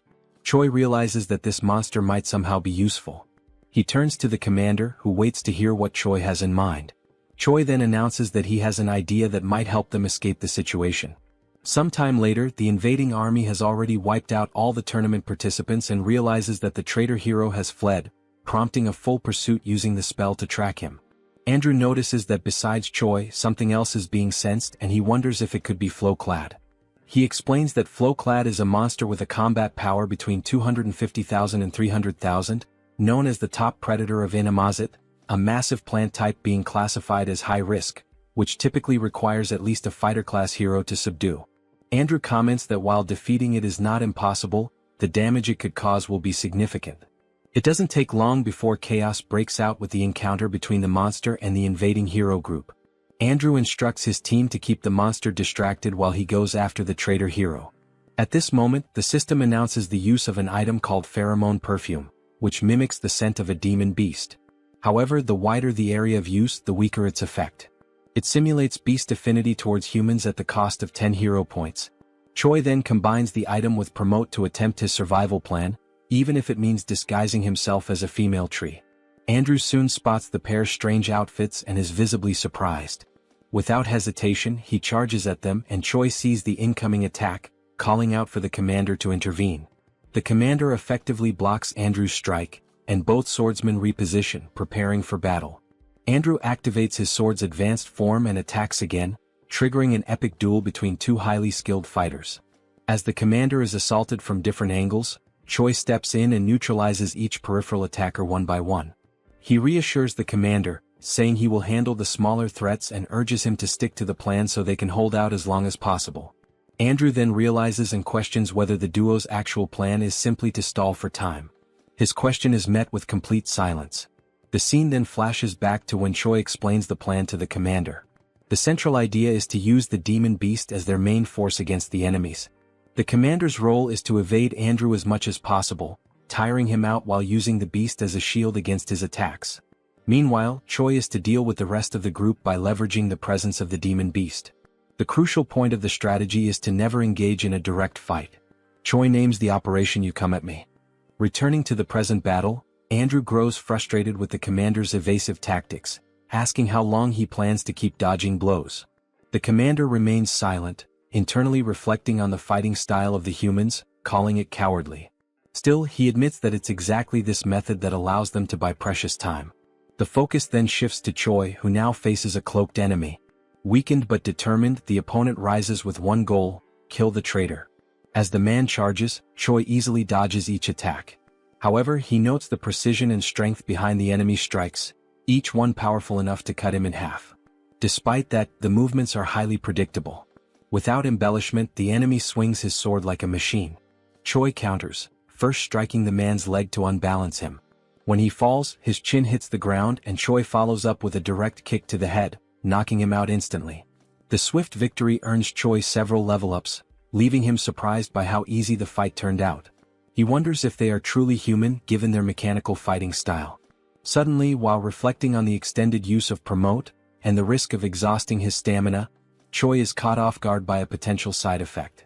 His forehead begins to undergo a strange mutation. The system alerts him that his demonic chi has increased from rank C to rank B. As a result, a horn begins to grow from his head. Confused by the transformation, Choi now possesses a demonic appearance. The system then informs him that his body has temporarily synchronized with demonic chi, triggering an immediate transformation. The commander, covered in armor made of intertwined plants and vines, watched his opponent from a safe distance. His eyes were fixed on the hero Andrew, who held his sword with unwavering determination. The commander could feel his energy waning. He was already near his limit, and he looked at his opponent with growing concern. The demon beast he was using as a shield, a towering creature with alabaster skin and razor-sharp claws, bore several deep wounds across its body. Its breathing was labored, its legs trembling. Neither the beast nor the commander could hold on much longer. Andrew, steady with his sword in hand, broke the silence that had settled over the forest like a heavy fog. His voice was calm but laced with contempt. He said the commander had nothing special aside from his ability to run away, and even that would end right there and then. A dark smile curled on Andrew's lips as he boasted of his imminent victory, claiming that heroes like him grew stronger every time they killed a beast or demon. He concluded with a smug tone, pointing out that his current level was 983. Once he killed the beast shielding the commander, he would easily ascend to level 1000, a milestone few had ever reached. Without further warning, Andrew lunged forward, striking at the commander with deadly precision. The commander barely managed to defend himself, using the long whip coiled at his side to parry the attack. Concern was now etched into his face. He was clearly at a great disadvantage against this overwhelming force. He knew that unless he came up with a solid plan he would be defeated right then and there. Without hesitation, the commander began touching strategic points along the massive white beast's body. His fingers moved swiftly with practiced accuracy, and from his hand, small red sparks erupted with each contact. These sparks flickered like embers, tracing cryptic markings along the beast's skin. He continued the sequence even as Andrew relentlessly pressed forward with fierce, calculated blows. The battle intensified, yet the commander stayed focused, gambling everything on the seal he was about to complete. Andrew, thirsty for victory, advanced on the commander, who kept blocking the transferred blows while clinging desperately to another part of the beast's massive body. The weight of each strike forced the commander to retreat little by little, his defense beginning to falter. After another powerful blow sent him tumbling backward, scraping against the forest floor, Andrew gripped his sword with both hands, raising it high above his head. His eyes burned with anticipation as he prepared to stab the weakened demon beast. He warned the commander, his voice dripping with arrogance, that once he killed the beast and gained a boost to his attributes, dealing with someone as weak and desperate as him would be nothing more than a formality. But before Andrew could deliver the final blow, the commander, still catching his breath, spoke firmly. He hadn't been running around for no reason. His words cut through the tension like a blade. At that moment, the intricate marks left by his hands on the beast's skin began to glow, igniting into beams of radiant red light. The symbols pulsed with energy, and from them, several thick metal chains erupted, snaking out in all directions. Red sparks danced in the air around the demon beast, crackling like fireflies caught in a storm. Then the scene revealed a new technique, an advanced movement restriction skill. The commander, ignoring his injuries, focused his energy and curled his fingers into a circle, completing the final gesture needed to activate the seal. The red glowing chains, now shimmering with intensity, surged forward and wrapped themselves around Andrew from behind, just as he was about to drive his sword into the beast once more. The narrative then shifts to a memory, showing the commander and Choi discussing the second part of their plan in a quiet moment before the battle. Choi, barely able to contain his excitement, suggested they name the plan Kill Steel. The commander raised an eyebrow and crossed his arms, clearly skeptical, and asked if that was some sort of code among the heroes. Choi grinned and continued with the plan's outline, explaining that he would first take care of the rest of the group before the demon beast fell. The commander, always cautious, asked what would happen after that. With a confident smirk, Choi concluded that the commander would keep buying time, just like he was doing now, and when the right moment came Choi would return to help finish off the beast. The two shared a look that said they both understood the risks, even if they didn't speak them aloud. The commander scratches his head with an awkward laugh, accepting that they had no other options anyway, but he points out that Choi's plan has two glaring flaws. 1. Would he really be able to come back in time?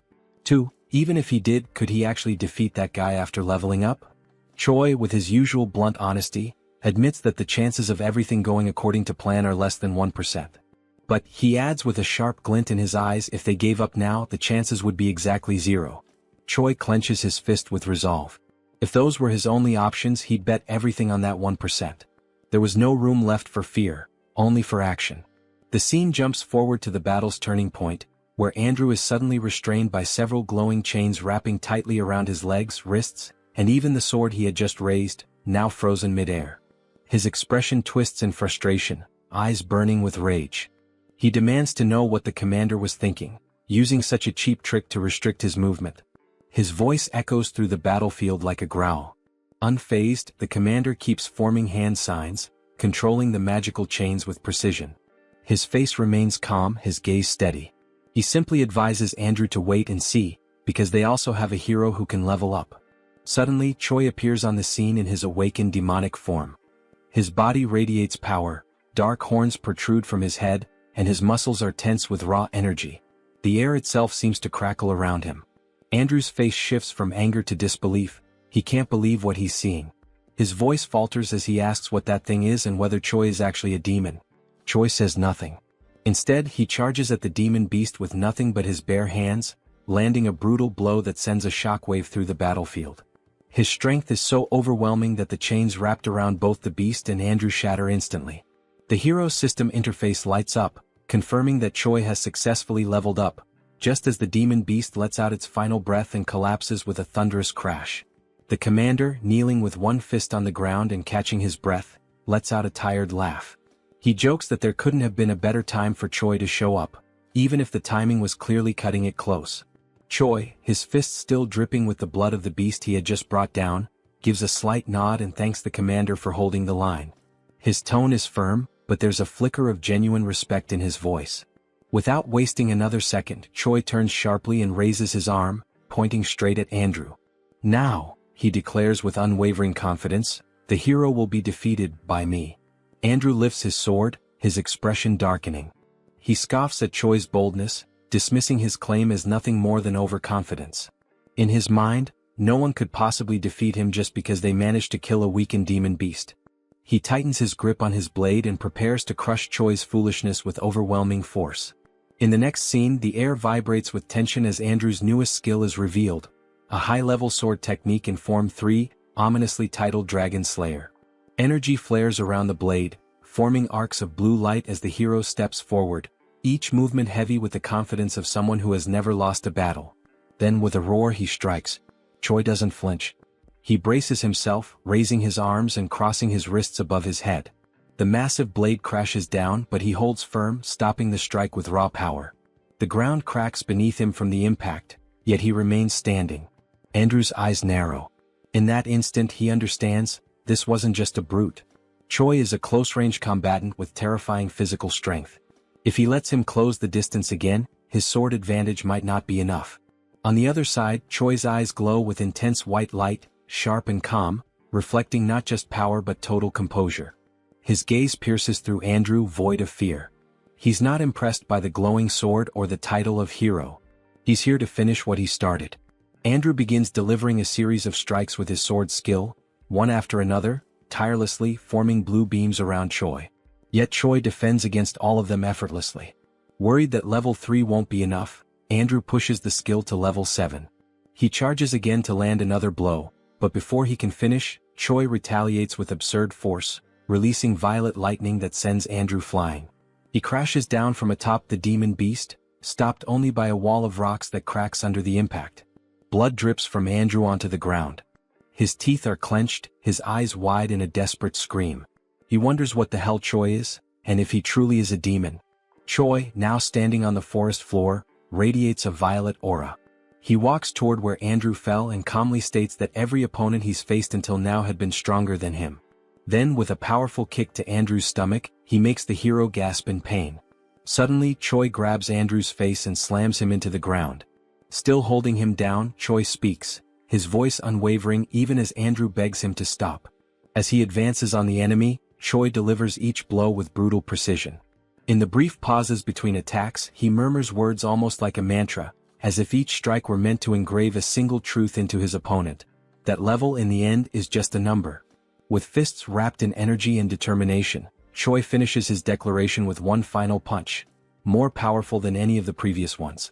It is this final blow that ends the confrontation, leaving behind only the certainty that he had proven his point. At the end of the battle, Choi leveled up several times, and with that, a new hidden attribute was unlocked.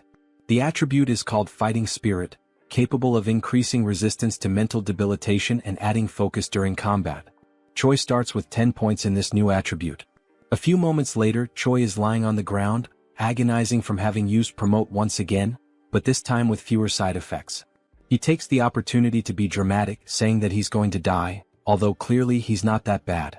While Choi cried in his exaggerated reaction, the commander approached, asking if the hero was still alive. Choi replied that no, he was dead. Suddenly, the commander poured a red liquid over Choi's face, catching him by surprise and ordering him to drink it. Choi reacted by sitting up and complaining about the terrible taste of the potion, asking where it came from. The commander then replied that Rachel was the one who had brought a bunch of those potions. Rachel then appeared, explaining that it was a high-level potion while holding another potion bottle. She offered more of the potion, and the system informed that the potion, in addition to healing, also restores a bit of mana. Choi then turned directly to Rachel, asking where she got so many potions from. Rachel replied that she obtained them from defeated heroes, saying they drop everything they have when they die. Choi was surprised to hear this detail. Choi then looked at Andrew and declared that heroes in this world are far too strange. Rachel didn't understand the meaning behind Choi's words. He then explained that heroes are supposed to be righteous people. They should face evil and save the world. However, in this world there is no punishment for taking down another hero. On the contrary, by doing so you can gain XP and items. Choi reflected that even though he is a hero, he's been acting like a villain for some time. He does exactly what a villain would do, but suffers no kind of retaliation. The commander, after hearing Choi's words, responded. He said that this concern makes sense from a human's point of view. However, as an ally, Choi's actions are analogous to those of a good hero. After all, he saved him. Finally, the commander said that it's not worth getting too attached to human morality, as there are two sides to everything, and judging only between right and wrong doesn't work, because those points of view are not absolute.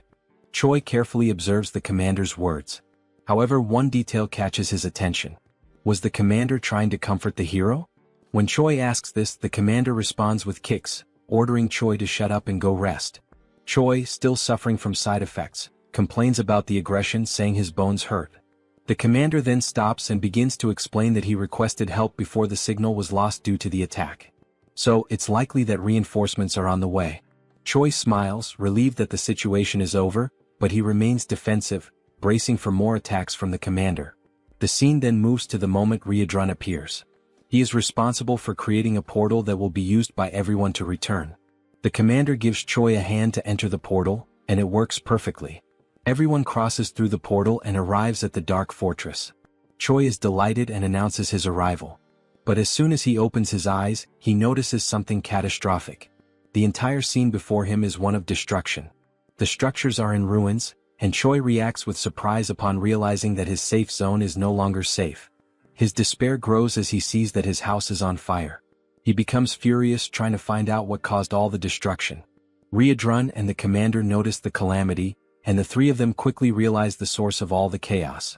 All the destruction came from Hemis herself, who was still there, driven by rage, her face expressionless. Hyun-na is desperate. She is the one under Hemis's wrath. The heroine tries to make Hemis see that continuing with the destruction isn't worth it, especially considering that the attack makes no sense. At this moment, it becomes clear that Hemis believes Hyun-na is the traitor, even though the heroine vehemently denies it. Hemis, at this point, no longer cares whether Hyun-na is a traitor or not. She is enraged, and that alone is enough to keep her going. Hemis is determined not to let anyone complicit with the Demon King live in peace. She smiles sadistically as she prepares another attack. Hyun-na, with no other option, prepares to defend herself. She is appalled that Hemis, even with all the evidence proving the heroine is not a traitor, still insists on destroying everything. Hemis's attack is brutal, but something strange happens, interfering with the trajectory of the attack. A massive curtain of smoke rises, and a creature slowly reveals itself amid the chaos, leaving everyone unsure of who it is. Someone with an appearance similar to Riadrun calls out to Hemis, wearing a serious and unyielding expression. He is Uzgaze, another commander of the Demon King's army. He brings a message from the king himself, ordering Hemis to stop the commotion immediately. Hemis reacts with curiosity as one detail stands out. How could Uzgaze have found out what was happening? It's nearly impossible that he had enough time to arrive at that moment, even if he had been alerted as soon as the attack began. In other words, the Demon King knew before everything started and sent Uzgaze. Hemis then realizes that Hyun-na was just a decoy, and that someone else was actually tasked with spying on the commander. When she says this, Confronting Uzgaze, he replies that Hemis is being paranoid and giving exaggerated importance to something in her own head. That response is interpreted as mockery, and Hemis prepares to give Uzgaze the attention he deserves by directing her next attack at him. Hemis hesitates for a moment and lowers her guard, descending to the ground to speak with Uzgaze. She approaches him, recognizing that she may be overreacting. Then she begins to mention that she was unjustly punished for saving Rotak from the humans and was confined for 100 years in the Dark Fortress. With this, she reveals her interpretation of Uzgaze's words, asking if he truly thinks she is arrogant and paranoid. Hemis begins casting a spell that spreads across the ground. As the magic advances, Hemis declares that perhaps saving Rotak was a mistake. Uzgaze, sensing the threat, is surprised by Hemis's offensive move. As the dark aura surrounds Uzgaze, Hemis finishes her speech by asking if he agrees with that statement. He, in turn, remains still, standing, almost as if he knows that nothing bad could happen. Suddenly, a voice echoes through the scene. It's Riadrun who shouts, drawing Hemis' attention and asking her not to proceed with the attack. Uzgaze acknowledges Riadrun's presence, showing that the two share a certain familiarity. But before any concern can arise, Hemis calmly walks forward and touches Uzgaze's shoulder, telling him that he can relax because there's no more need for confusion. Hemis says she already got everything she wanted. She then tightens her grip on the commander's shoulder, warning him to thank his nephew. It becomes clear that Riadrun is Uzgaze's nephew. Sometime later, Choi is lying in bed, still processing everything that happened. He is surprised that there is so much disorder within the Demon King's army. Abelson is once again by his side, helping with his recovery. She takes the opportunity to ask if he plans to continue in the Demon King's army, considering he is about to be promoted to commander of a battalion. Choi replies that he probably will, since there is an official war declared between the Dark Fortress and the Gartran Empire. He also adds that even if he wanted to leave, it would be practically impossible to live among humans now. Choi now has horns growing from his head and is a user of demonic chi. Abelson laughs at the hero's situation. Choi soon remembers the events during the trial, especially the appearance of the heroes. Something seemed very strange about the heroes in that group with the exception of Andrew. They had a strange appearance. All of them looked dazed, and no matter how injured or even killed they were, their expressions never changed. When asked if she knows anything about those heroes, Abelson responds to Choi that she isn't sure. She recalls that she was expelled and therefore doesn't know the internal workings of the kingdom. However, she confirms that the Empire has many strong heroes, and that most of the wars against demons are not fought by heroes of priestly rank. Amid this, it remains a mystery how the divided Empire manages to gather so many strong heroes so quickly. However, there are rumors that inhumane methods are being used to make that possible. As soon as she finishes speaking, their conversation is interrupted by someone arriving. Riadrun apologizes for interrupting and ruining the mood between the two, but he informs them that Hemis wants to see them. The scene shifts to the meeting in Hemis' office. There they are warmly welcomed by the commander. She happily announces that they have a new mission. There is a need to install a spatial interference magic shield. Choi is confused about what that is. Hemis then explains it simply, asking him to think of it like a barrier capable of preventing unauthorized teleportation. She argues that it's important so that he doesn't wake up with an assassin waiting in his room. Hemis explains that only the Second Corps can carry out such a task. Choi then understands where she is going with this, and Hemis continues by saying they will go on a work trip, under the cover of being a messenger and the messenger's personal medic. Hemis states that this is basically to protect them from humans so it won't be hard to fulfill a simple task. Moreover, she will send a trusted guide to lead the two. And that guide is, once again, Commander Roy, who reads the travel order with fire in his eyes, irritated at being dragged into another ridiculous task. The room where the group gathered was wide and imposing, bathed in the vibrant light of a flaming structure at the center, whose presence not only illuminated the space but also reinforced the grandeur of the place. On its sides, swords meticulously positioned on the walls reflected the firelight, symbolizing both the opulence and the power of those present. In front of the flame, a long solid wooden table stretched out, with 7 chairs designated for the members present, although only 5 were occupied. At the head of the table rested the most ornate chair of all, occupied by the host of the meeting, a figure of authority and command. One of the seats, however, remained empty. The absence was notable but not surprising.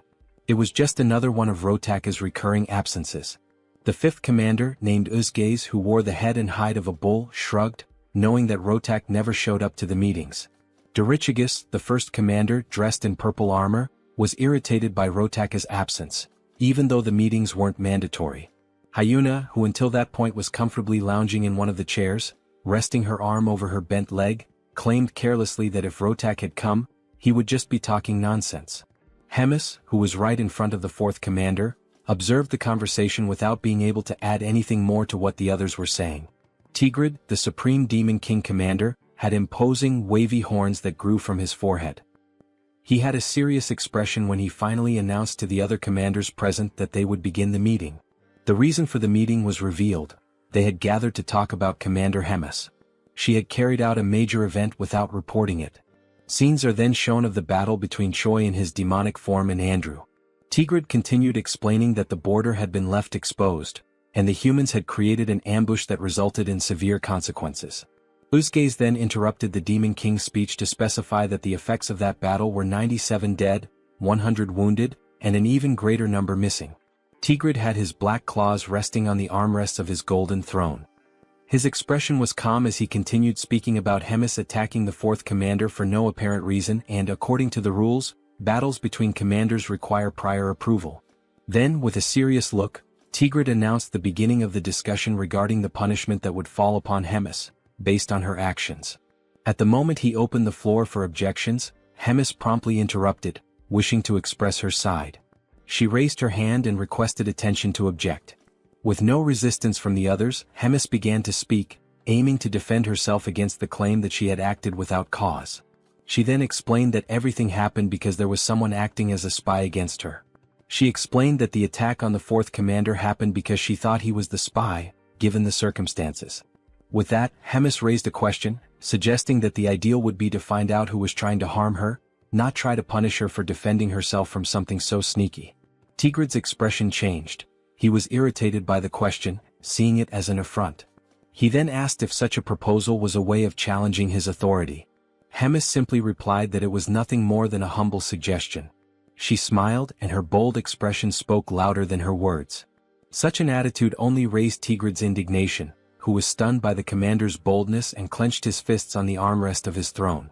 Some time later, Uzgaze, Dorichigus, and Hyuna gathered in the corridors, in front of the meeting room, discussing what had just happened. Uzgaze pointed out how terrible the emotional outburst of both commanders had been in front of them, rendering the meeting useless. Hyuna expressed her frustration, irritated by the possibility that Rems and the Demon King would never be friends again. Dorichigus commented that he thought it impossible for them to be as united as they once were, and Hyuna declared that she didn't like the direction things were taking. In the end, the group decided to put these events aside and not give them much importance, as situations like this would probably repeat themselves frequently from then on, and the only thing left to do was to choose a side to stand on. Meanwhile, in the magical tower of the fourth command, Shai's group approaches, and the hero is soon mesmerized by what he sees.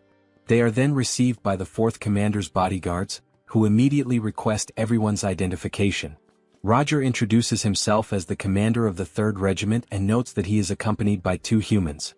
The guard receives the referral sent by Hemis, reads the contents of the paper, and greets everyone enthusiastically, declaring that the commander is waiting for them, and then guides the group to the meeting. Meanwhile, Rotak is in his office, relaxed in his chair, reflecting on the human who can use dark mana and who, furthermore, has a body in the process of transforming into a demon. Even though he finds the situation interesting after receiving warnings from Hemis, he ultimately reminds himself that the human is still just a human. Soon, the group arrives at the room and greets Commander Rotak, who receives them and immediately jumps toward Choi, who barely has time to greet him and is caught off guard. While analyzing Choi's body, he is surprised that he doesn't feel anything and then begins the infusion of energy into one of the hero's arms, warning that it will hurt a little, but that Choi needs to endure it. Choi doesn't understand the situation, and the only option is to endure the discomfort caused by the energy emitted by Rotak, flowing through his body without understanding what is happening. As soon as it ends, Abelson expresses her concern, asking if the hero is okay, while he is on his knees trying to recover from what just happened. The saint approaches Choi, ready to help him, while Rotak declares he is impressed with Choi's evolution.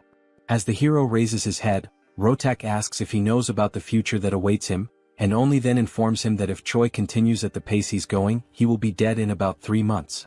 This information leaves the hero stunned, surprised by such an unexpected future. Rotak then explains what is happening in the hero's body, and that, since he is rapidly transforming into a demon, he can consider himself fortunate, as only small parts of his body will undergo alteration. However, it won't be long before, sooner or later, his organs will be corrupted by dark manhwa, and the moment Choi's heart or lungs are corrupted, he will die instantly. Choi doubts it, claiming that he doesn't feel anything, and Rotak turns his back to retrieve something, while simply warning that if Choi doubts it, he just needs to wait and see. He then picks up one of the papers on his desk and presents it to Choi, informing him that it is something called the Demon Contract, whose function is merely to reveal the truth. This surprises Choi. The Demon Contract then confirms the conversation, stating that Rotak's certainty about Choi's death in 3 months is genuine, and outlining Rotak's intention to take care of the hero Choi, foreseeing that Choi will agree to participate in Rotak's experiments, which will also be conducted using methods that will not result in Choi's death, and that the hero will not contest possible deformations during the treatment. Also, if his intelligence or ego fades during this treatment. Choi realizes the commander's intentions, and Abelson is surprised by the presentation of the contract, asking Choi not to agree, since she will take responsibility for caring for him. Rotak then intervenes, calling Abelson arrogant, warning that dark manhwa and divine power are opposites, and that her healing power only worked until now because Choi still has a mostly human side. However, in the future he will become a complete demon, and that will completely nullify the effect of divine powers on him. Abelson and Choi are surprised by Rotak's statement, and he, aiming for urgency in the contract signing, reminds them that 3 months is an optimistic estimate, urging Choi to decide quickly what he wants to do. The group then takes some time to reflect on the situation, and Rachel worries about what might happen to the hero, who apparently has a terminal illness, whose doctor capable of treating him demands that the hero give up his body to undergo psychopathic experiments. Choi explains that he is trying to buy some time before training the battalion, wondering if there is another way to get treatment without needing to be part of some kind of experiment. Rogers then questions why Choi doesn't try to seek an answer from Hemis. Choi is surprised by the suggestion, and the commander then replies that there is an unofficial ranking among the commanders, where Hemis is at the top of the hierarchy, while Rotak is at the bottom, and that she can easily exert some pressure and make the second commander yield on the conditions. The group then knocks on the door to return, requesting authorization, and Rotak promptly allows everyone to enter. Thus, Choi presents himself again, holding something covered by a cloth in his hand, asking permission and entering the room. Rotak then notices the artifact and asks what the hero is holding. Commander Rogers places the object on the table, revealing it to be a glowing purple orb, already known by everyone there, and then he begins to cast the spell to contact Hemis. Rotak becomes slightly startled and concerned by the presence of the communication orb, and it doesn't take long for Hemis to initiate contact, greeting Rotak and asking how he has been. Rotak, with a trembling voice, greets Hemis, highlighting how long it's been since they last saw each other. Hemis recalls that the last time they met was at one of the meetings with the Demon King, and Rotak, even more nervous, repeats and confirms that it is indeed true. Hemis then goes straight to the point, stating that she is there only to ask for a favor. In a threatening tone, she asks him to write a few things into the contract, starting with a demand that Rotak do his best to treat Choi. Secondly, that the hero will not suffer any harm. Rotak realizes the direction of the requests and is stunned, unable to argue. Hemis wastes no time and adds the third point, requesting that he include in the contract that nothing in Choi's body can be altered without permission, and that the hero must not die before the contract is finalized. Rotak becomes enraged with the list of changes to the contract, questioning why Hemis would care so much and why he should follow that for a human. Hemis, with a neutral expression, calmly calls Rotak's attention, and he straightens up in submission upon hearing Hemis recall the moment when she took him in and fed him after he had been abandoned by his people 350 years ago, that she also helped him win the commander selection tournament 200 years ago, and that she also saved him from being killed by humans 100 years ago. And with each reminder, Rotak's pride sank further. Hemis finishes by saying that, lastly, she ended up paying the price for having interceded for Rotak, and gives him the ultimatum. If he remembers all that, there is no other choice but to sign everything, leaving Rotak with no alternative but to obey. Sometime later, he expresses his anger, cursing the humans and Hemis, and then calls one of his subordinates to bring him a communication device, as he has something to do in retaliation for the humiliation he suffered. If you enjoyed this video, don't forget to give it a thumbs up, it really helps. And for more content like this, make sure to subscribe and hit the notification bell so you don't miss any updates. Let me know in the comments if you'd like to see another part. I'd love to hear your thoughts. See you next time! Bye-bye!